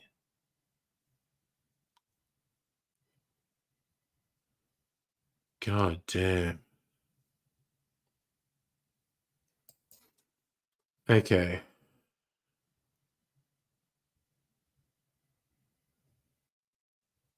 I feel like the ones I liked most were fucking shorts, which was ridiculous. Now let's do 50 arrows.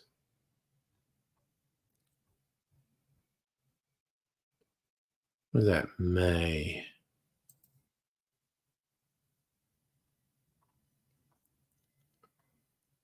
All right. March, February, January. Okay. I feel like the ones I really liked, I put a thing saying this is a 9 out of 10. Just looking. Oh, the obituary. Okay, so that was from March. The obituary martini, which is a tequila martini, which I was just like, this is fucking awesome. Okay, so I think that's one of my contenders for cocktail of the year, the obituary.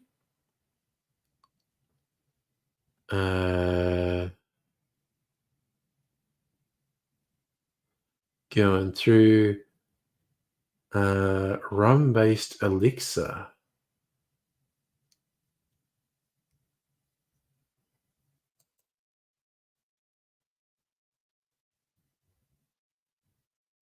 Okay, I said that's a 9 out of 10.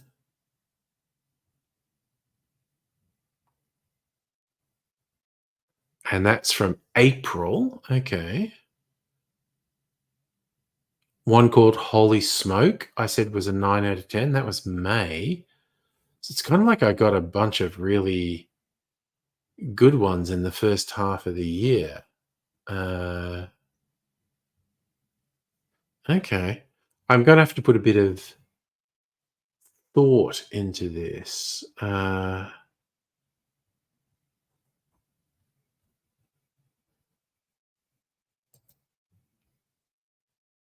Okay. Those 3 that I rated 9 out of 10.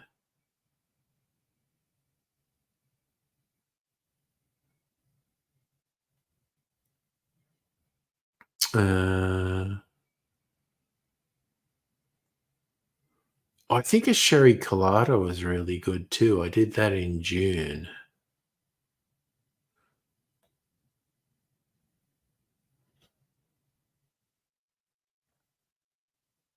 Huh. Oh, an old-fashioned meets a Manhattan. The Old Aroma, I rated 9 out of 10. That was in August. So that's only just got live.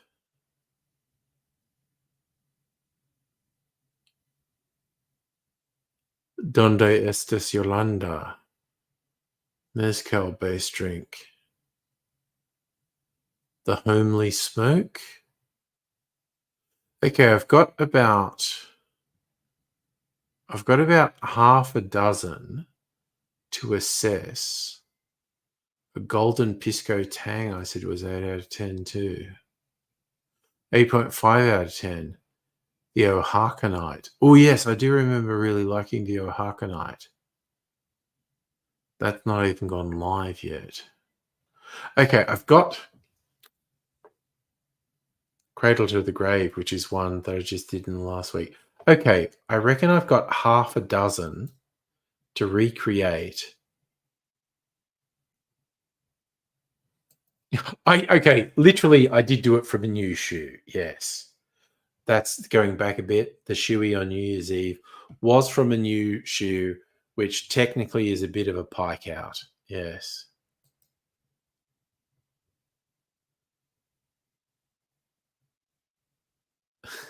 He checked if I did a shoey. I did a shoey. Yeah, I think I didn't stay up much past midnight. Yeah. What do you?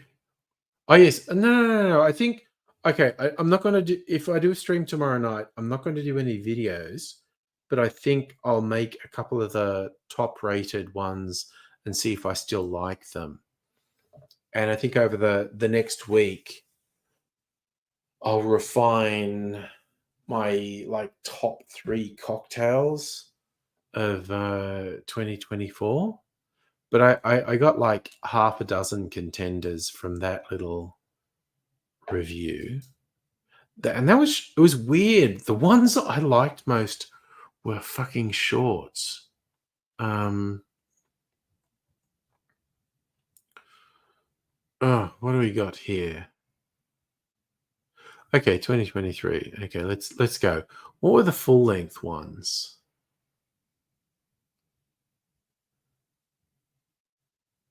Oof, I probably have to retry Milk Clarification with no citrus.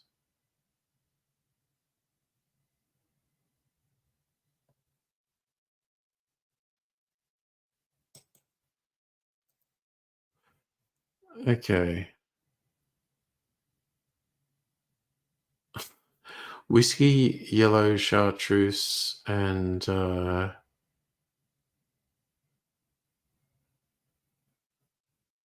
dry vermouth. Okay. Where are we?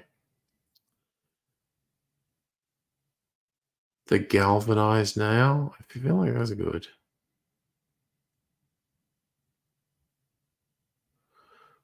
What was the night tripper?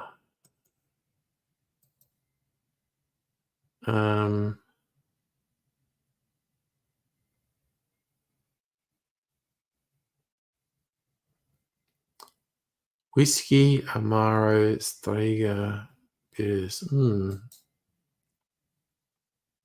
Absinthe, Negroni.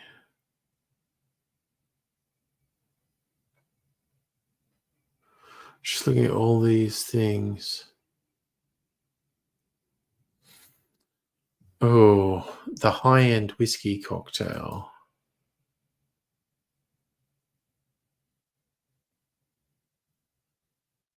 Damn.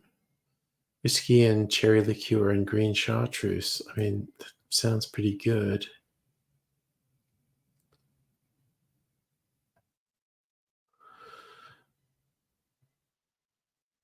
Okay. Vanilla macchiato. I described this as one of my favorite things I made recently. So whiskey, coffee liqueur, vanilla syrup.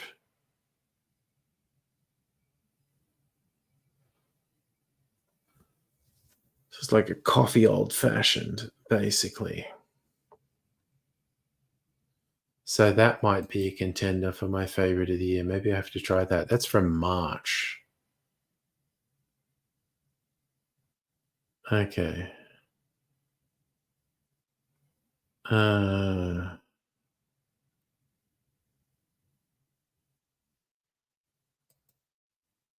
was this one? Fruit and nut chocolate. What the fuck was that? Fruit and nut chocolate martini. No, I don't think that was. Coconut rum. What's this? Cocoa Grony. Coconut rum aperitivo vermouth. I gotta go through these.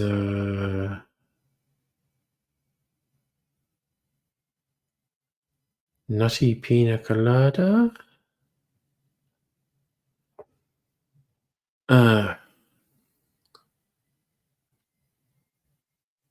Pink taxi. Jesus Christ. Actually, fuck me. It's that long ago I did the Elysian Whiskey Bar video. Jesus Christ. I've got to get my shit together. A sec. Drambuie Espresso. What did I say about this?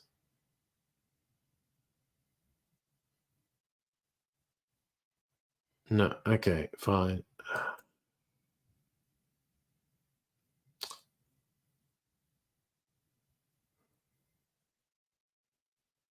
Peaches and whiskey was a bit of a thing. Yeah, okay.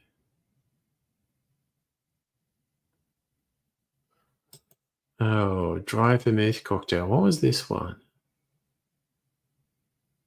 Sweet vermouth, orange liqueur, amaro.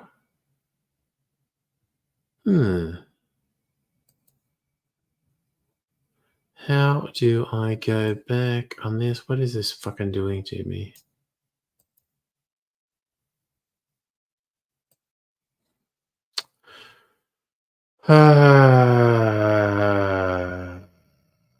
Long iced tea. Australian unicorn. Martini.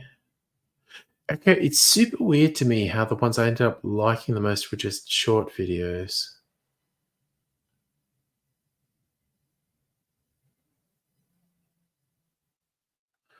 Oh,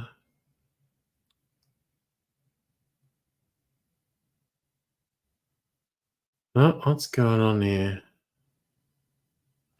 No, okay, well, I reckon I've got like half a dozen potentials for cocktail of the year.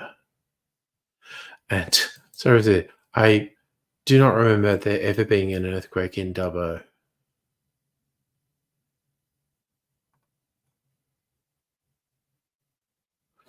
Oh, yes.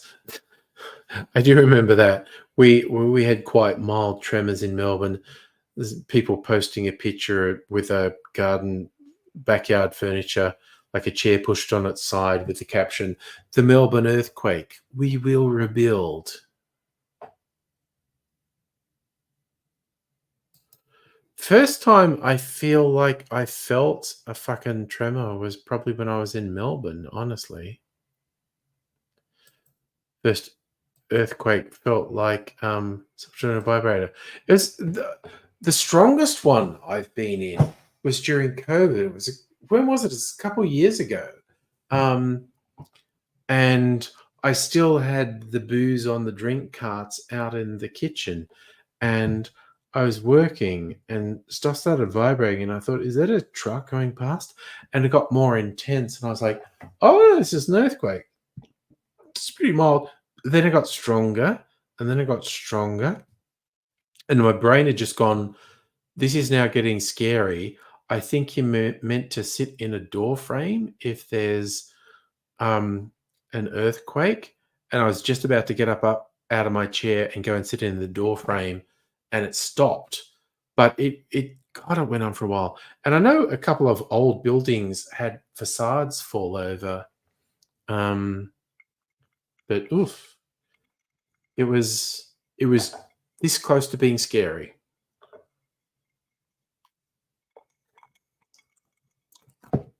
And I do remember once, this is maybe 10 years ago, working in the city, and things were vibrating and shaking. But where I was the office, there was one of the laneways, like Flinders Lane behind us. And I thought, I was sitting there going, is there a big truck going down the lane? Because it felt like the sort of vibration you get from a big truck going by. And it went on for a while. I went, that's not a truck. This is a tremor. And I was like, oh. But it never got bigger than that. But the one that happened a couple of years ago, got this close to being scary. I was like, damn.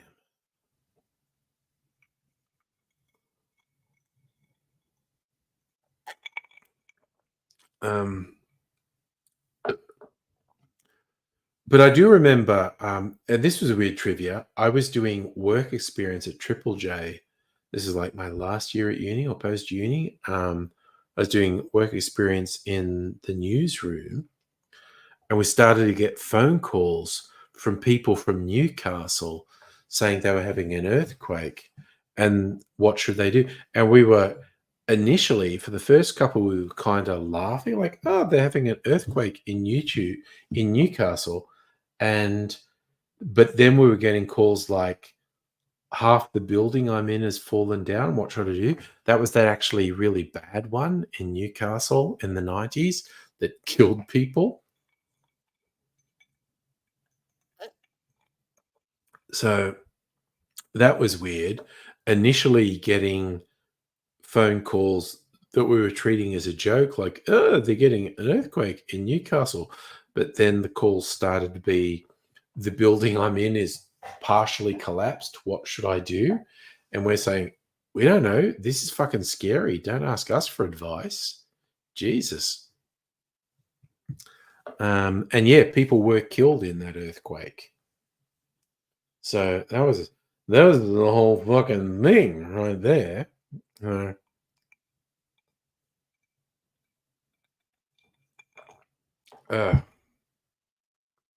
Yes. Well, I think 000 was overloaded when the Newcastle earthquake happened. And some people just thought, I'm going to call the radio station and say, what the fuck is happening? I was like, damn. Do they say go under tables? I don't know. I just feel like there's a thing for people in Los Angeles who are kind of used to earthquakes and half expecting a serious one. You guys do faves. Oh, god damn. Oof. It's a whole thing, is what I was. It was definitely pre-internet. Yeah. It was definitely pre-internet. You made sandwiches. Fucking nice. Hell yeah. I bought a fucking sourdough baguette this afternoon, so I'd have something really nice for breakfast. And how I freshen it up is I butter it and then put it on sandwich press so it toasts a little, but then the butter melts into it and makes it all moist.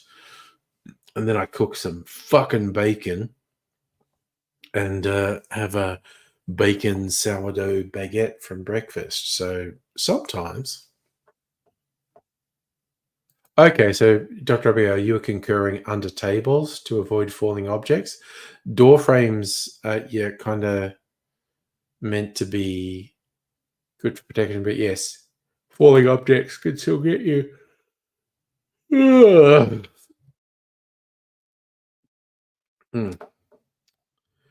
Yeah, if we ever got a real natural disaster like a destructive earthquake or a fucking storm that tore houses apart, like we could technically get a tornado, a twister, or something. It's extremely unlikely, but it's possible. Not like those US states where they get the destructive twisters every fucking year.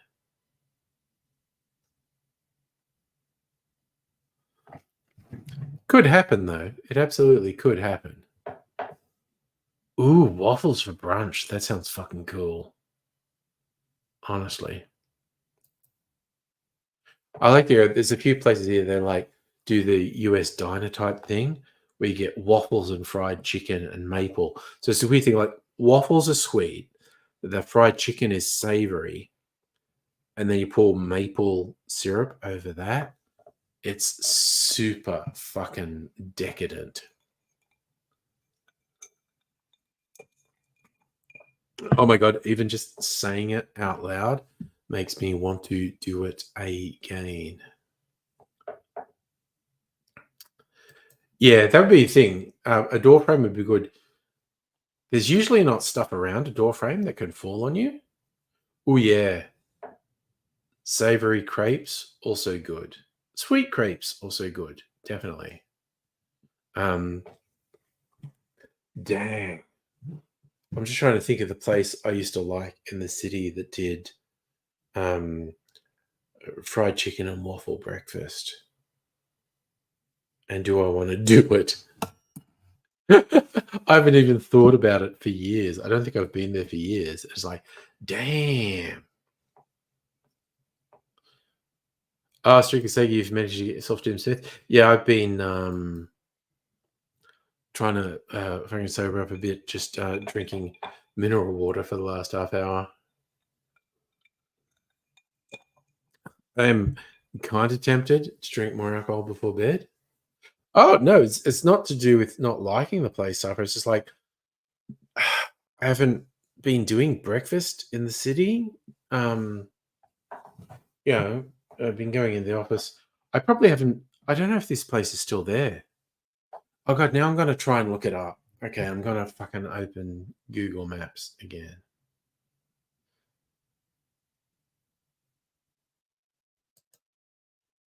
Try and remember what this place was called.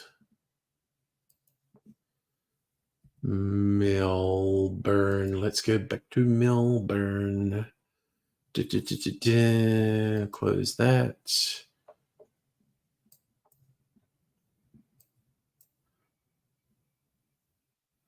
Docklands. This place was somewhere near Hosier Lane.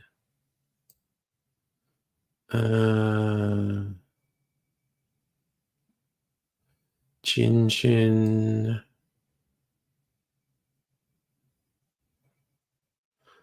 Oh, is that where Eau de Vie is? Sorry, I'm just finding it's like a bar that I've always wanted to go to that I've never been to. Is that really where Eau de Vie is? Okay. Fuck. I'm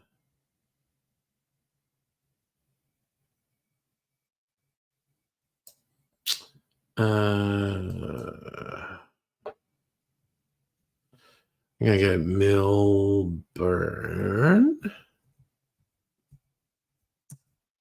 American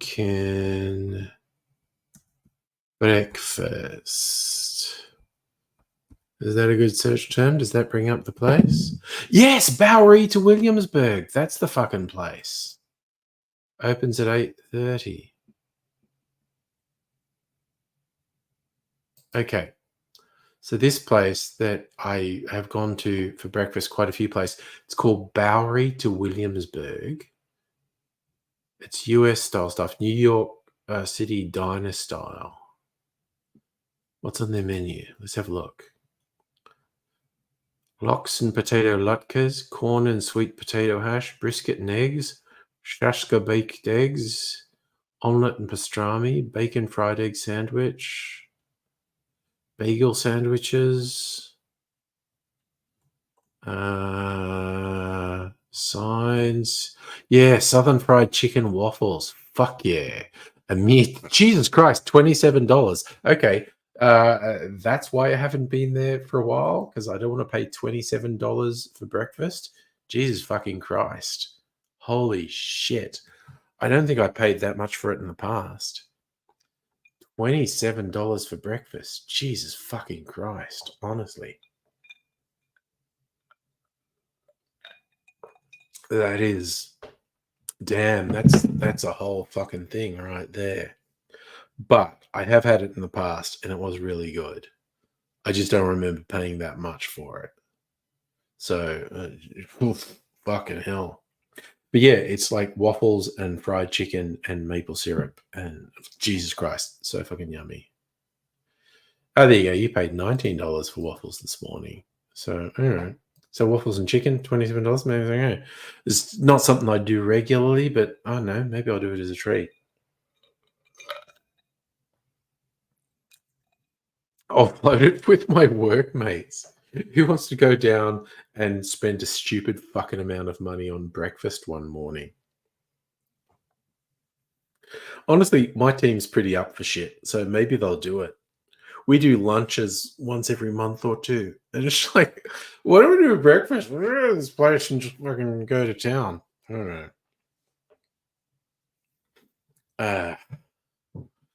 There you go. But I freaking love that I worked out I'd find it by searching Melbourne American breakfast. And I fucking found it. Bowery to Williamsburg. But also, what else showed up in that search now that I think about it? Oh yeah, Operator Diner. I've been there. Third Wave Barbecue. Yeah. Okay. Oh well, I found what I was looking for, and I feel like I accomplished something by doing that. Oh. All right. Ugh. Okay. Ugh. That suburb, that is in Melbourne CBD. Bowery to Williamsburg.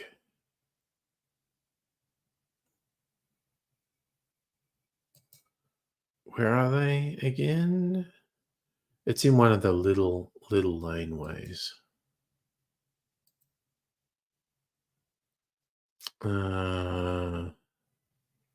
Oliver Lane.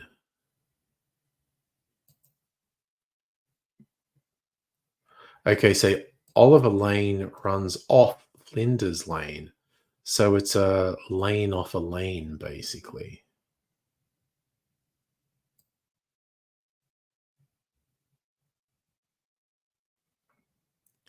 So yeah, Oliver Lane runs between Flinders Street and Flinders Lane. So it's 90 degrees to Flinders Lane and 90 degrees to Flinders Street. And it's just past Russell Street.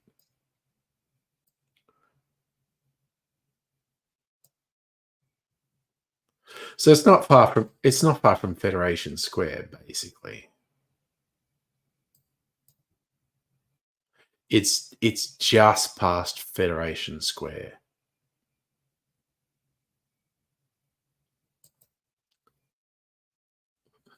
Yeah, I mean it's good, Safa. It's just expensive. Oh, what a camera! Oh God, 1 o'clock. Maybe I should go to bed. Honestly.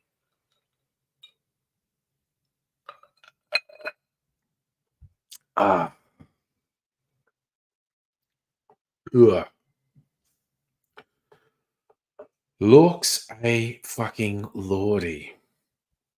I at the very least have to have yet another pee break. I don't think it's that many. It's like, what about 5 hours into the stream? And I only had 2 pee breaks. Yeah. Yeah, I think I should go to bed now. Oh, but you know what I'm going to finish with? Seeing I just made this week, and then I tasted it last night. It's really good. My my dark liqueur. in my alien head.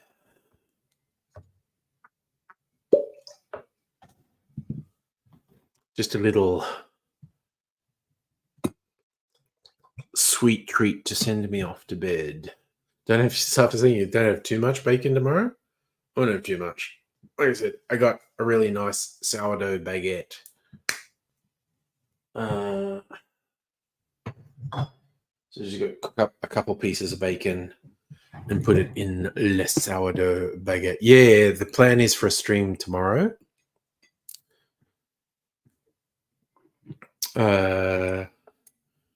So I don't think I'll make any videos tomorrow, but I think I will extend off what we're talking tonight. Try and identify what I think were my favorite cocktails of the year based on all the videos I made, and start remaking a couple of them and nail down which were actually my favorites of the year. And then by maybe next Friday night, make a video. These were my favorite cocktails of 2024, because as I said, I've already got videos uploaded into December. So I feel like I can do that. Oh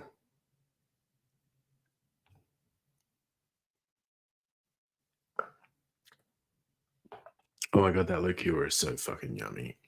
Oh man, I make good shit. That is so fucking yummy. What do I got in these fucking barrels? Because I barrel aged this liqueur once and it was even better. So I got the rye you make, the cheap whiskey, which I should. Oh, and the spiced rum. Okay, I was going to put the spiced rum in for at least a month.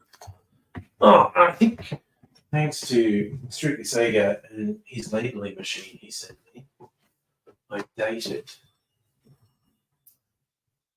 Whiskey's 20th August, 27th July. Ooh, that's been there almost a month.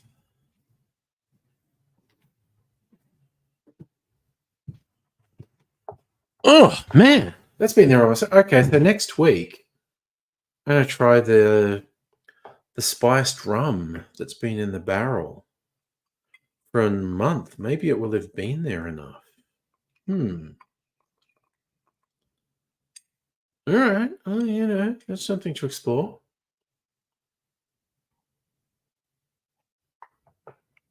Oh. The rye new make's been there about a month longer. Last time I tasted that, it was really fucking yum. I think it was a couple of weeks ago. Oof. But yes, maybe make this liqueur again. And barrel age it to make it even freaking better. So I think I'll round things off by having a cherry. Yeah. Oh yeah, that's shit. That's so fucking yummy. All right. Okay, so I've been relatively responsible tonight. Didn't get much more than half Tin Smith. And I drank 3 cans of mineral water. All right. So I really have to piss again before I go to bed. And I'm probably going to wake up again in about 3 hours, 3 or 4 hours having to piss again. But I'll survive. All right. So you fine and funky people, take care. And I'm planning to do a Saturday night stream. Not a super long one, but we'll see what happens. I feel like I've held it, even though I'll be a bit sleepy, I won't be fucked up from excessive alcohol consumption. So we'll see what happens for a Saturday night stream. Y'all take care, and I'll see you another time. Bye for now.